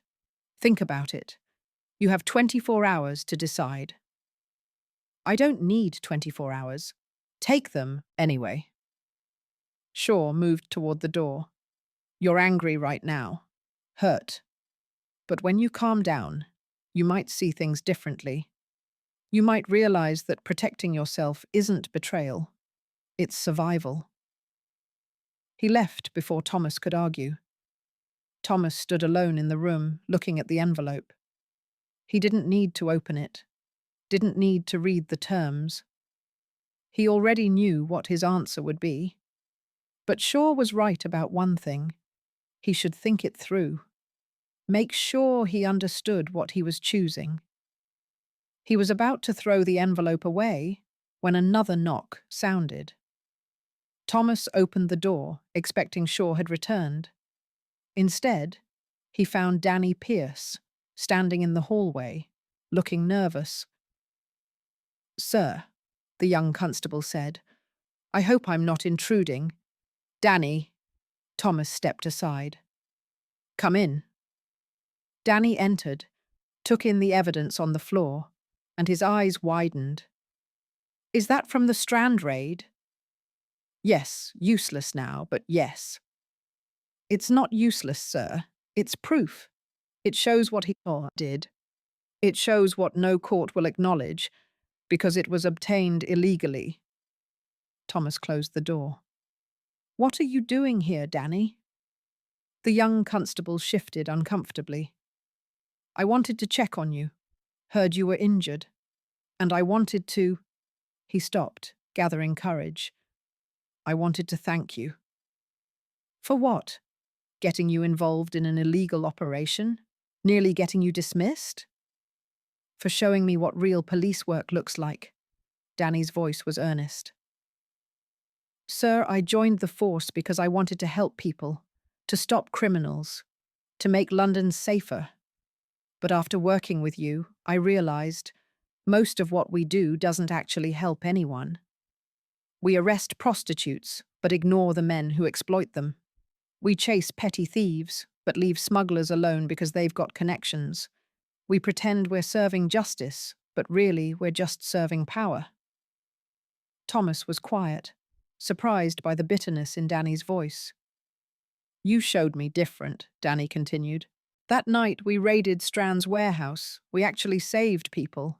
Those children, they'd still be in cages if you hadn't acted. Miss Thorne, she'd have been killed if you hadn't helped her. You did real good, sir.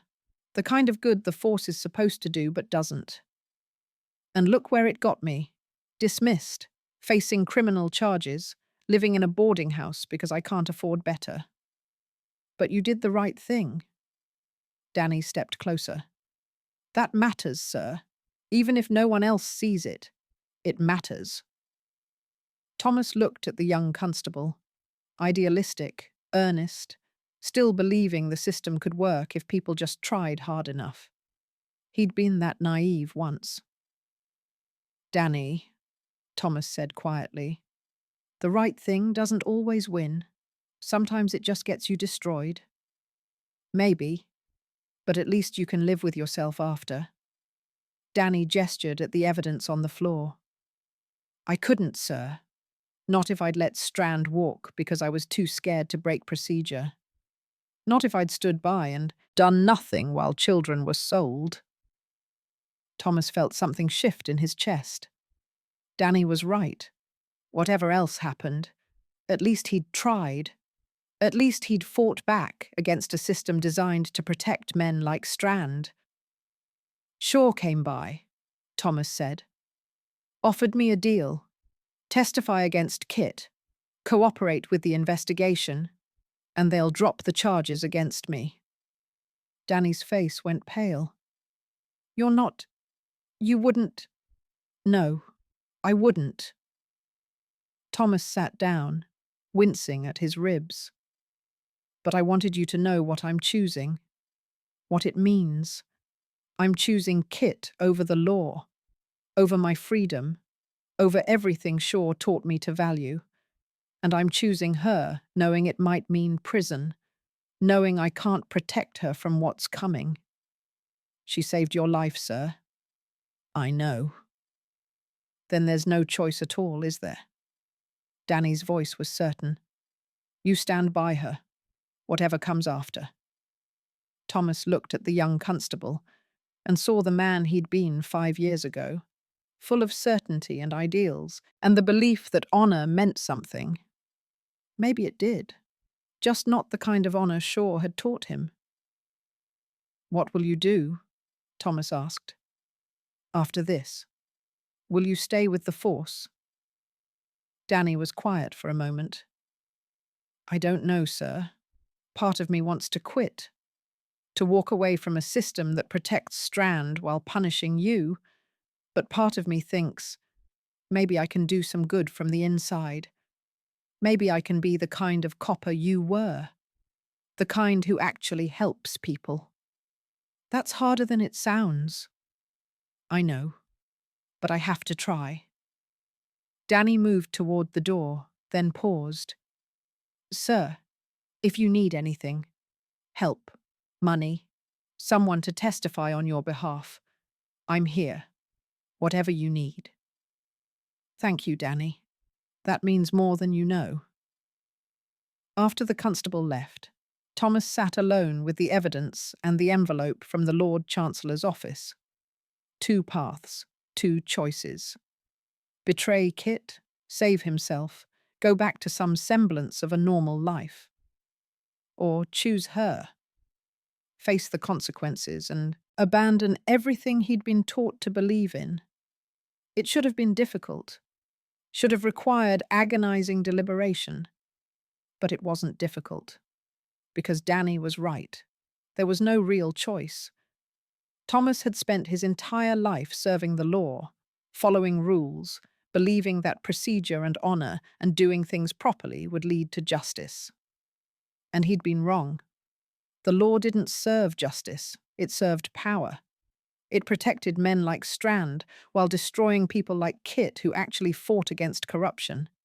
He'd seen it happen over and over, seen victims ignored, seen criminals with connections walk free, seen good people ground down by a system designed to keep them in their place. And he was done, pretending otherwise. Kit had shown him the truth, had opened his eyes to what he'd been willfully blind to for years. She'd saved him, not just from Strand's men in that alley, but from a life of comfortable self-deception.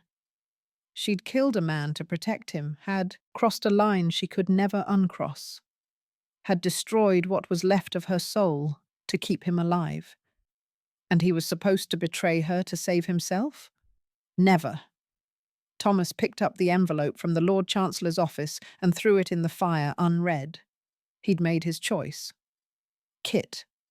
Always Kit. Everything else, his freedom, his future, his principles, it all meant nothing without her. Shaw would be disappointed. His mother would be horrified. The entire Metropolitan Police would see it as proof that Kit had corrupted him. Let them. Thomas stood, gathered the evidence from the floor, and began sorting through it methodically. He couldn't use it legally, couldn't build a case that would stand up in court. But there were other ways to destroy a man besides the law. Strand had powerful friends, connections, money. But he also had enemies, competitors, people who'd love to see him fall. Thomas began making notes, names of Strand's rivals, officials he'd refused to bribe, businessmen he'd undercut, all the people who might be interested in damaging evidence, even if it was illegally obtained. The law wouldn't stop Strand, but Thomas didn't need the law anymore. He just needed to be willing to fight dirty, something Kit had been trying to teach him from the beginning. Thomas worked through the night, planning. By dawn, he had a strategy, not legal, not honorable, but effective. He'd give Strand's competitors the evidence, let them use it to destroy his business relationships. He'd leak the names of bribed officials to journalists who'd love a scandal. He'd send the records of trafficked children to reformers who'd make noise even if courts wouldn't listen. Death by 1,000 cuts, destroying Strand's reputation, his connections, his power, piece by piece until there was nothing left. It wouldn't get justice for the children, wouldn't punish Strand the way the law should have. But it would hurt him, would make him bleed the way he'd made others bleed. And maybe, it would prevent him from hurting anyone else. Thomas sat back, looking at his plans, and felt something he hadn't felt in days. Hope. Not hope that the system would work. Hope that he and Kit could work. Together, fighting the way she'd always fought. Outside the rules, doing whatever it took, refusing to accept that power always won. They'd lost this battle. Strand had walked free. The law had failed. But the war wasn't over. And this time, Thomas wouldn't make the mistake of thinking the law mattered. This time, he'd fight dirty. This time, he'd be what Kit needed him to be. Not a respectable inspector following rules, but a partner willing to break them. Thomas stood, ignoring the pain in his ribs, and began getting dressed. He needed to find Kit, needed to tell her what he'd decided, needed to make sure she understood that the killing hadn't changed how he felt, that he chose her, always had, always would, even if it destroyed him, especially if it destroyed him, because a life serving a broken system wasn't worth living, but a life fighting alongside Kit, messy and dangerous and probably doomed, that was worth everything. Thomas grabbed his coat and headed for the door. Time to stop agonizing over lost principles, time to embrace what he'd become. Time to find Kit and make sure she knew. She hadn't ruined him. She'd saved him from a life of comfortable lies and meaningless honor and serving a system designed to crush people like her. Thomas walked out into the London morning with broken ribs and no career, and a plan that would probably get him arrested or beaten. But for the first time in days, maybe years, he felt like himself, like someone who mattered, like someone worthy of Catherine Thorne. Now he just had to find her and hope she'd give him the chance to prove it. Chapter 29. The Reunion. Thomas found her at Nan's gin house. It took him most of the morning. Father Barrett had been reluctant to say where Kit had gone, citing patient confidentiality. But Thomas had worn him down with persistence and the truth, that he needed to find Kit, needed to tell her something important, and wasn't leaving until he did. Finally, the priest had relented. Nan's place. But Thomas? She's fragile right now. Whatever you need to say it gently. Thomas had no intention of being gentle. Gentle was what had gotten them here, dancing around truth, protecting each other from hard realities, pretending their situation was less desperate than it was. No more of that. The gin house was nearly empty this time of day. A few regulars hunched over their drinks, a woman sleeping in the corner. The barman looked up when Thomas entered, assessed him with practiced eyes, and jerked his chin toward the back room. Thomas found Kit sitting at a table against the wall, a half-empty glass in front of her. She looked up when he entered, and he saw the moment she recognized him. Her body went rigid, hand moving instinctively toward her pocket where she kept her knife. "Kit," he said quietly. She didn't respond, just stared at him like he was a ghost or a threat. Thomas crossed the room slowly, giving her time to process his presence. He pulled out a chair and sat across from her. His ribs protested the movement, but he ignored them. "You shouldn't be here," Kit said finally. Her voice was rough, like she hadn't spoken in days. "Probably not, but I'm here anyway." "Thomas, I need you to listen. Can you do that? Just listen." Kit's jaw tightened, but she nodded. Thomas pulled papers from inside his coat, the evidence he'd spent the night organizing. He spread them across the table between them, shipping manifests, ledgers, names. "This is everything we seized from Strand's warehouse," he said. "All the proof of what he's done. Trafficking children, smuggling opium, bribing officials, everything." Kit looked at the papers, then back at him. "That evidence is worthless. The raid was illegal." "I know. No court will touch it. No prosecutor will build a case on it." Thomas met her eyes. "Which is why we're not going to court." Kit went still. "What?" "We're going to destroy Strand. Not legally, not through the system. We're going to use this evidence to burn his empire to the ground, piece by piece, until there's nothing left." Thomas kept his voice steady. "Together." "You can't—" Kit shook her head. "You're a police inspector. Or you were. You can't just—" "I was a police inspector. Past tense." Thomas leaned forward. "Shaw came to see me yesterday. Offered me a deal from the Lord Chancellor's office. Testify against you. Call you the mastermind. Cooperate with their investigation. And they'll drop all charges against me." Kit's face went white. "What did you say?" "I burned the offer unread." Thomas pushed the papers closer to her. "Because I'm done pretending the law matters.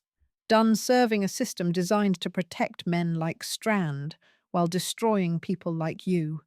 Done choosing procedure over justice." "Thomas, you were right. From the beginning, you were right." His voice was fierce. "The system is broken. The law serves power.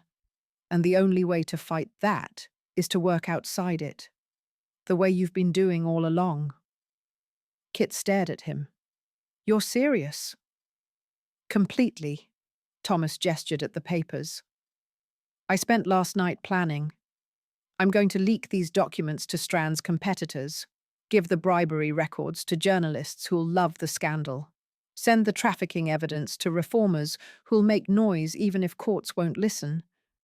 I'm going to destroy his reputation, his business relationships, his connections, everything that makes him powerful." "That's illegal. You could be arrested." "I know, and I don't care." Thomas reached across the table, caught her hand. "Kit, I choose you. I choose this. I choose fighting dirty over playing by rules that don't work. And I'd make that choice 100 times over." Kit pulled her hand back like he'd burned her.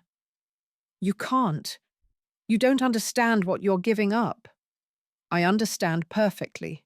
My career's already gone. My family disowned me. My reputation is destroyed.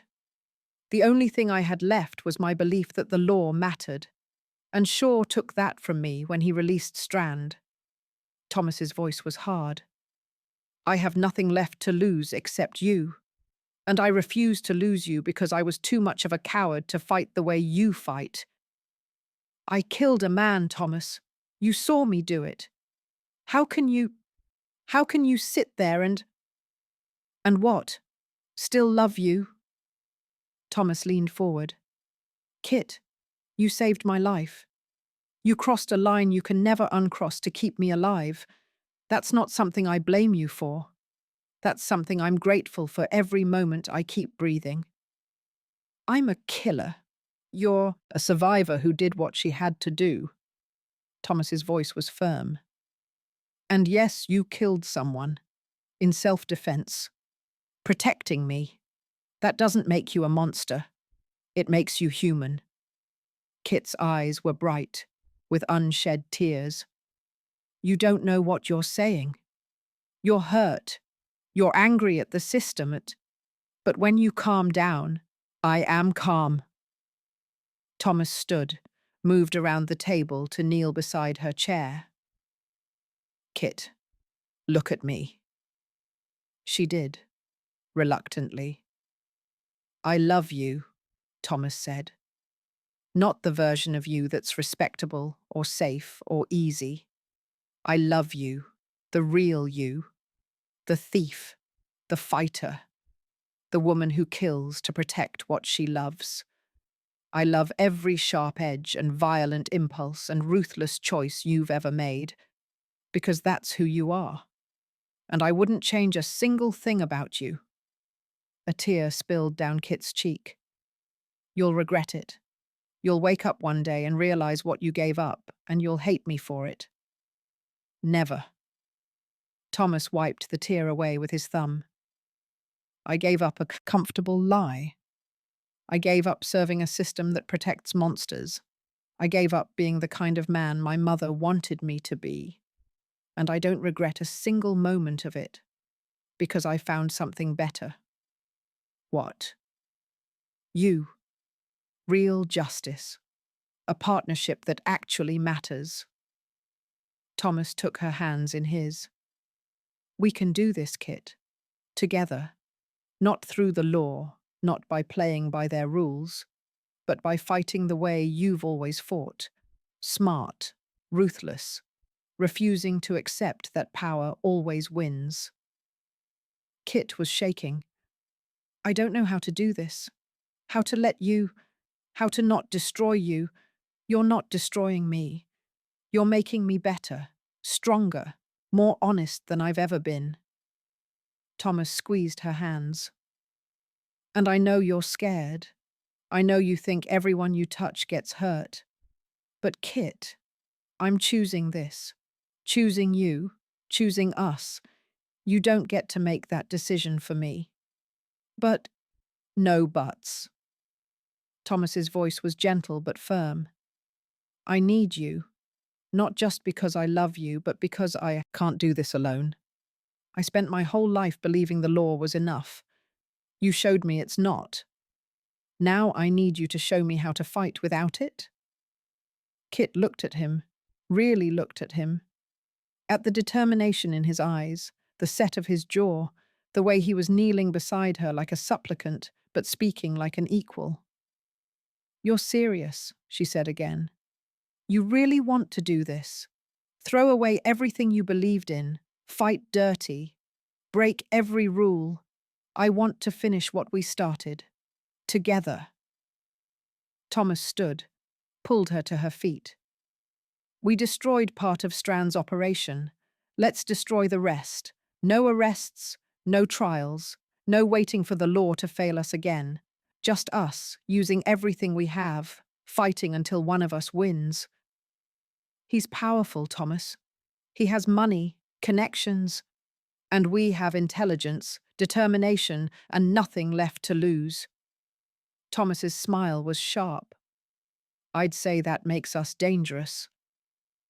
Kit searched his face for doubt, for hesitation, for any sign he didn't understand what he was choosing. She found none. If we do this, she said slowly, there's no going back. You can't change your mind later, can't decide you want your principles back. I don't want them back. They were never mine to begin with. They were Shaw's, my mother's, the system's. Thomas's voice was certain. What I want is real justice, real partnership, a life that actually means something, and I can only have that with you. Kit felt something crack in her chest, the armor she'd built around herself, the certainty that she had to face everything alone, the belief that no one could truly choose her and mean it.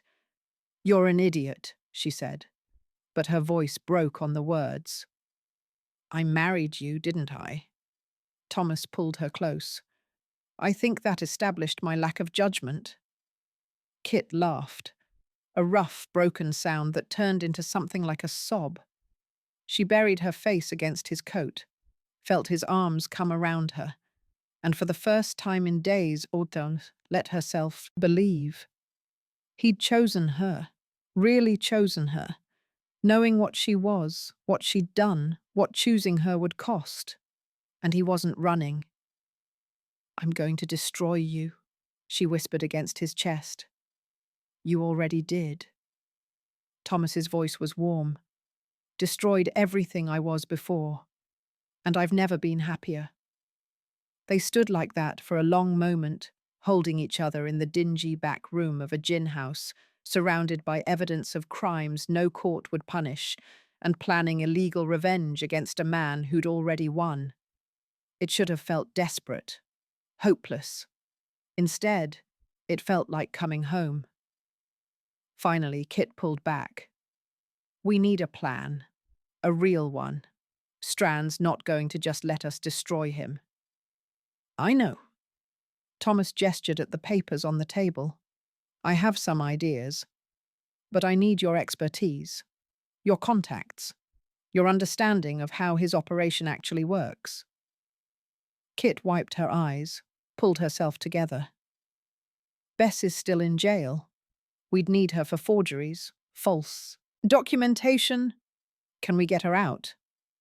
Maybe, if we bribe the right people. Or break her out. Kit's mind was already working. Dr. Chen is being threatened with deportation. We'd need to handle that first. She's essential for medical support. I have contacts at the Home Office, former colleagues who owe me favors. I can call them in, buy us time. Father Barrett can provide sanctuary, but he won't help with anything violent. We don't need him for violence, we need him for cover, legitimacy. Thomas pulled out the papers. Here's what I'm thinking. We hit Strand's business relationships first. His competitors would love dirt on him. We leak the evidence selectively, make it look like it came from inside his organization, which makes his people paranoid, turns them against each other. Kit's eyes lit up. Then while they're fighting amongst themselves, we target his bribed officials. Public exposure, scandal, which removes his protection, makes him vulnerable. Thomas was grinning now. And then we go after him directly. Kit's voice was cold. No arrests, no trials. We destroy him completely. How? Kit was quiet for a moment, thinking. I have an idea, but it's dangerous, and probably illegal in about 15 different ways. Perfect. Thomas pulled her close again. Tell me. She did. By the time she finished, Thomas was nodding slowly. It could work. It's insane, but it could work. We'd need help. Danny, maybe. He'll do it. He told me he would. Said you inspired him to be a better copper, one who actually helps people. Thomas paused. We'd need Nan, too. Her contacts, her knowledge of the streets. She's still recovering. I won't risk her again. Then ask her. Let her decide. Thomas's voice was gentle. Stop trying to protect everyone, Kit. We're all adults. We can make our own choices about what risks we take. Kit wanted to argue, wanted to insist she could handle this alone, that she didn't need to drag more people into her vendetta. But Thomas was right. She'd been making choices for everyone else, deciding who was worth risking, who needed protecting. And all it had done was isolate her. Okay, she said finally. We ask. We gather whoever's willing to help. And we plan this properly. No more rushing in, no more hoping the law will work. We do this smart. We do this ruthless, and we make sure Strand can't hurt anyone ever again. Thomas smiled, that sharp, dangerous smile she'd never seen on his face when he was still Inspector Graves, respectable officer of the law. "That's my girl," he said. Kit kissed him then, fierce and desperate and certain. He kissed back, hands tangling in her hair, and for a moment the world narrowed to just this, them together, choosing each other despite impossible odds. When they pulled apart, Kit rested her forehead against his. "If we do this, we can't ever go back. Can't ever be respectable again. You'll be a criminal." "Thomas, same as me." "Good." His voice was certain. "I'd rather be a criminal who actually accomplishes something than a respectable man who serves a broken system." "You're really sure about this?" "I've never been more sure of anything." Thomas pulled back, looked at her. "Are you?" Kit thought about it, really thought about it.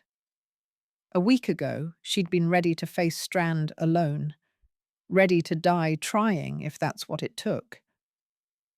She'd pushed Thomas away because she thought she was protecting him. But she'd been wrong. He didn't need protecting. He needed to be trusted, to be seen as an equal, capable of making his own choices, willing to take his own risks. And maybe, she needed him too. Needed the partnership they'd built. Needed someone who saw her clearly and chose her anyway. "Yes," she said. "I'm sure." "Then let's get started." Thomas gathered the papers.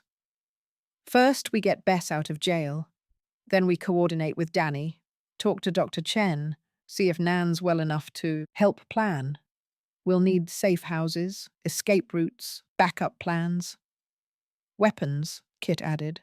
"Real ones, not just knives." "Can you get them?" "I know people. It'll cost, but I can get them." "Good." Thomas's expression was grim. "Because I have a feeling this is going to get violent before it's over." "It will." Kit didn't sugarcoat it. "Strand won't just let us destroy him. He'll fight back. People will get hurt, maybe killed." "I know." Thomas met her eyes. "But we're doing it anyway. Because the alternative is letting him win. Letting him keep trafficking children, destroying lives, walking free because the law protects him. And we're okay with that. With becoming exactly what Shaw said we were. Vigilantes. Criminals taking the law into our own hands." Thomas was quiet for a moment. Shaw was right about one thing. We are taking the law into our own hands. But he was wrong about why that's dangerous. It's not dangerous because we might hurt innocent people. It's dangerous to men like Strand because it means they can't hide behind procedure anymore, can't use their connections and money to escape consequences. So we're the consequences. We're justice. Thomas's voice was hard. Real justice. The kind the law should deliver but doesn't. Kit studied him. This man who'd given up everything, who'd transformed from a by-the-book inspector to someone willing to fight dirty, who'd chosen her over safety and comfort, and every principle he'd been raised to value. "I love you," she said. It still felt strange saying it, but true. "I know." Thomas smiled. "You killed a man to save me. That's a hard declaration to top." "Don't joke about that." "I'm not joking. I'm acknowledging reality." He pulled her close again.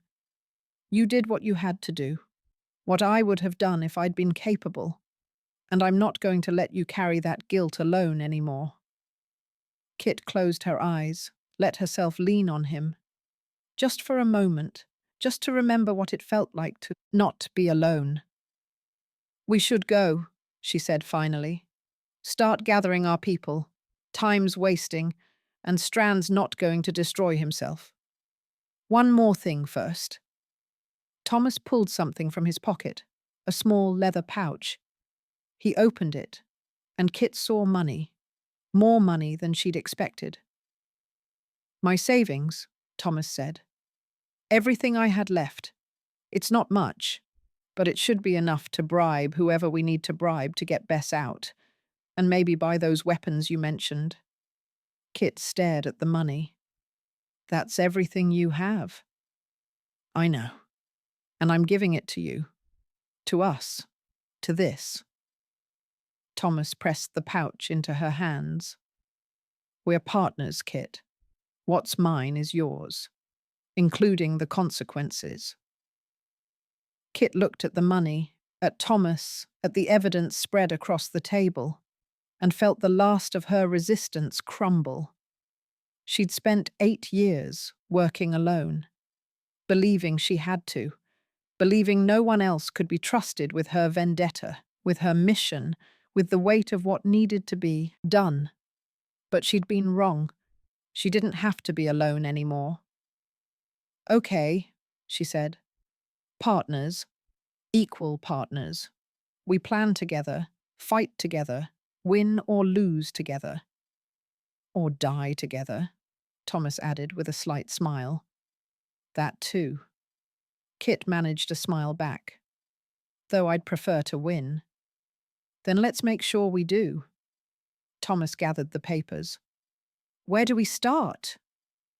Kit thought for a moment, then smiled, sharp and dangerous. We start by reminding Victor Strand that he's not the only one who knows how to fight dirty, and that this time he's not facing some idealistic inspector and a lone thief. He's facing us, together, and we're not playing by his rules anymore. Thomas's answering smile was equally sharp. Good. I never liked his rules anyway. They left the gin house together, papers tucked safely away, plans forming, their network waiting to be gathered. The law had failed them. The system had protected their enemy. So they'd build something new, something outside the rules, something that actually worked. Justice. Real justice, the kind you had to fight for, the kind worth risking everything for.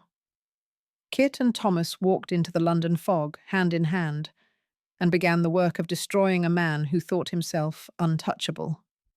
Together. The way it always should have been. The way it would be from now on. No matter what it cost. Chapter 30. Gathering the Pieces. Getting Bess out of jail took 2 days, £50 in bribes, and 3 forged documents that Bess herself would have been proud of, if she hadn't been the one who needed rescuing. Kit handled the forgeries. Her work wasn't as clean as Bess's, but it was good enough to convince a bribed jailer that Catherine Carter had been released on order of a magistrate who'd never heard of the case. Thomas handled the money. He'd emptied what was left of his savings and called in favours from a former colleague who owed him for looking the other way during a gambling operation. The colleague, a constable named Williams, who was 3 months from retirement and didn't care about much anymore, took the money and made sure the paperwork went through the right channels. Or rather, the wrong channels. The ones that didn't ask questions. They met Bess outside Newgate at dawn on the 3rd day. She emerged looking thinner, paler, but with her sharp wit intact. Well, she said, taking in Kit and Thomas standing together. I see you two worked out your differences. Something like that. Kit pressed a small purse into Bess's hand. Travelling money. You should leave London for a while. Not a chance. Bess pocketed the money but didn't move. You sprung me from jail, which means you need something. And whatever it is, it's probably illegal and dangerous. My favourite combination. Bess, don't. The forger's voice was firm. I know what Strand did. He had me arrested to get at you. Had my shop torn apart. destroyed a year's worth of work. Her eyes were hard.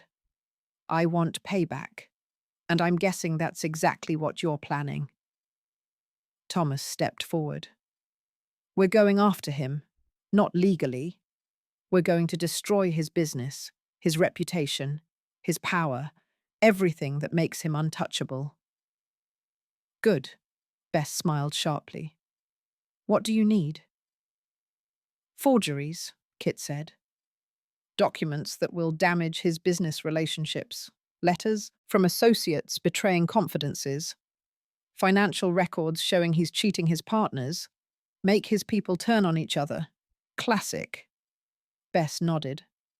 I'll need materials, access to his actual documents so I can match the handwriting, the seals. We have samples. Thomas pulled papers from his coat. From the raid. Everything you'll need to make it convincing. Bess took the papers, studied them with a professional eye. This is good work. Very detailed. I can work with this. She looked up. But I'll need somewhere safe. My shop's compromised. Father Barrett's church, Kit said.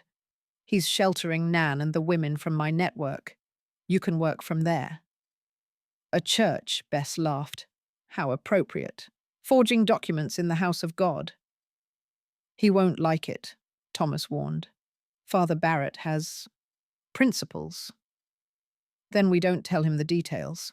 Kit's voice was practical. He thinks you're helping us gather evidence, which technically you are. Just not for a legal case. They took Bess to the church in a hired cab. Father Barrett was less than pleased to see them bringing another conspirator into his sanctuary, but he didn't refuse.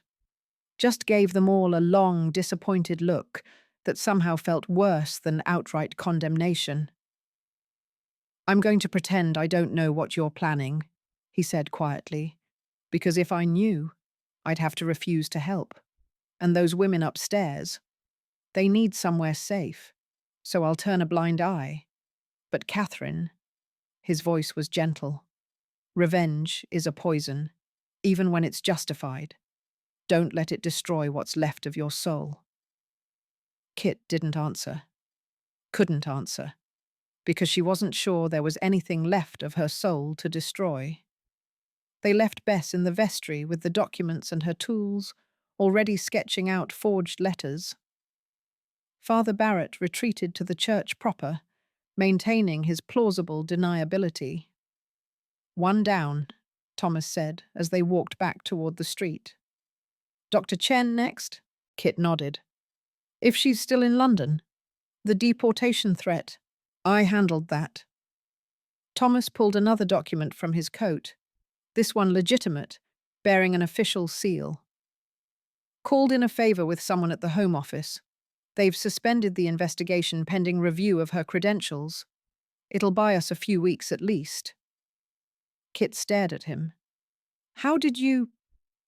I spent 5 years as an inspector. Made contacts, helped people. Some of them still owe me favors. Thomas's smile was slight. I'm just using them differently now. They found Dr. Chen at her surgery, treating a woman with a badly infected wound. The physician looked up when they entered, finished bandaging her patient, then sent her away with instructions and a small packet of powder. Catherine, Mr. Graves. Dr. Chen washed her hands in a basin. I assume you're here about the deportation order. It's been suspended, Thomas said. Temporarily. But we need your help with something that might make it permanent. Dr. Chen dried her hands carefully. Go on. Kit laid out the plan. Not all of it, but enough. They needed testimony from the women Strand had trafficked. Medical records documenting their injuries. Evidence that couldn't be dismissed as easily as children's frightened statements. You want me to betray patient confidentiality? Dr. Chen said flatly. We want you to give those women a voice, Kit corrected. Most of them won't testify in court. They're too scared, too traumatized. But if we have your medical records, Your professional assessment of what was done to them, it won't hold up in court either, not without the patients willing to testify. We're not taking this to court. Thomas's voice was quiet. We're taking it to journalists, reformers, people who'll publicize what Strand did, even if they can't prosecute him for it. Dr. Chen was quiet for a long moment. You're destroying him through scandal, public opinion, making him too toxic to do business with. Exactly. The physician moved to her desk, pulled out a ledger. I have records, 3 years' worth. Every woman I've treated from Strand's operation, from Cobb's brothels, from the trafficking network. She set the ledger on the desk. Most won't testify. They're too scared of retaliation. But a few might be willing to have their stories told, anonymously. That's all we need, Kit said. Is it? Dr. Chen's eyes were sharp. Because this sounds like the beginning of something, not the end. You destroy his reputation. What then? He still has money, connections. He can rebuild. Not if we take everything else too. Thomas's voice was grim. The business relationships, the political protection, the fear that keeps people silent. We dismantle it all piece by piece until there's nothing left. And then? Kit and Thomas exchanged glances.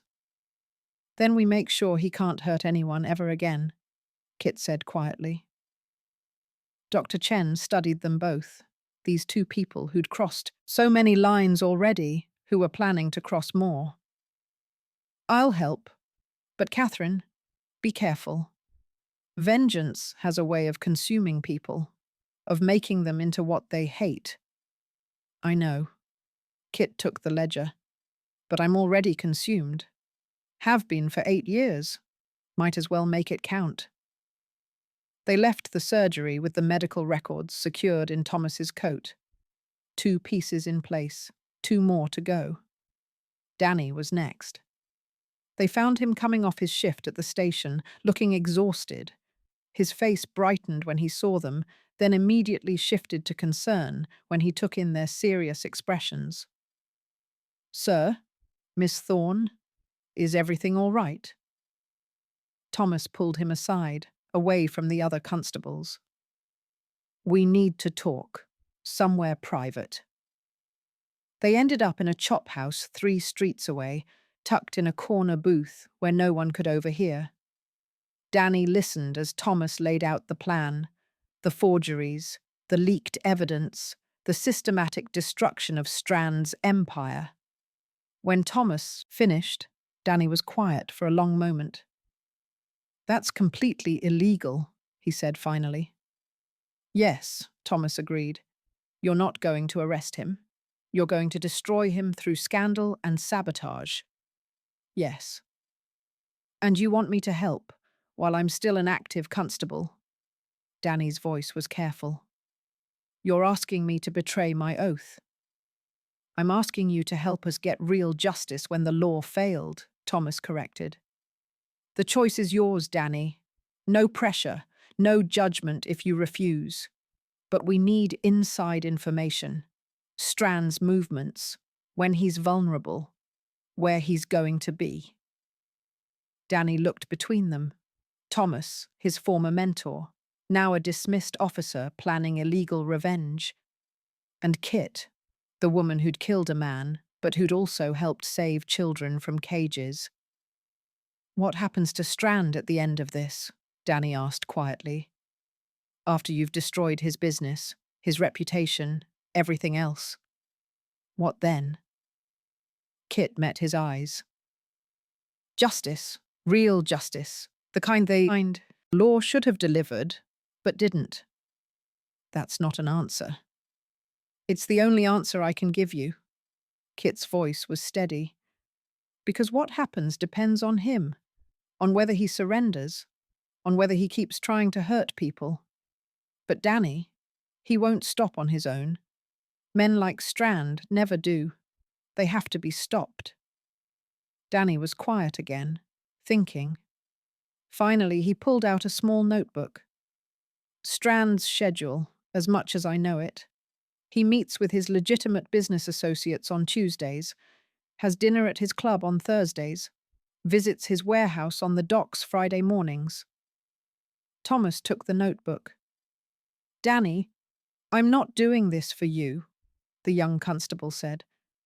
I'm doing it because those children deserved better than being released back to their families without any justice. Because the women Dr. Chen treats deserve to know their abuser will face consequences. Because the law failed, and someone has to fix it. He stood, straightened his uniform.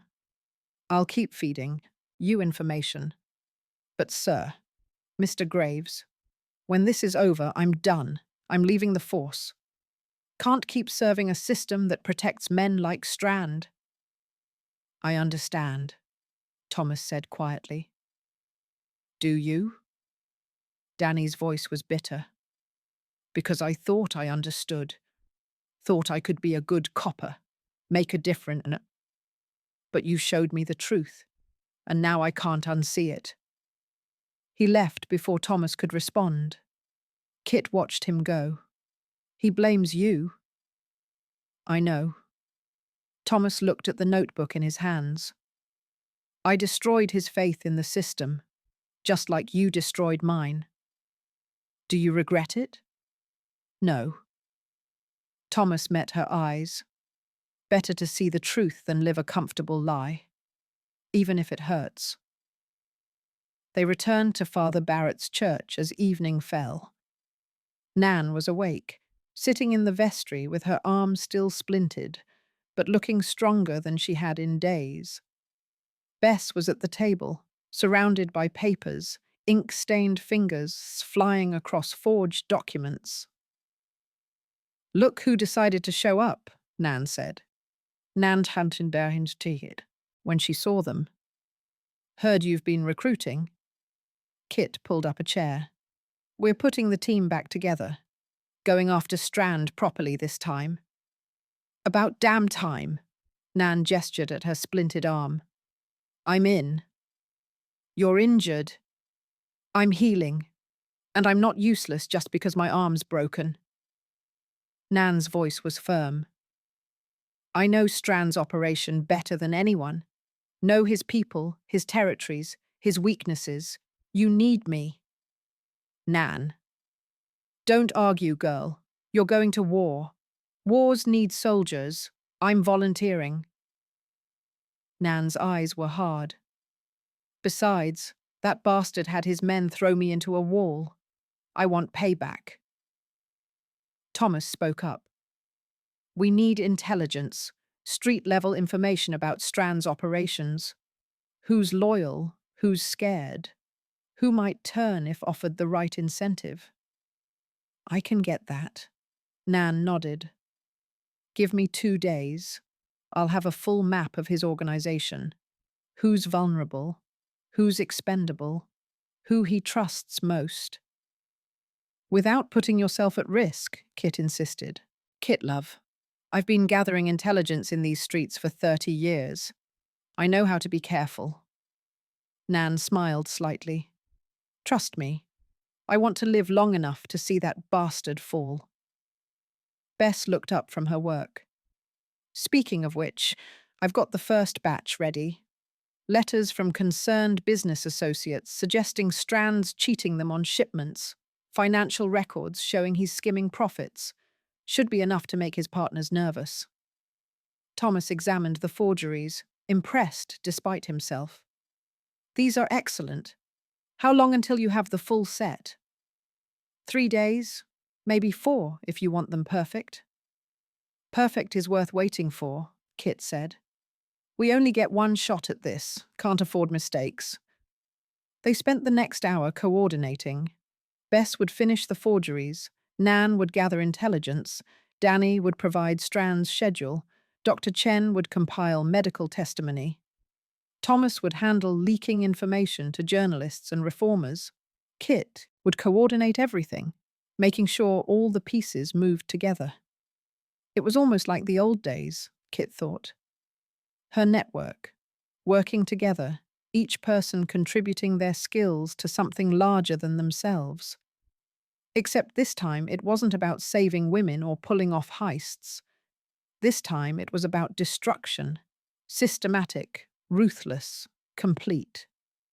As the meeting broke up and people returned to their tasks, Thomas caught Kit's arm. "Are we really doing this?" he asked quietly. "Crossing this line? There's no going back after we start." Kit looked at the people around them, Nan with her broken arm, still volunteering to fight. Bess, fingers stained with ink from forging evidence. Danny, betraying his oath because the law had failed. Dr. Chen, documenting horrors that courts would ignore. All of them choosing this. Choosing to fight dirty because fighting clean had gotten them nowhere. "Yes," Kit said. "We're really doing this." "No regrets?" "Plenty of regrets." Kit's voice was soft. "But not about this. Not about finally finishing what we started." Thomas pulled her close, pressed a kiss to her forehead. "Then let's make it count." Over the next 3 days, the pieces fell into place with almost frightening precision. Bess finished the forgeries, 20 separate documents, each one designed to damage a different relationship, sow a different seed of distrust. She'd matched handwriting, replicated seals, even aged the paper appropriately. They were works of art. Nan returned with a detailed map of Strand's organization. She'd talked to prostitutes, street vendors, dock workers, all the people who saw everything but were never seen. She knew which of Strand's men were loyal, which were scared, which could be turned. She knew his patterns, his habits, his weaknesses. Dr. Chen compiled medical records for 12 women who'd passed through Strand's trafficking operation. Most wouldn't testify, but 3 agreed to have their stories told, anonymously. The details were horrifying, damning, the kind of thing that would make even hardened reformers demand action. Danny provided Strand's schedule, his routines, the names of his business associates and their meeting places. He also reported something useful. Strand was getting paranoid, had increased his security, was apparently concerned about retaliation after the raid. Good. Let him be concerned. Thomas spent his days cultivating contacts, journalists who'd love a scandal, reformers looking for their next crusade, politicians who'd positioned themselves as champions of the poor and needed proof of corruption to justify their rhetoric. He was careful, never gave them everything at once. Just enough to whet their appetite, enough to make them start asking questions. The forgeries went out first, delivered anonymously to Strand's business partners, letters suggesting betrayal, financial records showing theft, each one carefully crafted to make recipients doubt, question, pull back from their associations. Within 2 days, Thomas heard rumors, business deals falling through, partners demanding audits, meetings cancelled. Strand's empire was starting to fracture. Then came the medical records. Thomas leaked them to a crusading journalist known for sensational stories about the plight of London's poor. The man was a self-righteous hypocrite who'd never actually helped anyone, but he had a platform and he loved outrage. The story ran in 3 newspapers. Anonymous testimonies from trafficked women, medical evidence of systematic abuse, veiled suggestions about who might be responsible. Strand's name wasn't mentioned, not yet. But everyone knew who the article was about. Public outcry followed, questions in Parliament, demands for investigation, the kind of scandal that made men distance themselves, that made protection evaporate. On the 5th day, Kit and Thomas met in their planning room, a cramped space above a print shop that Bess had access to. The walls were covered with papers, maps, schedules, a war room for their private war. He's vulnerable now, Kit said, studying the map of Strand's organization. His business relationships are shaky. His political protection is wavering. His own people are getting nervous. Which makes him dangerous, Thomas cautioned. Cornered animals fight back. Let him. Kit's voice was hard. We're ready. Thomas looked at the evidence spread across the table. The forgeries, the medical records, the schedules and maps, and carefully documented weaknesses. They'd built something formidable, a network of people working together toward a common goal, each one taking risks, breaking laws, choosing justice over safety. What's next? He asked. Kit smiled, sharp and dangerous. Next, we hit his criminal operations directly. The brothels, the warehouses, the protection rackets. We take away the illegal income that funds his legitimate businesses. That's more direct, more violent. Yes, Kit met his eyes. Are you ready for that? Thomas thought about the children in cages, the women Dr. Chen had documented, the system that protected monsters while destroying their victims. Yes, he said. I'm ready. Then we moved to the next phase. Kit pulled out a new set of maps. Strand's warehouses, his brothels, his safe houses. We're going to burn his empire to the ground, piece by piece, until there's nothing left but him, alone, vulnerable. And then? Then we finish it. Kit's voice was quiet, certain. Whatever it takes. Thomas looked at her. This woman who'd spent 8 years planning revenge, who'd killed to protect him, who'd finally let him become her equal partner in destruction. Together, he said.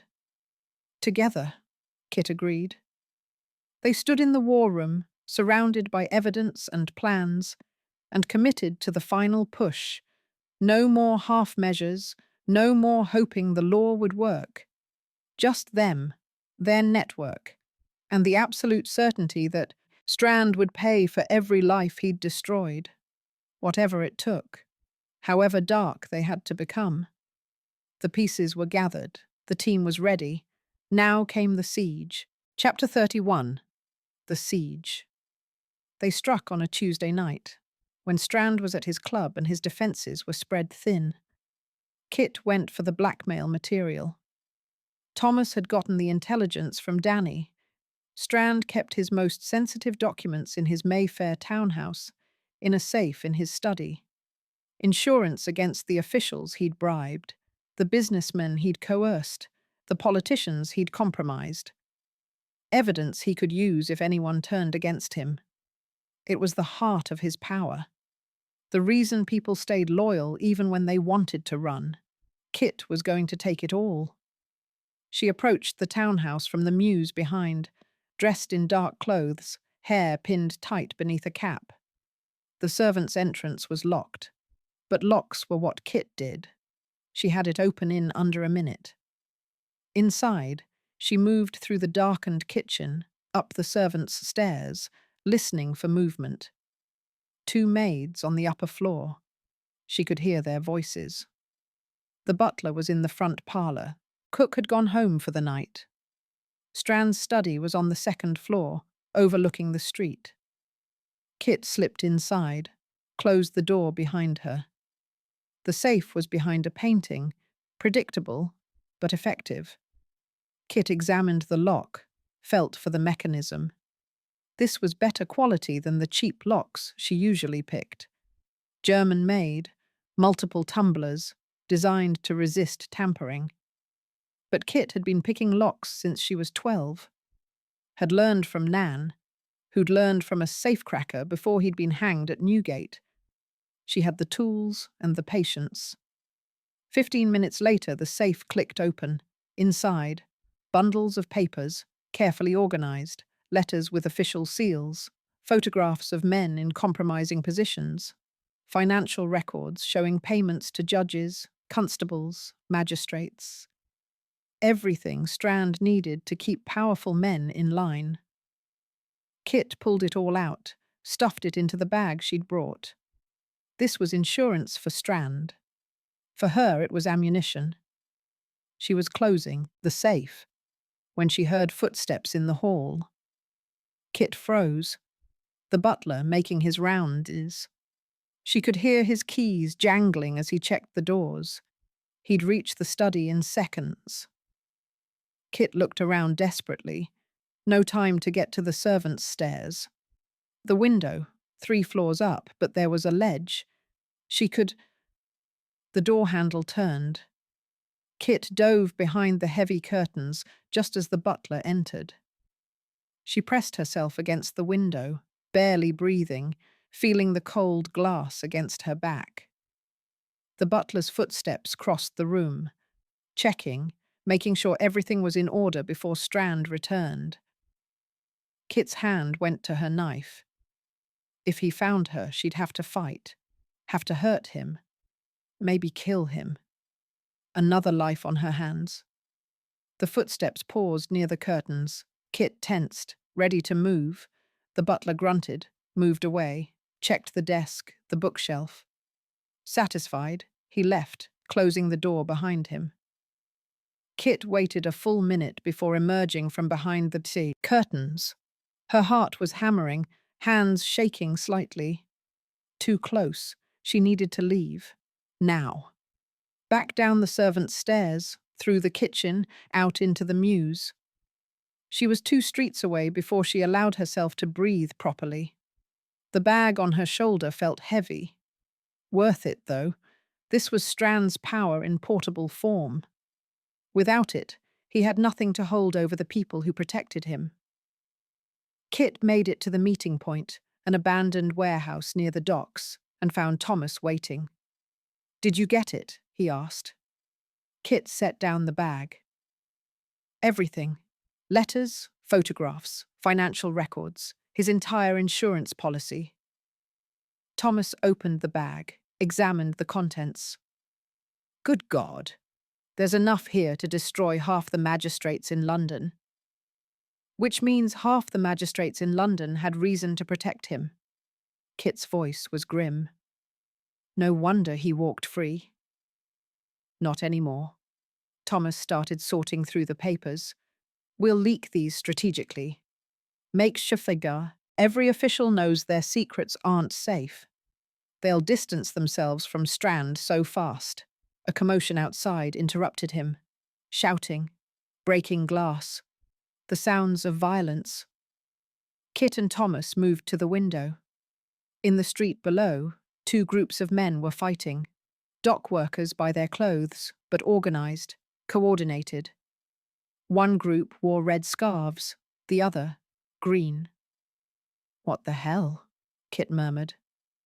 Thomas smiled grimly. That's my contribution. Strand's rivals. 2 hours earlier, Thomas had visited 3 separate criminal organizations, men who competed with Strand for control of the docks, who'd lost money and territory to his expanding empire, who'd loved to see him fall. He'd brought them each the same gift, evidence that Strand was planning to move against them. Forged letters from Bess, suggesting Strand was coordinating with police to raid their operations. Financial records showing he was undercutting their prices, stealing their customers. None of it, none, was true. All of it was convincing. He's going to destroy you, Thomas had told each group. Unless you move against him first. They'd believed him. Why wouldn't they? Thomas was a former inspector, recently dismissed for going after Strand. He had access to inside information, and the documents looked legitimate.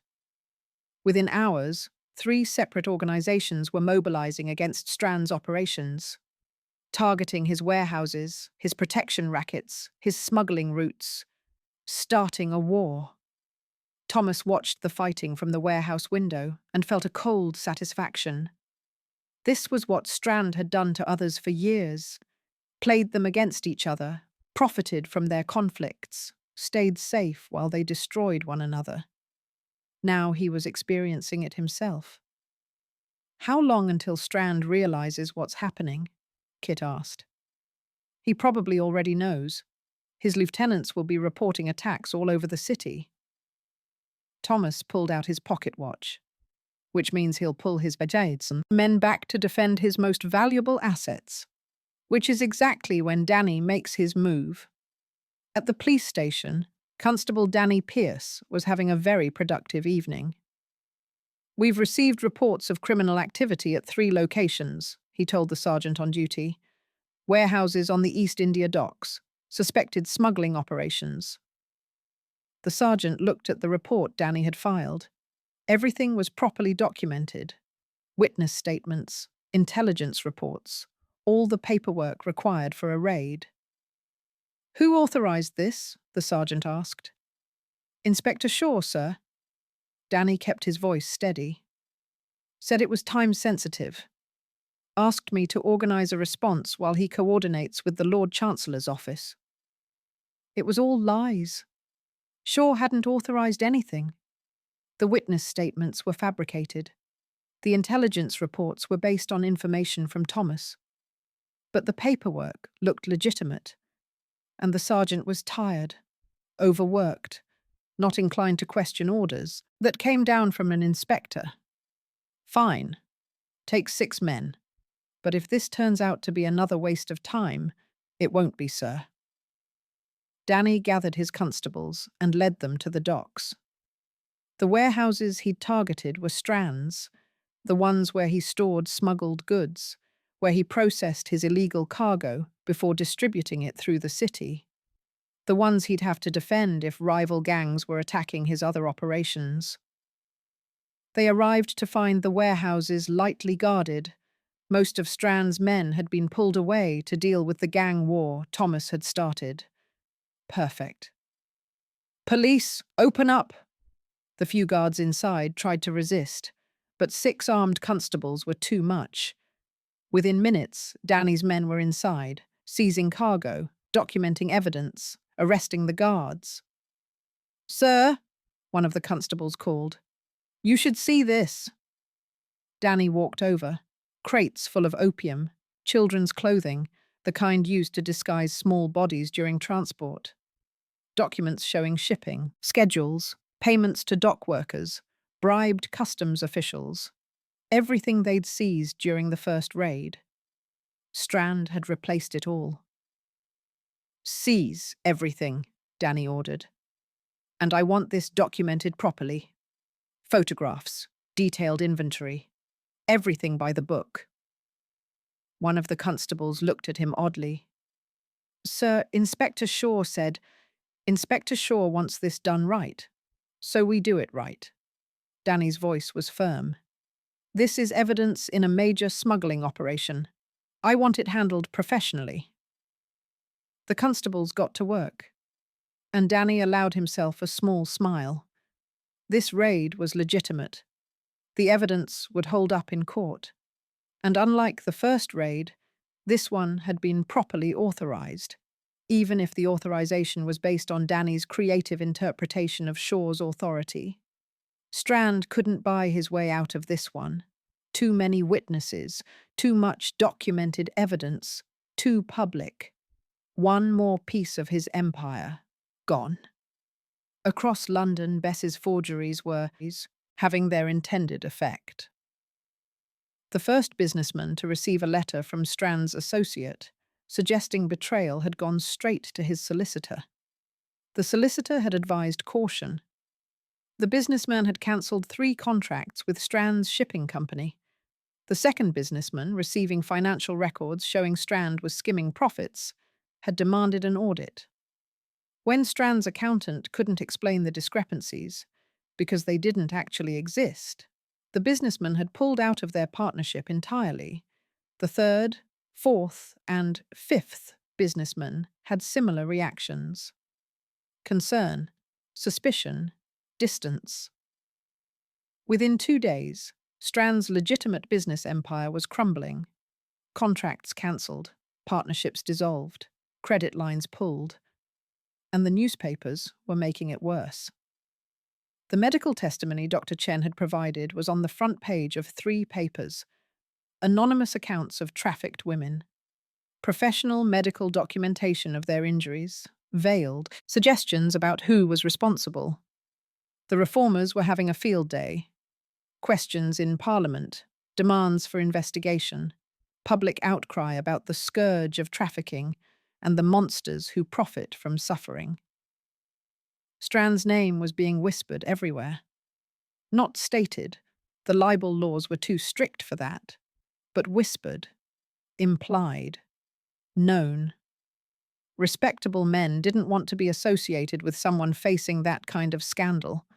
His business relationships dissolved like sugar in hot water. At midnight, Kit and Thomas met with the rest of their network at Father Barrett's church. Danny arrived first, still in uniform, looking exhausted but satisfied. The raid was successful. Seized enough opium to fill 3 wagons, arrested 8 of Strand's men, and the evidence is solid, properly documented, legally obtained. He can't buy his way out of this. Bess came next, ink-stained fingers clutching a newspaper. Look at this. 3 more business partners pulled out today. His shipping company lost its largest contracts. His import business is being investigated for fraud. She smiled sharply. My forgeries are working. Nan arrived leaning on her crutch, but her eyes were bright with news. The gang war is escalating. Red scarves hit 2 of Strand's brothels tonight. Green caps took over his protection racket in Spitalfields. He's losing territory fast. Dr. Chen was last, carrying her medical bag. I treated 3 of Strand's men tonight. Injuries from gang fighting. They're scared. Said their boss is losing control, that everyone's turning on them. Kit listened to each report, marking locations on the map spread across the table. Red pins for lost territory, black for seized assets, blue for destroyed business relationships. The map was covered in pins. He's collapsing, Thomas said, studying the map. Faster than we expected. Good. Kit's voice was hard. Keep the pressure on. Danny, can you coordinate another raid tomorrow? On what? His remaining warehouses. The ones on the South Docks. Kit pointed to the map. He'll have moved men there to defend them, which means his other operations are vulnerable, Bess finished. Classic misdirection. Exactly. Kit looked at Nan. Can you get word to the Red Scarves? Let them know Strand's northern territories are undefended tomorrow night? Easily. They're hungry for revenge after he murdered one of their leaders last year. Nan smiled grimly. They'll hit hard. What about his political protection? Thomas asked. The officials he's been bribing? Kit pulled out the papers from Strand's safe. We leak these tomorrow, anonymously, to journalists, to reformers, to anyone who'll publish them. Let every magistrate and constable and judge know their secrets aren't safe. They'll abandon Strand so fast. He'll have no one left to protect him, Dr. Chen finished quietly. They all looked at each other, this network of criminals and idealists and broken people who'd chosen to fight because the law wouldn't. Are we sure about this? Bess asked. Once we leak those documents, once we burn every bridge, there's no coming back from it. Strand will know we're coming for him. He'll retaliate. Let him try, Kit's voice was ice. We've taken his business, his territory, his political protection. Tomorrow we take what's left. And then we end this, Thomas finished. Whatever it takes. Father Barrett appeared in the doorway, looking troubled. He'd been listening, Kit realized. Knew more than he'd wanted to know. Catherine, the priest said quietly, what you're planning. This isn't justice. This is revenge. You're right, Kit said. It's both. Revenge is a poison. Then we're already poisoned. Kit met his eyes. This is happening, Father, with or without your blessing, but I'd rather have it. Father Barrett looked at them all. These people planning violence in his church, using his sanctuary to coordinate attacks, turning his mission into a war room. I can't bless this, he said finally. Can't condone what you're doing, but he paused. Those children you saved, the women you've helped, they deserved better than what the law gave them. So I'll pray for you. Pray you find whatever you're looking for at the end of this. And pray the cost doesn't destroy what's left of your souls. He left before anyone could respond. Kit felt the weight of his words. The cost. There was always a cost. She'd killed a man. Thomas had abandoned his principles. Danny was betraying his oath. Bess was forging evidence. Dr. Chen was violating patient confidentiality. Nan was coordinating gang violence. They'd all crossed lines they couldn't uncross. But they'd also saved lives. Stopped a monster. Given victims something the law never would. Actual consequences for their abuser. Was it worth it? Kit didn't know. Wouldn't know until it was over. We should rest, Thomas said, breaking the silence. Tomorrow's going to be brutal. The network dispersed. Danny back to his lodgings, Bess to her work, Dr. Chen to her surgery, Nan to her cot in the vestry. Kit and Thomas remained, looking at the map with its forest of pins marking Strand's collapsing empire. We're winning, Thomas said quietly. Against all odds, against a man who seemed untouchable. We're actually winning. We're not done yet. Kit's hand found his. Winning means nothing if we don't finish it, if we let him rebuild. We won't. Thomas squeezed her hand. Tomorrow we leak the documents, let his political protection evaporate. Then we move on him directly. And if he runs, leaves London, starts over somewhere else? Then we follow. Thomas's voice was certain. This doesn't end until he can't hurt anyone ever again. Whatever it takes, however long it takes. Kit looked at him, this man who'd been willing to destroy everything he was, to become what she needed. Who'd chosen her over safety, over comfort, over every principle he'd been raised to value. I love you, she said. I know. Thomas pulled her close. And when this is over, when Strand is finished, we're going to figure out what comes next. Build something. Not just destroy. I don't know how to build things. Then we'll learn together. He kissed her forehead. But first, we finish this. They left the church hand in hand, walking through London's darkened streets toward the lodgings they'd rented together.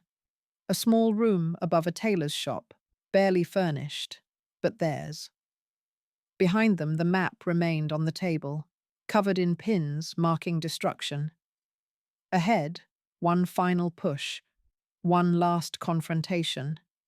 Strand's empire was crumbling, his power evaporating, his protection gone. Tomorrow, they'd take what was left. And then they'd see what justice actually looked like when the law couldn't deliver it. Whatever it took, however dark they had to become. The siege was working. Now came the fall. Chapter 32. The confrontation. The message came at dawn. Kit was at the lodgings when a street boy knocked on the door, handed her a sealed envelope, and disappeared before she could ask questions. Inside, a single sheet of paper, expensive stock, written in elegant script. Miss Thorne, you've destroyed my business, turned my associates against me, stolen what was mine. Very impressive, I must admit. Your father would be proud. I know who you are now. James Thorne's daughter. the girl who swore revenge 8 years ago. I dismissed you then, a child's empty threats. I won't make that mistake again. Meet me tonight at the warehouse where your father died. East India Docks, Warehouse 7. Come alone, or I start killing the women in your network, one every hour until you arrive. We'll settle this, just you and me, the way it should have been from the beginning. Fin there. Sad chat. Kit read it twice, hands steady, mind already calculating. Thomas emerged from the bedroom, saw her face. What is it? She handed him the letter. He read it, jaw tightening. It's a trap. Obviously. You're not going. Kit looked at him. He'll kill them. The women. He means it. He's going to kill you. Thomas set down the letter. That's the whole point. He's cornered, desperate. He knows we're destroying him. This is his last play. Take you out. Maybe salvage what's left. I know. Kit moved to the window, looked out at the grey London morning. But I'm going anyway. Kit. He's right about one thing. This needs to end. Tonight. No more raids, no more leaked documents, no more slow destruction. She turned to face him. I want to look him in the eye. Want him to know it was me, James Thorne's daughter, who destroyed him. Then I'm coming with you. He said, come alone. I don't care what he said. Thomas crossed the room, grabbed her shoulders. You're not facing him alone, not after everything. We're partners. That means I'm there. No arguments. Kit wanted to protest, wanted to insist she could handle it, that he'd just be in danger, that this was her fight. But looking at his face, at the absolute certainty, the refusal to be pushed away, she realized he was right. They were partners, which meant facing this together. Okay, she said quietly. Together. Together. Thomas released her, started planning. We'll need backup. Danny, at least. Maybe Nan. No. Kit's voice was firm. Strand wants me. If we bring an army, he'll disappear. We go, just us. But we prepare properly. Weapons, escape routes, a signal for Danny to move in if things go wrong. Agreed. Thomas checked his pocket watch. We have all day. Let's use it. They spent the morning preparing. Thomas acquired 2 revolvers, illegal for civilians to carry, but his contacts in the underworld were happy to help a man planning to confront a child trafficker. He also got knives, a club, rope for restraints. Kit scouted the warehouse. She'd been there before. It was where her father had worked, where he'd discovered Strand's smuggling operation, where it had all begun. She knew the layout, the exits, the places to hide or fight. The warehouse was massive, 3 stories of storage space, catwalks overhead, crates stacked everywhere. 1,000 places for an ambush, 100 ways to die. Perfect for Strand's purposes, terrible for theirs. We can't control this space, Thomas said when Kit showed him the layout on a map. Too big, too many blind spots. I know, which is why we get there early, set our own positions, make him come to us on our terms. They coordinated with Danny. He'd wait outside with 6 constables, the honest ones, the few who'd actually arrest Strand if given proper evidence. If Kit and Thomas didn't emerge within 2 hours, or if they sent the signal, 3 gunshots in rapid succession, Danny would raid the warehouse. It was a thin backup plan, but it was something. Evening approached. Kit felt the familiar pre-operation tension, the sharpening of senses, the clarity that came before violence. She checked her knives, one in her boot, one at her hip, one hidden in her sleeve. The revolver Thomas had given her was tucked into her coat pocket. She'd never fired a gun before, but how hard could it be? Point and pull the trigger. Thomas was similarly armed. He moved with the economy of someone who'd faced violence before, who knew what was coming and had made peace with it. "Are you scared?" Kit asked as they prepared to leave. "Terrified," Thomas admitted, "but I'm going anyway." "Why?" "Because you're going. Because Strand needs to be stopped. Because—" He paused.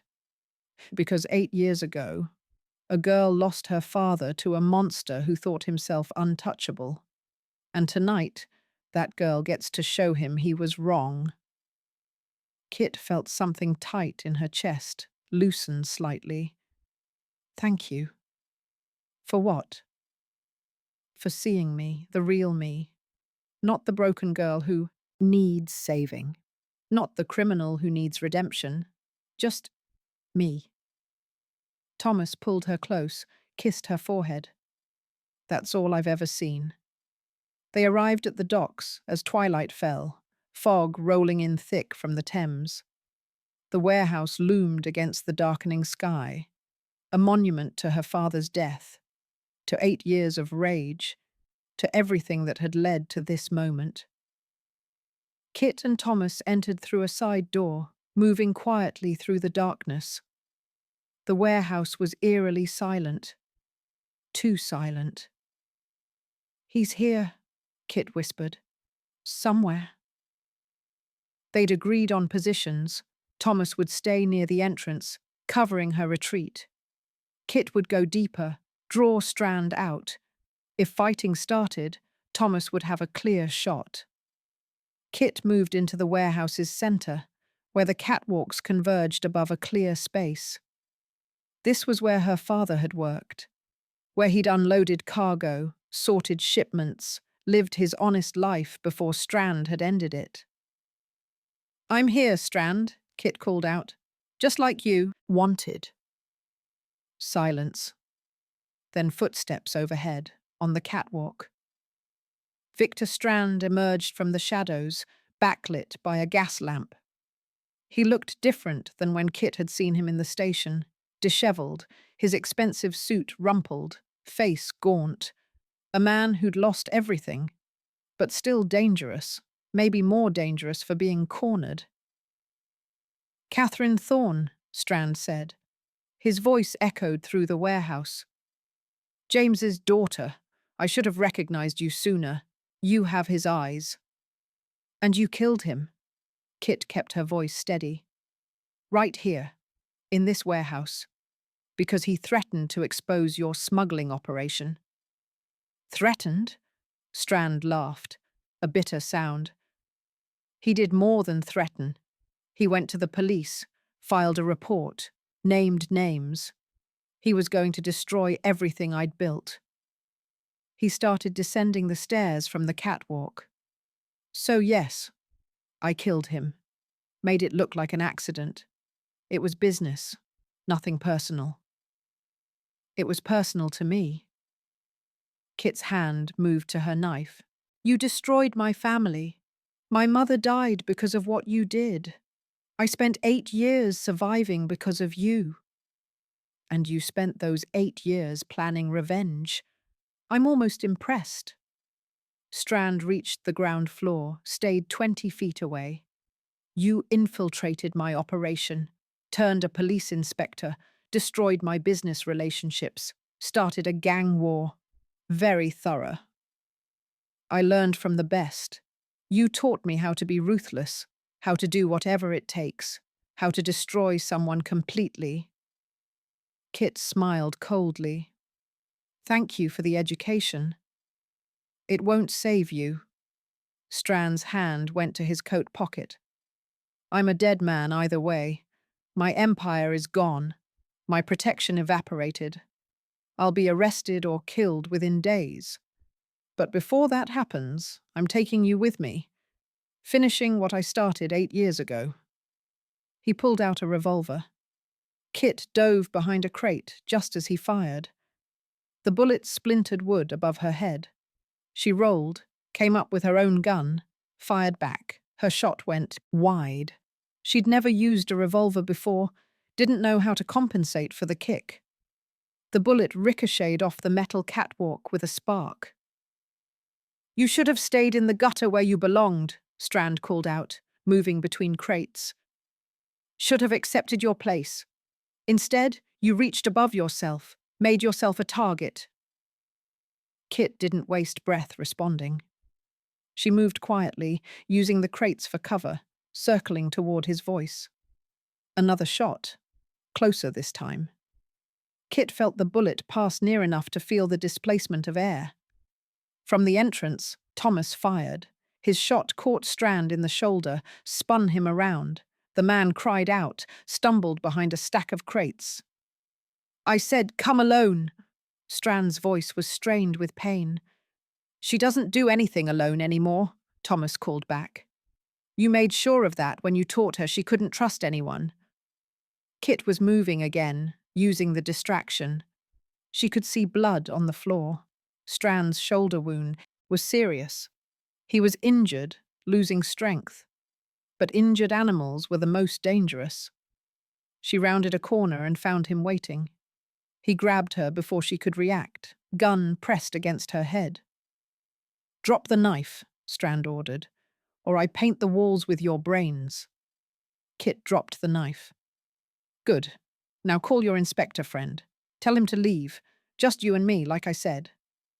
"Thomas, don't," Kit started. Strand hit her across the face with the gun. Pain exploded through her jaw. She tasted blood. "Try again." "Go to hell." Another hit. Kit's vision blurred. But she stayed on her feet, stayed conscious. She'd been hit before. Nan had taught her how to take a beating and keep fighting. "Thomas," Strand called out. "Leave now or I kill her." "You'll kill her anyway." Thomas's voice came from somewhere in the darkness. "That's why you brought her here. So we both know your threat means nothing." Strand pressed the gun harder against Kit's temple. "Then I'll make it slow. Make you listen to her scream before she dies." Kit felt his breath on her neck, smelled tobacco and desperation. This close, she could feel him shaking, not from fear, from rage. "You destroyed everything," Strand whispered. "Everything I built. Years of work. All of it gone because you couldn't accept your place." "My place?" Kit's voice was harsh. "My place was in a loving home with both parents alive. You took that from me. You made me what I am." "I made you nothing. You were always nothing. A dock worker's daughter, worthless." Kit stopped struggling. Let herself go limp slightly.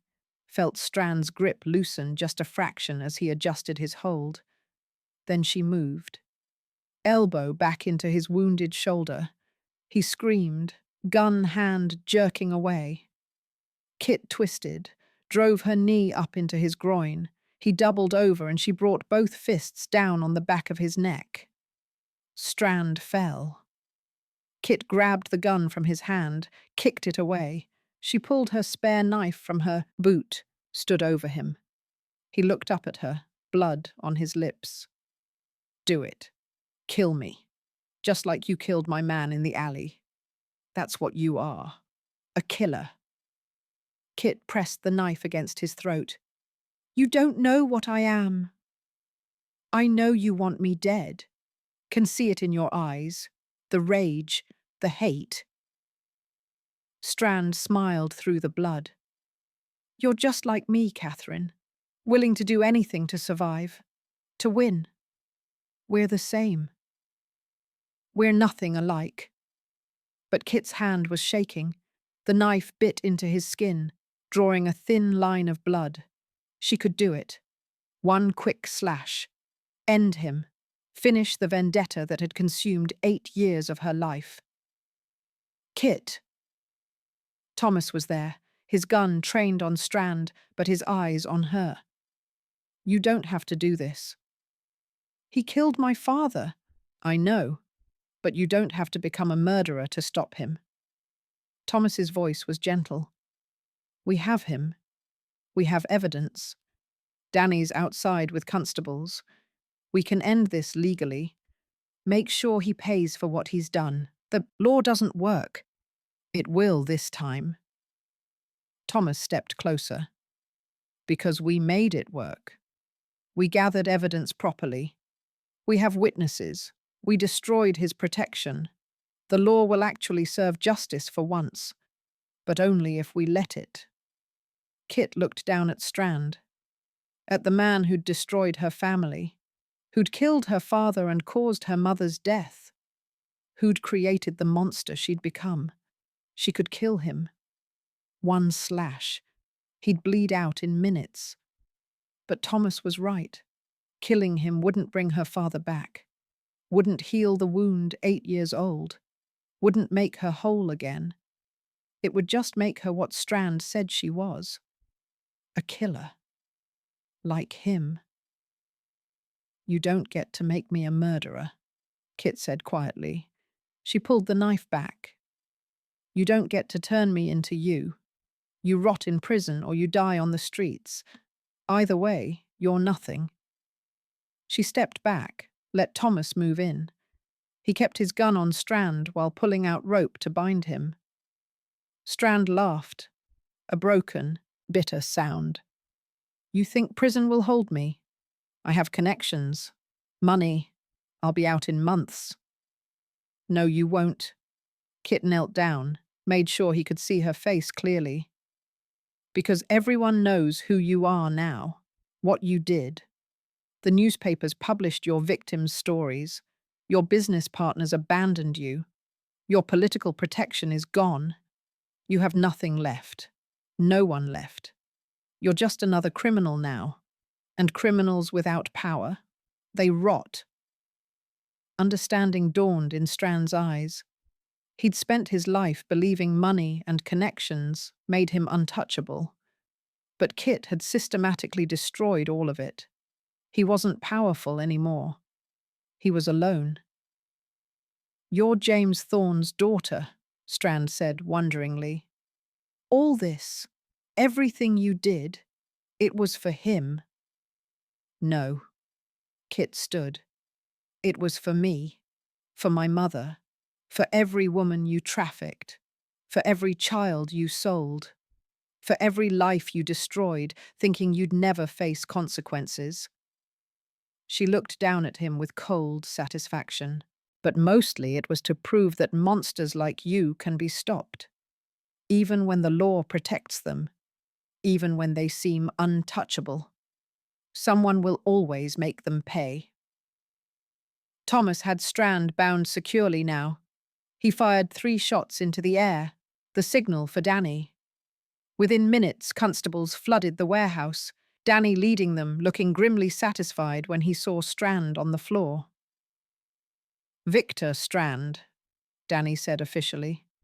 You're under arrest for murder, trafficking, smuggling, bribery, and about 15 other charges we've documented. This arrest is illegal, Strand started. Actually, it's perfectly legal. Thomas pulled out papers. We have warrants, properly obtained, based on evidence seized during yesterday's raid. Evidence that will hold up in court because it was gathered by the book. Strand stared at him. You did all this, destroyed my empire, just to make sure I'd be arrested properly. We did all this to make sure you'd actually stay arrested, Kit corrected. Your lawyers can't bury evidence gathered legally. Your connections can't protect you when everyone knows what you did. Your money can't buy your way out when the documentation is this thorough. She leaned down close to him. I spent 8 years planning your destruction. You think I'd risk letting you walk free on a technicality? Everything we did, all of it, was to make sure that when we finally got you, you'd stay gotten. Strand's face went pale. He finally understood. This hadn't been revenge. It had been justice. Meticulous, patient, ruthless justice. "Take him away," Danny ordered. The constables hauled Strand to his feet, dragged him toward the entrance. He looked back at Kit one last time. "You destroyed me," he said. It wasn't anger, just statement of fact. "Yes," Kit agreed. "I did. Your father would be proud." Kit thought about that, about James Thorne, the honest dock worker who'd tried to do the right thing and died for it. Would he be proud of what she'd become? The laws she'd broken, the violence she'd committed, the person she'd had to be to stop Strand? She didn't know. "Maybe," she said finally. "Or maybe he'd be horrified. But he's dead, and you killed him, so I suppose we'll never know." Strand was dragged away, still bleeding, hands bound, empire destroyed. Kit watched him go and felt nothing. She'd expected relief, satisfaction, the rush of victory after 8 years of planning. Instead, she just felt empty, tired. Thomas's hand found hers. "It's over." "Is it?" "The vendetta is. Strand will go to prison. He'll stay there. We made sure of it." Thomas squeezed her hand. "What comes next? That's up to us." Kit looked around the warehouse. This was where it had started, where her father had died, where she'd lost everything. And now, 8 years later, it was where she'd finally let it go. "Let's leave," she said quietly. "I never want to see this place again." They walked out together, leaving the warehouse and its ghosts behind. Outside, the fog was thick, but the dawn was breaking. A new day, a new beginning. Strand was arrested, his empire destroyed. Justice, real justice, finally served. Kit Thorne had gotten her revenge. Now she had to figure out how to live with it. And maybe, just maybe, how to live beyond it. With Thomas beside her, she thought she might actually manage it. Together. The way everything should have been from the start. Chapter 33, The Aftermath. The newspapers went wild. Child trafficker arrested, screamed the Times. Underground network. Brings down smuggling empire, declared the Morning Post. Former inspector's vendetta destroys Mayfair businessman, ran in the scandal sheets. They got parts of it right, parts of it wrong. None of them had the full story. Kit read them all in the lodgings she and Thomas shared, watching the narrative take shape. Some papers painted her as a heroic crusader, others called her a criminal vigilante. Most settled somewhere in between, a morally questionable woman who'd done questionable things to stop an unquestionable monster. "They're calling for your arrest," Thomas said, reading over her shoulder. "Illegal operations, forgery, conspiracy. The Lord Chancellor's office is under pressure to prosecute." "And you?" Kit asked. "Same. Plus destroying evidence, falsifying reports, conducting unauthorized investigations." Thomas set down the paper. "We're both facing serious charges if they decide to pursue them." "Will they?" Thomas was quiet for a moment. "I don't know. The public is outraged about Strand. They want blood. But the legal establishment is embarrassed that it took vigilantes to bring him down. They might prosecute us to save face." Kit had expected this, had known from the beginning that destroying Strand would likely mean destroying herself too. She'd made peace with it, or so she'd thought. Looking at Thomas, at the man who'd sacrificed everything to stand beside her, she felt the weight of what her vendetta had cost.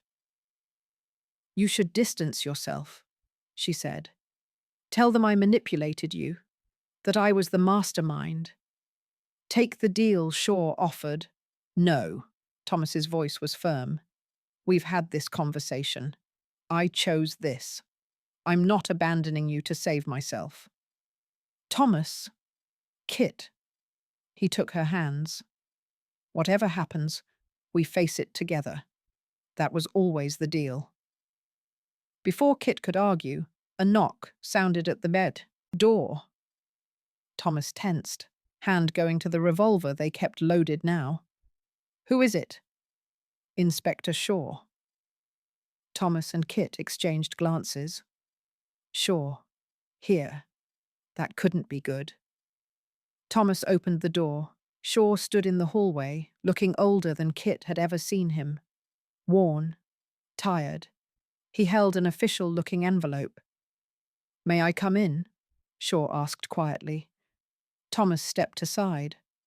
Shaw entered, surveyed the small room with its scattered newspapers and evidence of their operation still visible on the table. I should arrest you both right now, Shaw said.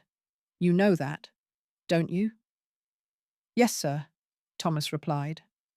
You conducted illegal operations, forged documents, started a gang war, destroyed a man's business through fraud and manipulation. Shaw's voice was hard. Everything I taught you was wrong. Everything I believed in. You threw it away. Because it wasn't working. I know. Shaw's voice rose. Don't you think I know? I've spent 30 years watching guilty men walk free, watching the system protect the powerful while grinding down everyone else. You think I'm blind? Think I don't see what the law has become? Kit spoke up. Then why are you here? Why not just arrest us? Shaw pulled out the envelope. Because Strand is talking, trying to make a deal. He's offering to name every official he bribed, every politician he paid off, every judge who looked the other way, in exchange for leniency. Will they give it to him? Thomas demanded. They're considering it? Shaw's expression was grim. The Lord Chancellor's office wants those names, wants to clean house, and Strand is their only way to get them. Kit felt rage surge through her. So he walks? After everything? Not walks, but reduced sentence, maybe 20 years instead of life. Shaw met her eyes. Unless we have the documents ourselves, the proof of who he bribed, then we don't need his testimony. We can prosecute him and the corrupt officials. Kit understood immediately. The documents I stole from his safe. Yes. Shaw's voice was quiet. If you turn those over, properly as evidence, it strengthens the case against Strand immensely, makes his testimony unnecessary. The Lord Chancellor's office would have no reason to offer leniency. And if we don't? Thomas asked. Then Strand makes his deal, gets a reduced sentence, and the officials he names get prosecuted based solely on his word. Shaw paused. Of course, that also means you two would definitely face charges. Conspiracy, illegal operations, the works. Without those documents as bargaining chips, you have nothing to trade. Kit saw the calculation immediately. They could turn over the documents, ensure Strand got the maximum sentence, but face prosecution themselves. Or they could keep the documents, use them to negotiate immunity, but let Strand potentially get a lighter sentence. Justice for Strand, or protection for themselves. There's a third option, Shaw said quietly. You turn over the documents. Make a statement about how you obtained them. Illegal search, yes, but motivated by Strand's threats against you. Self-defense, essentially. The evidence is still admissible if presented correctly. And given public sentiment right now, given that you brought down a child trafficker the police couldn't touch, there's a chance the Crown Prosecution Service decides not to pursue charges. A chance, Kit repeated. No guarantees, but it's better than certain prosecution. Shaw looked at them both. You have 24 hours to decide. After that, Strand's deal goes through, and you lose whatever leverage you have.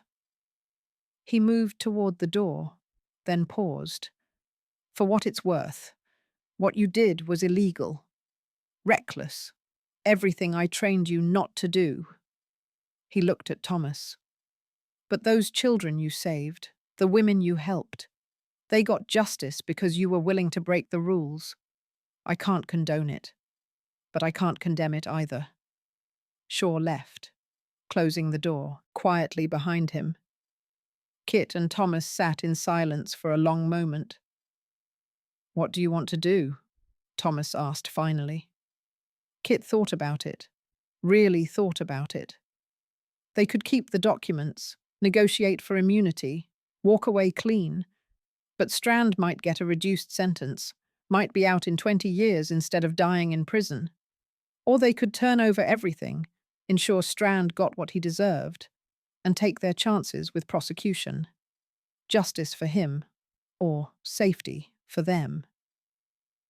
I want to see him rot, Kit said quietly. I want him to die in prison, alone, forgotten. I want every official he bribed to face consequences. I want complete justice, not half measures. Even if it means we go to prison. Even then. Kit met Thomas's eyes. We didn't do all this to let him get leniency. We destroyed his empire to make sure he'd pay completely. Turning over those documents, that finishes it. Thomas was quiet for a moment, then nodded. Agreed. We turn them over. Let the legal system actually work for once, and we take our chances with what happens after. You're sure? I'm sure. Thomas pulled her close. We started this together. We'll finish it together, whatever the consequences. They delivered the documents to Shaw the next morning. Every letter, every photograph, every piece of blackmail Strand had kept in his safe. Evidence of corruption running through every level of London's legal system. Shaw took the documents with something like satisfaction in his eyes. This is enough. More than enough. Strand won't get his deal now. And us? Kit asked. That's up to the Lord Chancellor's office. But Kit... Shaw looked at her directly for the first time. You saved lives. Whatever else you did, whatever laws you broke, you saved children from a monster the law couldn't touch. That matters. It was the closest thing to approval Kit had ever gotten from Shaw. They left the station and walked through London's streets, knowing the next few days would determine their fate. Prosecution or freedom. Prison or a new beginning. Kit found herself at Nan's gin house that evening. The older woman was there, arm still splintered but looking stronger. Heard you got him, Nan said when Kit sat down. Strand's in custody, facing life imprisonment. Yes. So it's over. 8 years of planning. You won. Kit looked at her glass of gin. Doesn't feel like winning. It never does. Nan's voice was knowing. Revenge is like that. You spend so long focused on getting it, you forget to think about what comes after. I thought I'd feel, I don't know, satisfied, complete, something. Kit's voice was quiet. Instead, I just feel tired, empty. That's because you built your whole life around this, around destroying him. Nan leaned forward. Question is, what do you build now that it's done? Kit didn't have an answer. She'd been Catherine Thorne, daughter of James Thorne, avenger of his death, for 8 years. It had defined everything she did, every choice she made. Now Strand was in prison. The vendetta was over. Who was she without it? I don't know how to be anyone else, Kit admitted. Then you learn. Nan's voice was firm, but gentle. You're what, 23? You've got a whole life ahead of you. A man who loves you. Skills that could be used for more than revenge. You could do good things, Kit. Real good things. If you let yourself. The Lord Chancellor might prosecute me. I could go to prison. Then you deal with that if it happens. But you don't waste the time you have now drowning in what-ifs. Nan squeezed her hand. You spent 8 years planning how to destroy someone. Maybe spend the next 8 years figuring out how to build something instead. Kit left the gin house with Nan's words echoing in her head. Build something. Create instead of destroy. She didn't know if she knew how. 3 days later, Kit and Thomas were summoned to the Lord Chancellor's office. They went together, dressed as respectably as they could manage, preparing for whatever came. The Lord Chancellor was a severe-looking man in his 60s, with iron grey hair and the expression of someone perpetually disappointed in humanity. Miss Thorne, Mr. Graves. He gestured for them to sit. I've reviewed your case. The illegal operations, the forged documents, the manipulation of criminal elements. It's... He paused, searching for words. Quite the litany of offences. Yes, sir, Thomas said. You broke numerous laws, endangered civilians, conducted vigilante justice outside the bounds of legal authority. The Lord Chancellor steepled his fingers. Under normal circumstances, I'd prosecute to the fullest extent. But, Kit ventured.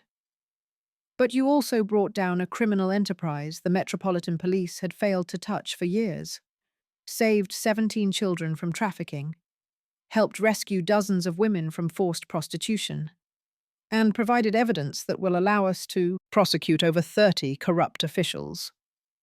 He looked at them both. The public is calling you heroes. Parliament is demanding we give you medals, not prison sentences.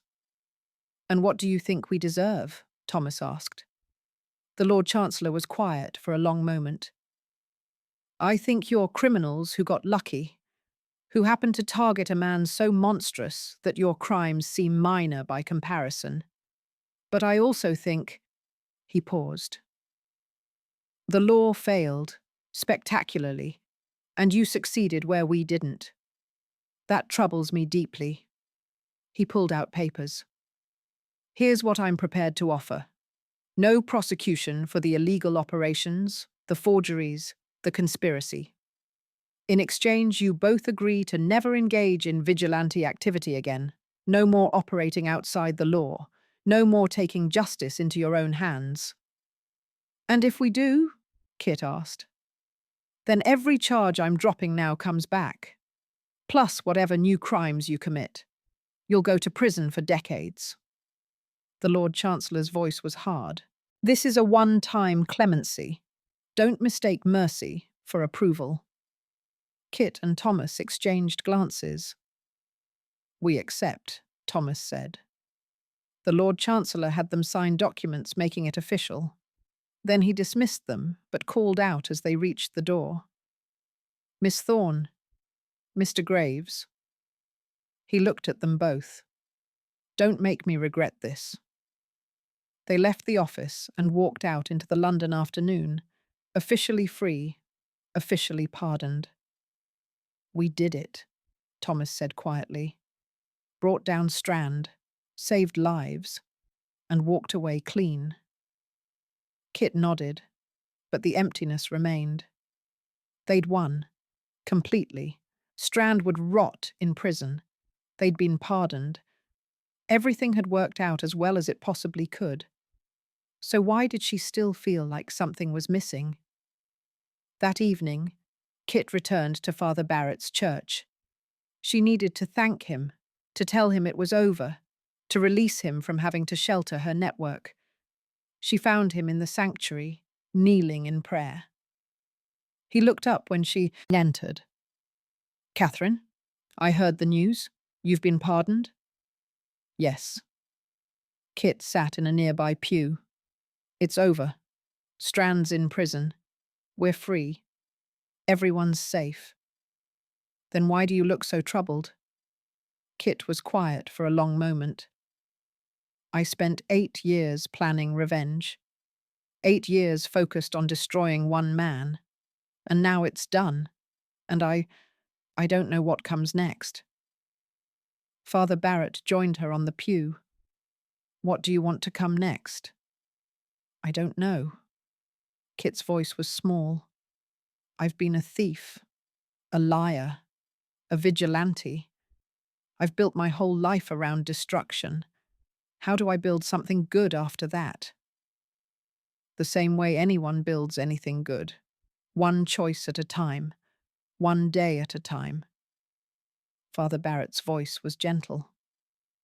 Catherine, you've spent years being defined by what was done to you, by your father's death, by Strand's evil. Maybe it's time to be defined by what you choose to do instead. I don't know how. Then start small. You saved women from brothels. Could you keep doing that? Legally this time. Kit thought about it. Her network, the safe houses, the women who'd needed help. She could do that again, properly, working with reformers instead of against the law. Maybe, she said slowly. You helped bring down corrupt officials. Could you work with the honest ones? Help reform the system from inside? I'm not qualified for that. You're more qualified than most. You know the system's weaknesses, know how criminals exploit them. That knowledge could help fix things. Father Barrett paused. Or you could do something else entirely. The point is, you have choices now. You're not trapped by your past anymore. Kit felt something loosen in her chest. Choices. She had choices. For 8 years she'd had only one path, one purpose: destroy Strand. Now that was done. And the future was open, terrifying, but open. What about Thomas? She asked. He gave up everything for me. His career, his family. He gave up a life that was wrong for him. Now he can build one that's right. Father Barrett smiled slightly. You both can. Together. If you choose to. Kit left the church feeling lighter than she had in days.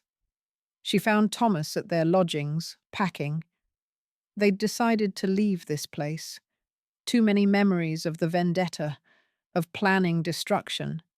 They needed somewhere new, somewhere that could be about building instead of destroying. Where do you want to go? Thomas asked when she entered. Kit thought about it. They could leave London entirely, start fresh somewhere else, or they could stay, try to make something good in the city that had shaped them both. I don't know yet, she admitted, but I want to figure it out together. Together, Thomas agreed. He pulled her close. We stopped a monster, survived the aftermath. Now we get to decide what comes next. I'm not good at building things, only destroying them. Then we'll learn together. Thomas kissed her forehead. We've got time, and each other. That's more than we had when we started. Kit leaned against him, feeling the solid warmth of his presence. He was right. They had time. They had each other. They had a future that was theirs to shape. The vendetta was over. Strand would rot in prison. Justice had been served. Now came the harder part. Figuring out who Catherine Thorne was when she wasn't driven by revenge, building a life instead of destroying one, creating something good from the wreckage of her past. It was terrifying, uncertain, nothing like the focused clarity of her 8-year plan. But looking at Thomas, thinking about the women she could help, the good she could do, maybe it was possible.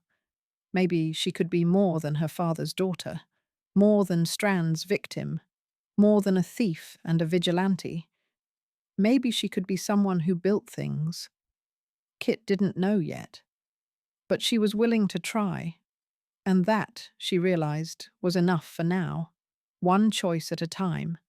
One day at a time. Starting with choosing to believe in a future worth building. With Thomas beside her, she thought she might actually manage it. Together. Always together. The way it was meant to be. Chapter 34. The Proposal. The room Thomas rented near the docks smelled of river mud and old smoke. Kit sat on the edge of the narrow bed, cleaning blood from beneath her fingernails with the corner of her skirt. Not her blood. Strand's man had gotten in one good hit before Thomas put him down, and she'd held the bastard while he bled out, waiting for the honest coppers to arrive. Her hands didn't shake. They never did any more. Thomas stood at the window, watching fog roll in from the Thames. He'd been dismissed that morning, officially, politely, with references to conduct unbecoming and associations detrimental to the force. Shaw had delivered the news himself, his face carved from disappointment. 3 days since they'd watched Strand dragged away in irons.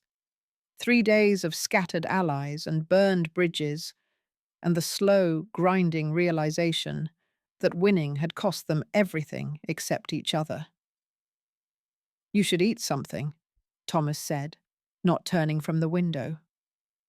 Kit looked at the bread and cheese he'd brought hours ago, now curling at the edges. "Not hungry? You haven't eaten since yesterday." "Neither have you."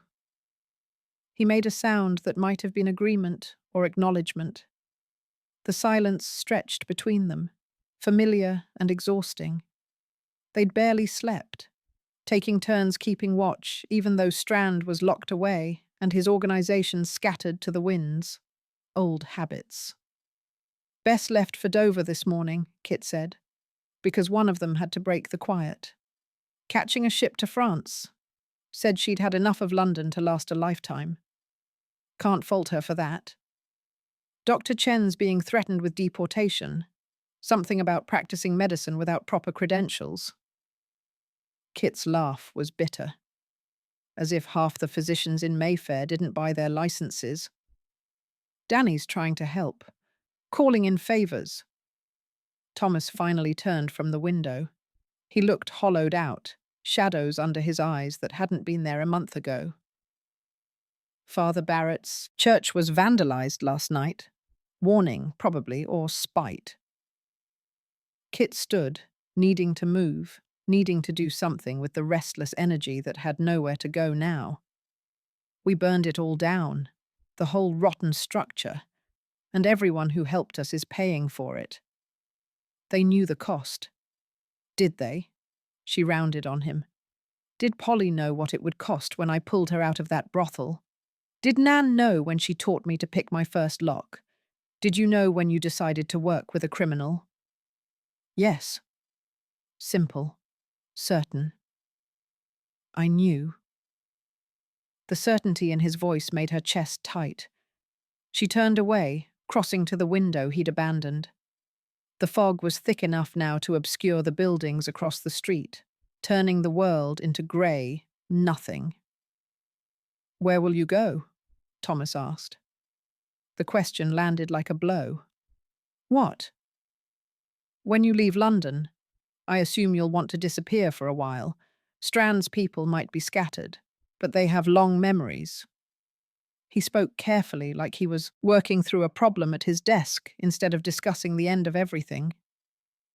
"I have some money saved. Not much, but enough to get you out of the country if you need it. France, maybe, or...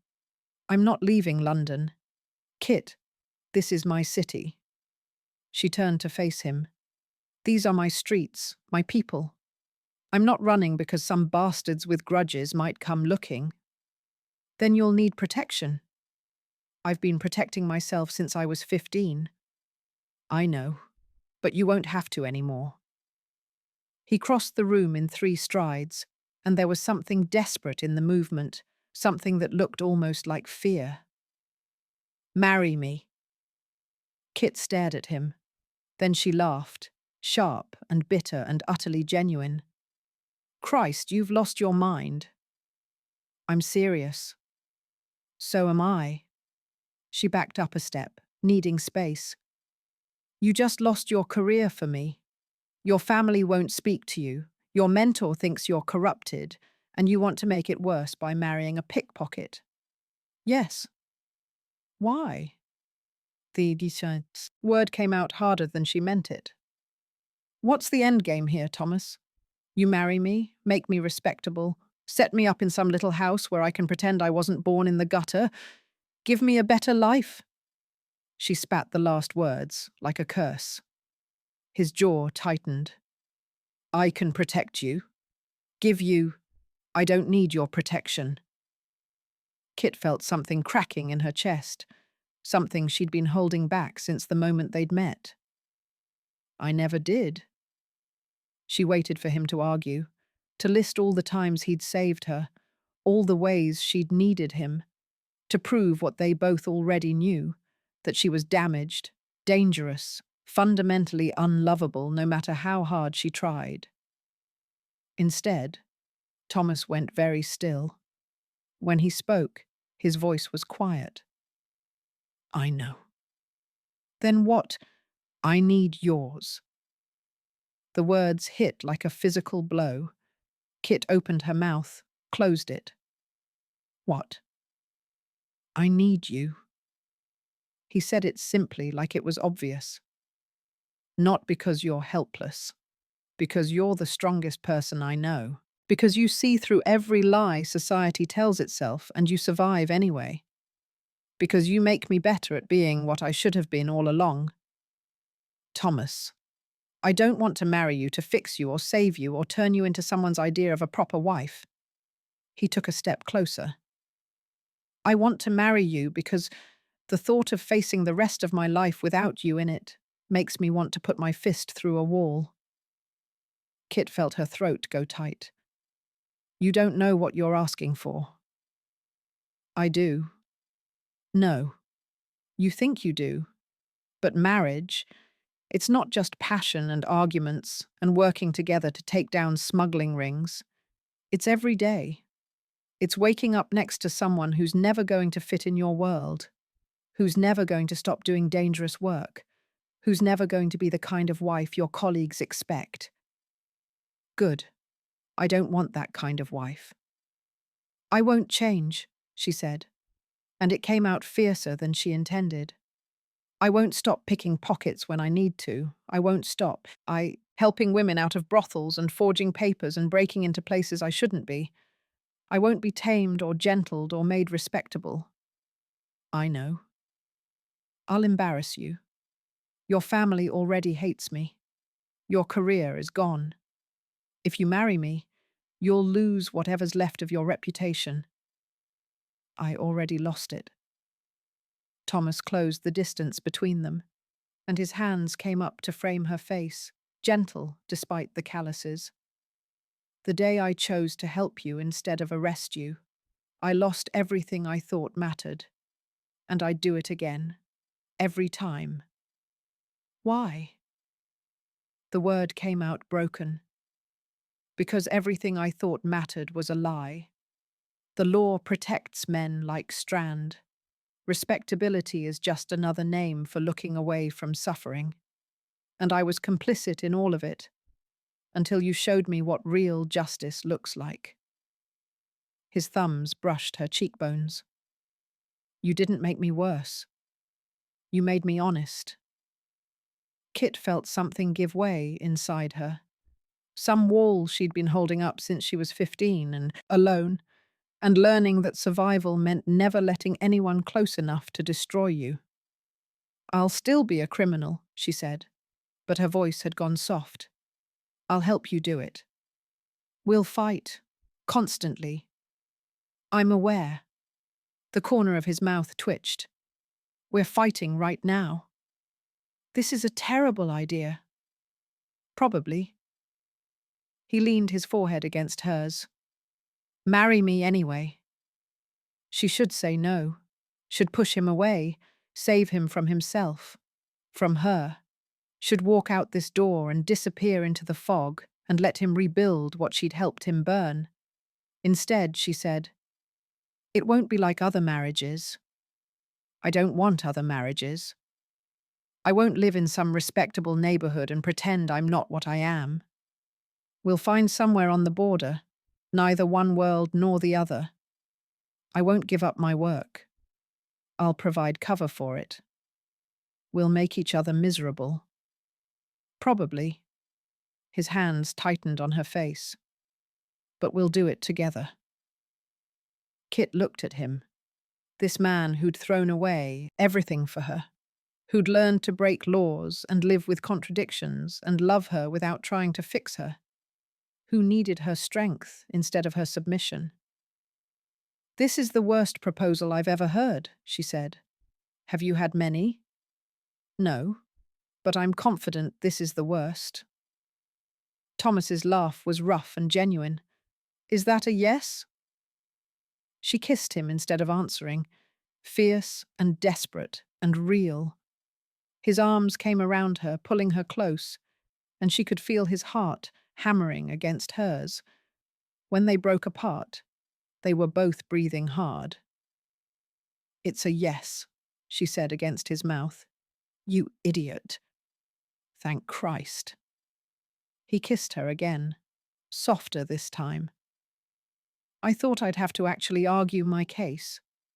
"You did argue your case." "That wasn't arguing. That was just talking." "We have very different definitions of talking." They stood there in the rented room above the docks, holding each other while the fog pressed against the windows and the city moved on without them. Tomorrow they'd have to figure out the practicalities. Where to live, how to survive, what came next. Tomorrow they'd have to face a world that would condemn them for this choice. But tonight, in this moment, they'd chosen each other, consciously, deliberately, with full knowledge of what it would cost. "We should probably discuss the details," Thomas said after a long moment. "The ceremony, where we'll live, how—" "Later," Kit pulled him toward the bed. "Right now I want to celebrate our terrible decision properly." "It's not terrible." "It absolutely is." "Then why did you say yes?" She stopped, turned to look at him fully. "Because you're the only person who's ever seen me. Really seen me. All the sharp edges and damage and rage, and decided I was worth keeping anyway." His expression went soft. "You are. You're worth everything." "See? That's the kind of thing that's going to make me insufferable." But she was smiling when she said it, and when he kissed her again, she kissed back with everything she had. Outside, London carried on in the fog. Strand rotted in a cell. Their allies scattered. The future waited, uncertain and dangerous, and theirs for the making. Inside, Kit Thorne accepted a marriage proposal from a disgraced inspector and decided that if they were going to burn their lives down, they might as well burn them together. It was the worst idea she'd ever had. She couldn't wait to see what came next. Chapter 35. The Wedding. The registry office smelled of mildew and old paper. Kit stood in the narrow waiting room, adjusting the collar of her dark wool dress for the third time.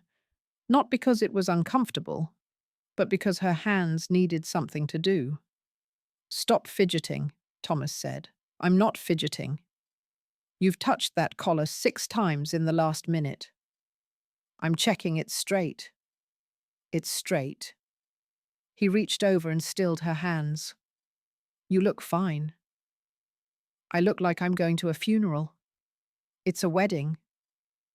"Same thing, isn't it?"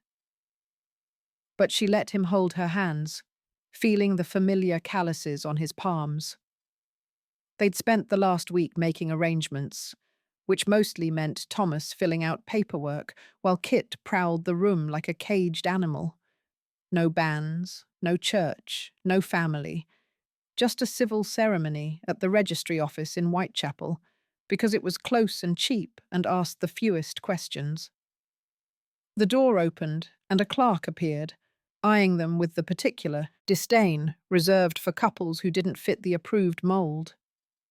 His gaze lingered on Kit's worn dress, her work-roughened hands, the East End in every line of her posture. "Witnesses?" he asked, his tone suggesting he already knew the answer would be inappropriate. "Outside," Thomas said. They'd found the witnesses that morning, two street children Kit knew from her territory, a girl of 12 who sold flowers and a boy of 10 who ran messages. They stood in the hallway now, cleaned up as best they could manage, looking simultaneously terrified and delighted at the shilling each Thomas had promised them. The clerk's expression soured further. "This way." The ceremony room was barely larger than a closet. A desk, a few chairs, a window so grimy it turned the morning light grey. The registrar was already there, shuffling papers with the efficiency of a man who performed a dozen of these a day and wanted to be done with 11 of them. He looked up as they entered, his assessment even, quicker than the clerk's. Kit saw him take in her dress, practical dark wool, with pockets deep enough for her lockpicks, because she'd be damned if she married without them. Thomas's inspector's coat, still bearing the stains from their final confrontation with Strand on the cuffs. The two children hovering in the doorway. "Names," the registrar said. "Thomas Henry Graves. Catherine Thorne." She felt Thomas glance at her. She never used her full name. But if she was going to do this, she'd do it properly. On the record. No hiding. The registrar scratched their names into his ledger. "Occupation?" "Former police inspector," Thomas said. The registrar's eyebrow twitched up. "Former? Recent change in circumstances?" "I see." His tone suggested he saw quite clearly, and none of it was respectable. He turned to Kit. "And you?" She met his gaze steadily. "I work the streets." Thomas coughed. The registrar's face went through several expressions before settling on pinched disapproval. "I meant," Kit said, not breaking eye contact, "I do whatever work I can find." "Quite." The registrar looked like he wanted to refuse them on principle. But Thomas had paid the fee, they had witnesses, and there was no legal ground to deny them. He gestured sharply to the children. "You two, stand there." The flower girl and the message boy shuffled forward, eyes wide. Kit caught the girl's gaze and winked. The child's face split into a grin. "Do you, Thomas Henry Graves, take this woman?" The registrar rushed through the words like he was reading a shopping list, clearly eager to be done with the whole unseemly business. Kit stopped listening to the exact phrasing. She focused instead on Thomas's hand, holding hers, steady and warm. On the way he looked at her when the registrar demanded his response, not like she was something to be saved or reformed, but like she was exactly what he wanted. "I do," Thomas said. "And do you, Catherine Thorne?" The registrar's voice droned on. Kit thought about running. She could drop Thomas's hand, bolt for the door, disappear into the East End before anyone could stop her. She'd done it before. She was good at it. Thomas's thumb brushed over her knuckles, not restraining, just there, reminding her he was choosing this too. "I do," she said, and her voice came out stronger than she expected. The registrar produced a ring, plain iron, nothing fancy. Thomas had bought it from a pawn shop yesterday. It was too large, would need to be sized, but when he slipped it onto her finger, she felt the weight of it like an anchor. "By the power vested in me," more rushing through the formula. "Man and wife, sign here." Kit signed her name in the register, the letters neat, despite her shaking hands. Thomas signed below hers. The children signed as witnesses, the flower girl's signature careful and proud, the boys a barely legible scrawl. Right. The registrar blotted the ink and slammed the ledger shut.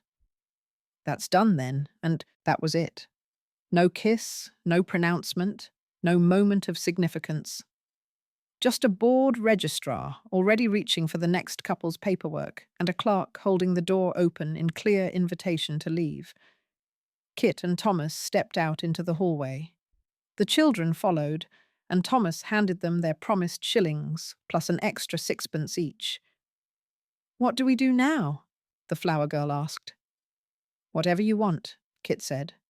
"You're free to go."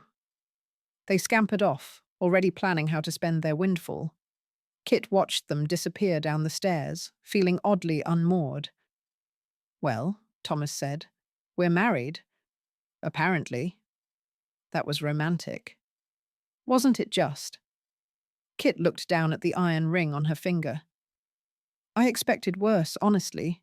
Thought he might refuse us entirely." "Money talks." Thomas offered his arm. "Mrs. Graves." She stared at his arm like it was a snake. "Don't call me that." "It's your name now." "It absolutely is not. I'm Kit Thorne. I've always been Kit Thorne. Marriage doesn't change that." "Legally?" "Legally nothing. You married Kit Thorne. That's who I am." They made it halfway down the stairs, before the argument really started. "We need to discuss where we're living," Thomas said. "I told you I'm not leaving Whitechapel. And I told you I can't go back to my old lodgings. The landlady made it clear I'm no longer welcome." "Then we'll find rooms in the East End." "Kit, I can't afford. I have money saved. From picking pockets. From working. Same as you." She stopped on the landing, turning to face him. "You have a problem with how I earn my living. Maybe you shouldn't have married me." "I don't have a problem with it. I'm just saying we need somewhere that won't draw constant police attention." "Fine. You find somewhere that meets your standards and I'll—" "Our standards? We're married now. We make decisions together." "Christ, you're already insufferable." "You married me anyway." They emerged onto the street, still arguing. A few passers-by gave them curious looks. A couple bickering minutes after their wedding wasn't exactly common. Kit didn't care. "There's a place," Thomas said, after they'd walked a block in hostile silence. "On the border between Whitechapel and Spitalfields. Narrow townhouse, 3 floors. It's not grand, but it's not a slum either." "How much?" He named a figure that made her wince. "That's half what I make in a month." "Half what you used to make. You're not working for Strand anymore." "I'll find other work." "Legitimate work." She shot him a look. "Define legitimate." "Kit." "I'm a pickpocket, Thomas. That's what I do. You knew that when you married me." "I know." He scrubbed a hand over his face. "I'm not asking you to change. I'm asking you to be practical. We need somewhere to live. This place, it's available now. We could look at it today." Kit wanted to refuse on principle. Wanted to insist on her boarding house, her territory, her independence. But she thought about the narrow room she'd been renting, barely large enough for her alone, and tried to picture them both there. "Fine," she said. "We'll look at it. But I'm not making any promises." The townhouse was worse than she'd imagined, and better than she'd feared. 3 floors, but each floor was barely wider than her arm span. The ground floor held a kitchen with a stove that looked like it might actually work, and a parlour too small to pace in.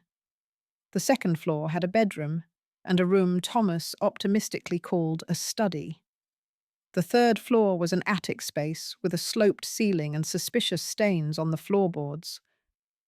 "It needs work," the landlord said, clearly aware of how unappealing his property was.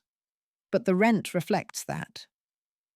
Kit walked through the rooms, testing floorboards, checking window locks. The neighborhood was exactly as Thomas had described, not quite respectable, not quite rough. The kind of place where a former inspector and a pickpocket might blend in if they kept their heads down. "The cellar," she said. "Can we access it?" The landlord looked surprised. "Why would you want—" "Can we access it?" "Yes, there's a door in the kitchen." Kit went to investigate. The cellar was small and damp and perfect. Stone walls, one tiny window at street level, a door that could be barred from inside. She could hide people here, store things that shouldn't be found, work without being seen. She came back upstairs to find Thomas negotiating with the landlord. "We'll take it," she said. Thomas blinked. "You're sure?" "It has potential." She looked around the shabby parlor. "We'll need furniture, and that stove needs repair, and the bedroom window doesn't lock properly." "I can fix the window," Thomas said. "And I can acquire furniture." "Legally?" "Probably not." The landlord cleared his throat. "About the deposit." Kit pulled out a roll of bills from her pocket. The landlord's eyes widened. Clearly he hadn't expected a woman in a worn wool dress to carry that kind of money. She counted out the deposit plus first month's rent and handed it over. "We'll move in today," she said. "I'll need to prepare papers." "Today," Kit repeated, and there was enough steel in her voice that the landlord nodded quickly. "Of course. I'll have them ready within the hour." After he left, Kit and Thomas stood in the empty parlor of their new home, their first home, together. "This is insane," Kit said. "Completely. We're going to make each other miserable." "Probably." She looked at him. This man she'd married in a grim registry office with street children as witnesses, who'd lost his career and his family for her, who was standing in a shabby townhouse and looking at her like she was something precious. "I can't cook," she said. "I know. I'm going to be gone at odd hours, sometimes for days." "I know. I'll bring people here, women who need hiding. Criminals, probably. Your former colleagues might come looking." "I know. You're going to regret this." Thomas crossed the room and pulled her close. "Probably. But I'll regret it with you." She kissed him because words seemed insufficient. When they broke apart, they were both breathing hard. "We should get our things," Thomas said. "Move them over before dark." "I don't have much." "Neither do I." They spent the afternoon collecting what little they owned. Kit's belongings fit in 2 bags: clothes, her lockpicks, a few books she'd stolen over the years, the locket with her family's picture. Thomas had more. Books, mostly. Some clothes, his inspector's coat that he refused to throw away despite its stains. By evening, they'd moved everything into the townhouse. It looked pathetic. 2 bags and a box of books in an empty house. But it was theirs. They ate bread and cheese on the floor of the parlor because they had no table yet. Drank water because they had no cups. Kit sat with her back against the wall, Thomas beside her, their shoulders touching. "This is the worst wedding day I've ever had," she said. "Have you had many?" "No, but I'm confident this is the worst. We could have had a proper wedding. Church, flowers, guests." "I would have murdered you." Thomas laughed, and the sound echoed in the empty room. "Fair enough." They sat in silence for a while, watching shadows lengthen across the bare floor. Kit felt the weight of the iron ring on her finger, still too large, still foreign. "Are you happy?" Thomas asked. She considered the question. Happy seemed too simple a word for what she felt. Terrified, exhilarated, trapped, freed, all at once. Ask me in 5 years, she said finally. I will. He kissed her temple, and she let herself lean into him.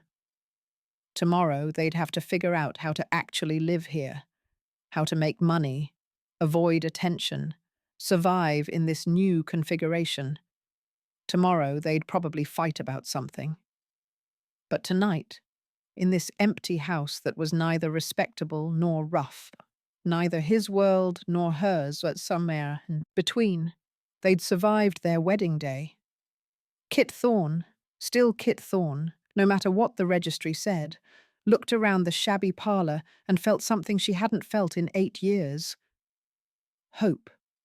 It was terrifying. She reached for Thomas's hand and held on tight. Epilogue. 5 years later. The parlour looked like a storm had passed through it. Papers scattered across the table, forged documents, shipping manifests, police reports Thomas wasn't supposed to have. 3 teacups in various states of abandonment. Kit's lockpicks spread across the settee they'd acquired, stolen, if Thomas was being honest with himself, 2 years ago. His coat thrown over a chair, badge still pinned to the lapel even though he'd been officially dismissed 5 years ago. He wore it anyway. Out of spite, Kit said. Out of principle, he maintained. You're going to get yourself arrested one of these days, she'd told him last week. By whom? Half the force is in someone's pocket, and the other half looks the other way when I flash that badge. It's not even real anymore. It's real enough. She'd kissed him to shut him up, which had led to them being late for a meeting with Father Barrett, which had led to another argument about time management and priorities. Just another Tuesday. Thomas looked up from the police report he was reading, something about increased raids in Shadwell, as the front door opened. Kit's voice carried up from the ground floor, sharp with irritation. I told you can't just show up without warning. What if we'd been… A pause. Polly? He was on his feet and moving before he'd consciously decided to. 5 years, and some instincts never faded. But when he reached the top of the stairs, Kit wasn't in danger. She was standing in the doorway, staring at a young woman with a child on her hip. It took Thomas a moment to recognize her. Polly Marsh had been 17 the last time he'd seen her. Terrified, bruised, barely able to meet anyone's eyes. Woman standing in their doorway was 22 and held herself like someone who'd learned she had a right to exist in the world. Hello, Polly said, her voice still soft but steadier than Thomas remembered. I hope you don't mind me coming by. Kit seemed frozen. Thomas came down the stairs and touched her shoulder lightly. Of course not. Come in. Polly stepped inside. The child, a girl, maybe 18 months old, watching them with solemn eyes. I'm sorry to intrude. I wanted to see you. Both of you. You're not intruding. Kit had found her voice, though it came out rougher than usual. How did you find us? Father Barrett. He said you wouldn't mind. Polly shifted the child higher on her hip. This is Mary, my daughter. She's beautiful, Thomas said, because it was true, and because someone needed to say something while Kit continued staring like she'd seen a ghost. Thank you. Polly smiled, and it transformed her face. I have a shop now, in Bethnal Green, dressmaking and alterations. Small, but it's mine. My name on the deed and everything. That's… Kit cleared her throat. That's wonderful. It's because of you. Both of you. Polly reached into the bag slung across her shoulder and pulled out a bundle wrapped in brown paper. I made this for you. I wanted to say thank you properly. She held it out to Kit, who took it automatically. When Kit didn't move to open it, Thomas gently took the baby so Polly could help unwrap the paper. Inside was a blanket, hand-stitched, the work clearly amateur, but done with obvious care. The stitches were uneven, the pattern not quite symmetrical, but every inch of it spoke of hours spent and love poured in. "It's not very good," Polly said quickly. "I'm still learning, and the pattern gave me trouble. But I wanted to make it myself, not buy something. So you'd know I—" She stopped, swallowed. "You showed me I could survive. More than survive. You showed me I could build something, have something that was mine, be someone other than what they tried to make me." Kit's fingers moved over the uneven stitches. Thomas saw her throat work. "You did that yourself," Kit said finally. We gave you a chance to get clear. You gave me that." Polly's eyes were bright. "You gave me proof that someone could look at a girl like me and see something worth saving. That I wasn't—" Her voice cracked. "That I wasn't ruined. Not forever." Kit looked up sharply. "You were never ruined. Not then. Not now. What they did to you, that wasn't your fault. And it didn't define you." "I know that now." Polly smiled through tears. "Because you believed it first. Before I could." The baby, Mary, reached for her mother, and Thomas handed her back. Polly settled the child on her hip again, wiping her eyes with her free hand. "I should go. I have to open the shop." She paused at the door. "But I wanted you to know, both of you, what you did, it mattered. It matters. There are women like me all over this city because you refused to look away." After she left, Kit stood in the hallway holding the blanket. Thomas waited, watching her face cycle through expressions too fast to name. 32, she said finally. "What?" 32 women. That's how many we've helped since Polly. 32 who got out, got papers, got somewhere safe. She looked at him. "How many of them end up like her, do you think? With shops and babies and lives they built themselves?" "I don't know." Thomas moved closer. "Does it matter?" "Yes, no." She pressed her hands to her eyes. "Christ, I don't know. Sometimes I think we're bailing water from a sinking ship. Every woman we help. There's 10 more we can't reach. Every brothel we close down, 2 more open. Cobb's still out there. So are a dozen other bastards just like him. We can't save everyone." "I know that." The words came out fierce. "I've always known that. But Polly, she's proof it's not pointless. That sometimes it works." Thomas pulled her close, blanket and all. She resisted for a moment, then let herself lean against him. "Do you regret it?" she asked, voice muffled against his chest. "Choosing this?" It wasn't the first time she'd asked. She asked it every few months, like she was testing to see if his answer had changed. Like she was waiting for him to realize what a terrible bargain he'd made. Thomas thought about his answer. The real one, not the easy one. He thought about the promotion he'd never get, the career that had ended in disgrace. His mother's letters, returned unopened because he couldn't bear to read another lecture about how he'd ruined himself for that woman. The looks from former colleagues who crossed the street to avoid him. The weight of the badge that meant nothing officially, but everything to him personally. He thought about the nights he came home to find their house full of terrified women, blood on the floor.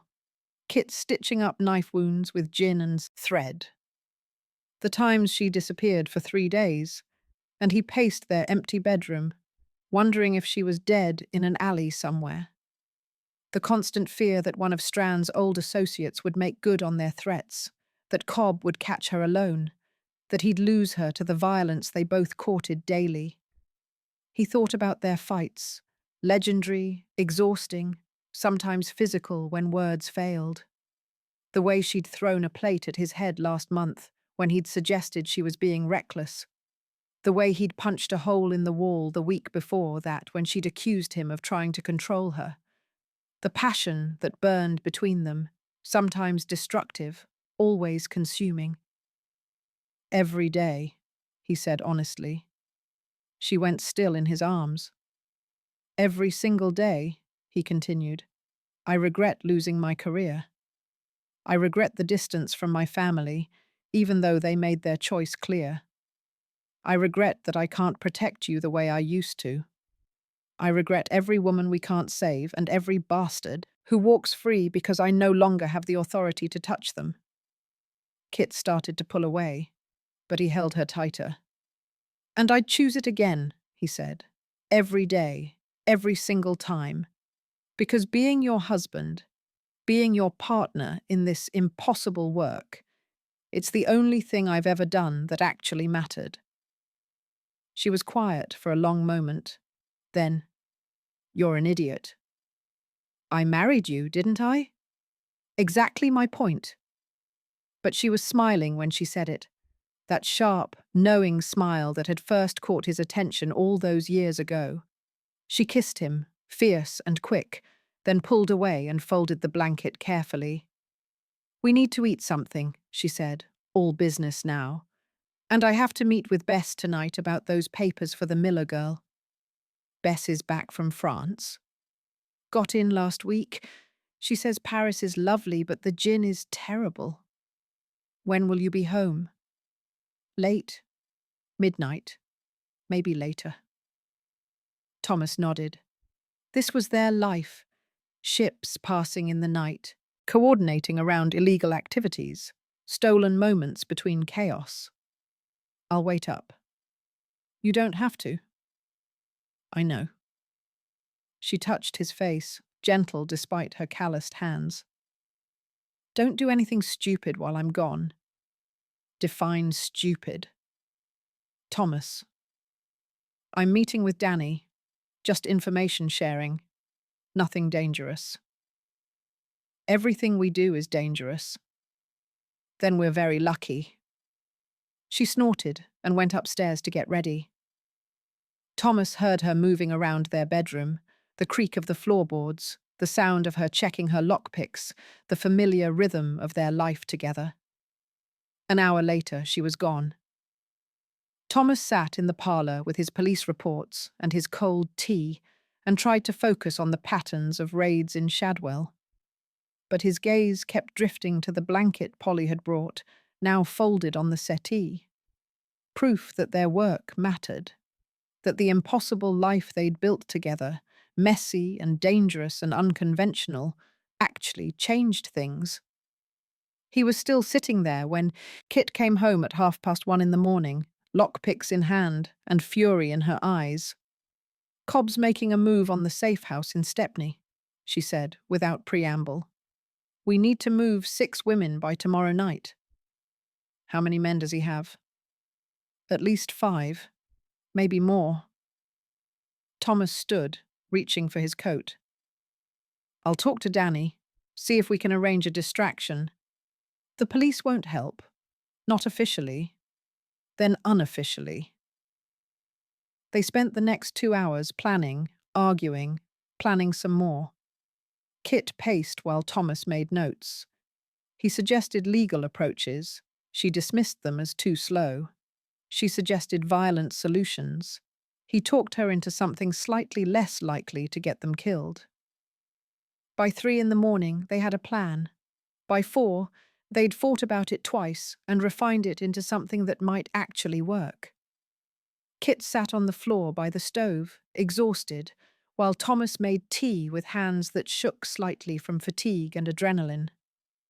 We should sleep, he said, handing her a cup. Can't. Too much to do. Kit. I know. She took the tea. Just Give me a minute. He sat beside her on the floor, their shoulders touching. The stove radiated warmth. Outside, London settled into the quiet hours before dawn. In a few hours, they'd have to move, warn the women, coordinate with their scattered network, execute their plan before Cobb could act. But for now, they sat together in the home they'd built, drinking tea and stealing a moment of peace. Kit's lockpicks sat in her pocket, their familiar weight grounding her. Thomas's badge was still pinned to his discarded coat, a symbol of something he'd lost and something he'd chosen instead. The blanket Polly had brought lay folded nearby, proof that their impossible work occasionally, miraculously succeeded. "Do you think she's happy?" Kit asked. Polly? She seemed happy. She deserves it, after everything. So do you. Kit laughed, sharp and bitter. I'm not sure I know what that would look like. Thomas took her hand, lacing their fingers together. I think it looks like this. Sitting on the floor at 4 a.m, planning something dangerous, choosing to stay. That's not happiness. That's insanity. With you, I'm not sure there's a difference. She leaned her head on his shoulder, and they sat in silence, breathing together. Tomorrow would bring new dangers, new fights, new impossible choices. Tomorrow they'd probably argue about something. Tomorrow they'd risk everything again to save people who had no one else. But tonight, this morning, technically, they'd survived another day, together. I love you, Kit said, the words coming out rough, like they always did, like she had to force them past her defenses every time. I know. Thomas kissed her temple. I love you too. Even though I'm difficult and dangerous and make your life hell, especially because of that. She snorted, but he felt her smile against his shoulder. Outside, the city began to wake. Somewhere in London, women were trapped, desperate, hoping for rescue. Somewhere, Cobb was planning his move. Somewhere, their network was waiting for word, ready to act. But in this moment, in this shabby townhouse that was neither respectable nor rough, Kit Thorne and Thomas Graves sat on the floor by the stove and chose each other again. Consciously, deliberately, with full knowledge of what it cost and what it gave them in return. It wasn't the happy ending either of them had imagined. It was better, real, hard-won, built on truth and compromise and the daily choice to stay. Kit's hand found Thomas's, their fingers intertwining as naturally as breathing. The iron ring she wore, still too large after 5 years because she refused to get it sized, caught the firelight. Ready? She asked. For the day ahead, for the danger, for another round of their impossible life together. Always, Thomas said, and meant it. They stood, stretched, prepared to face whatever came next, together, the way they always had, the way they always would. In the end, that was the only promise that mattered.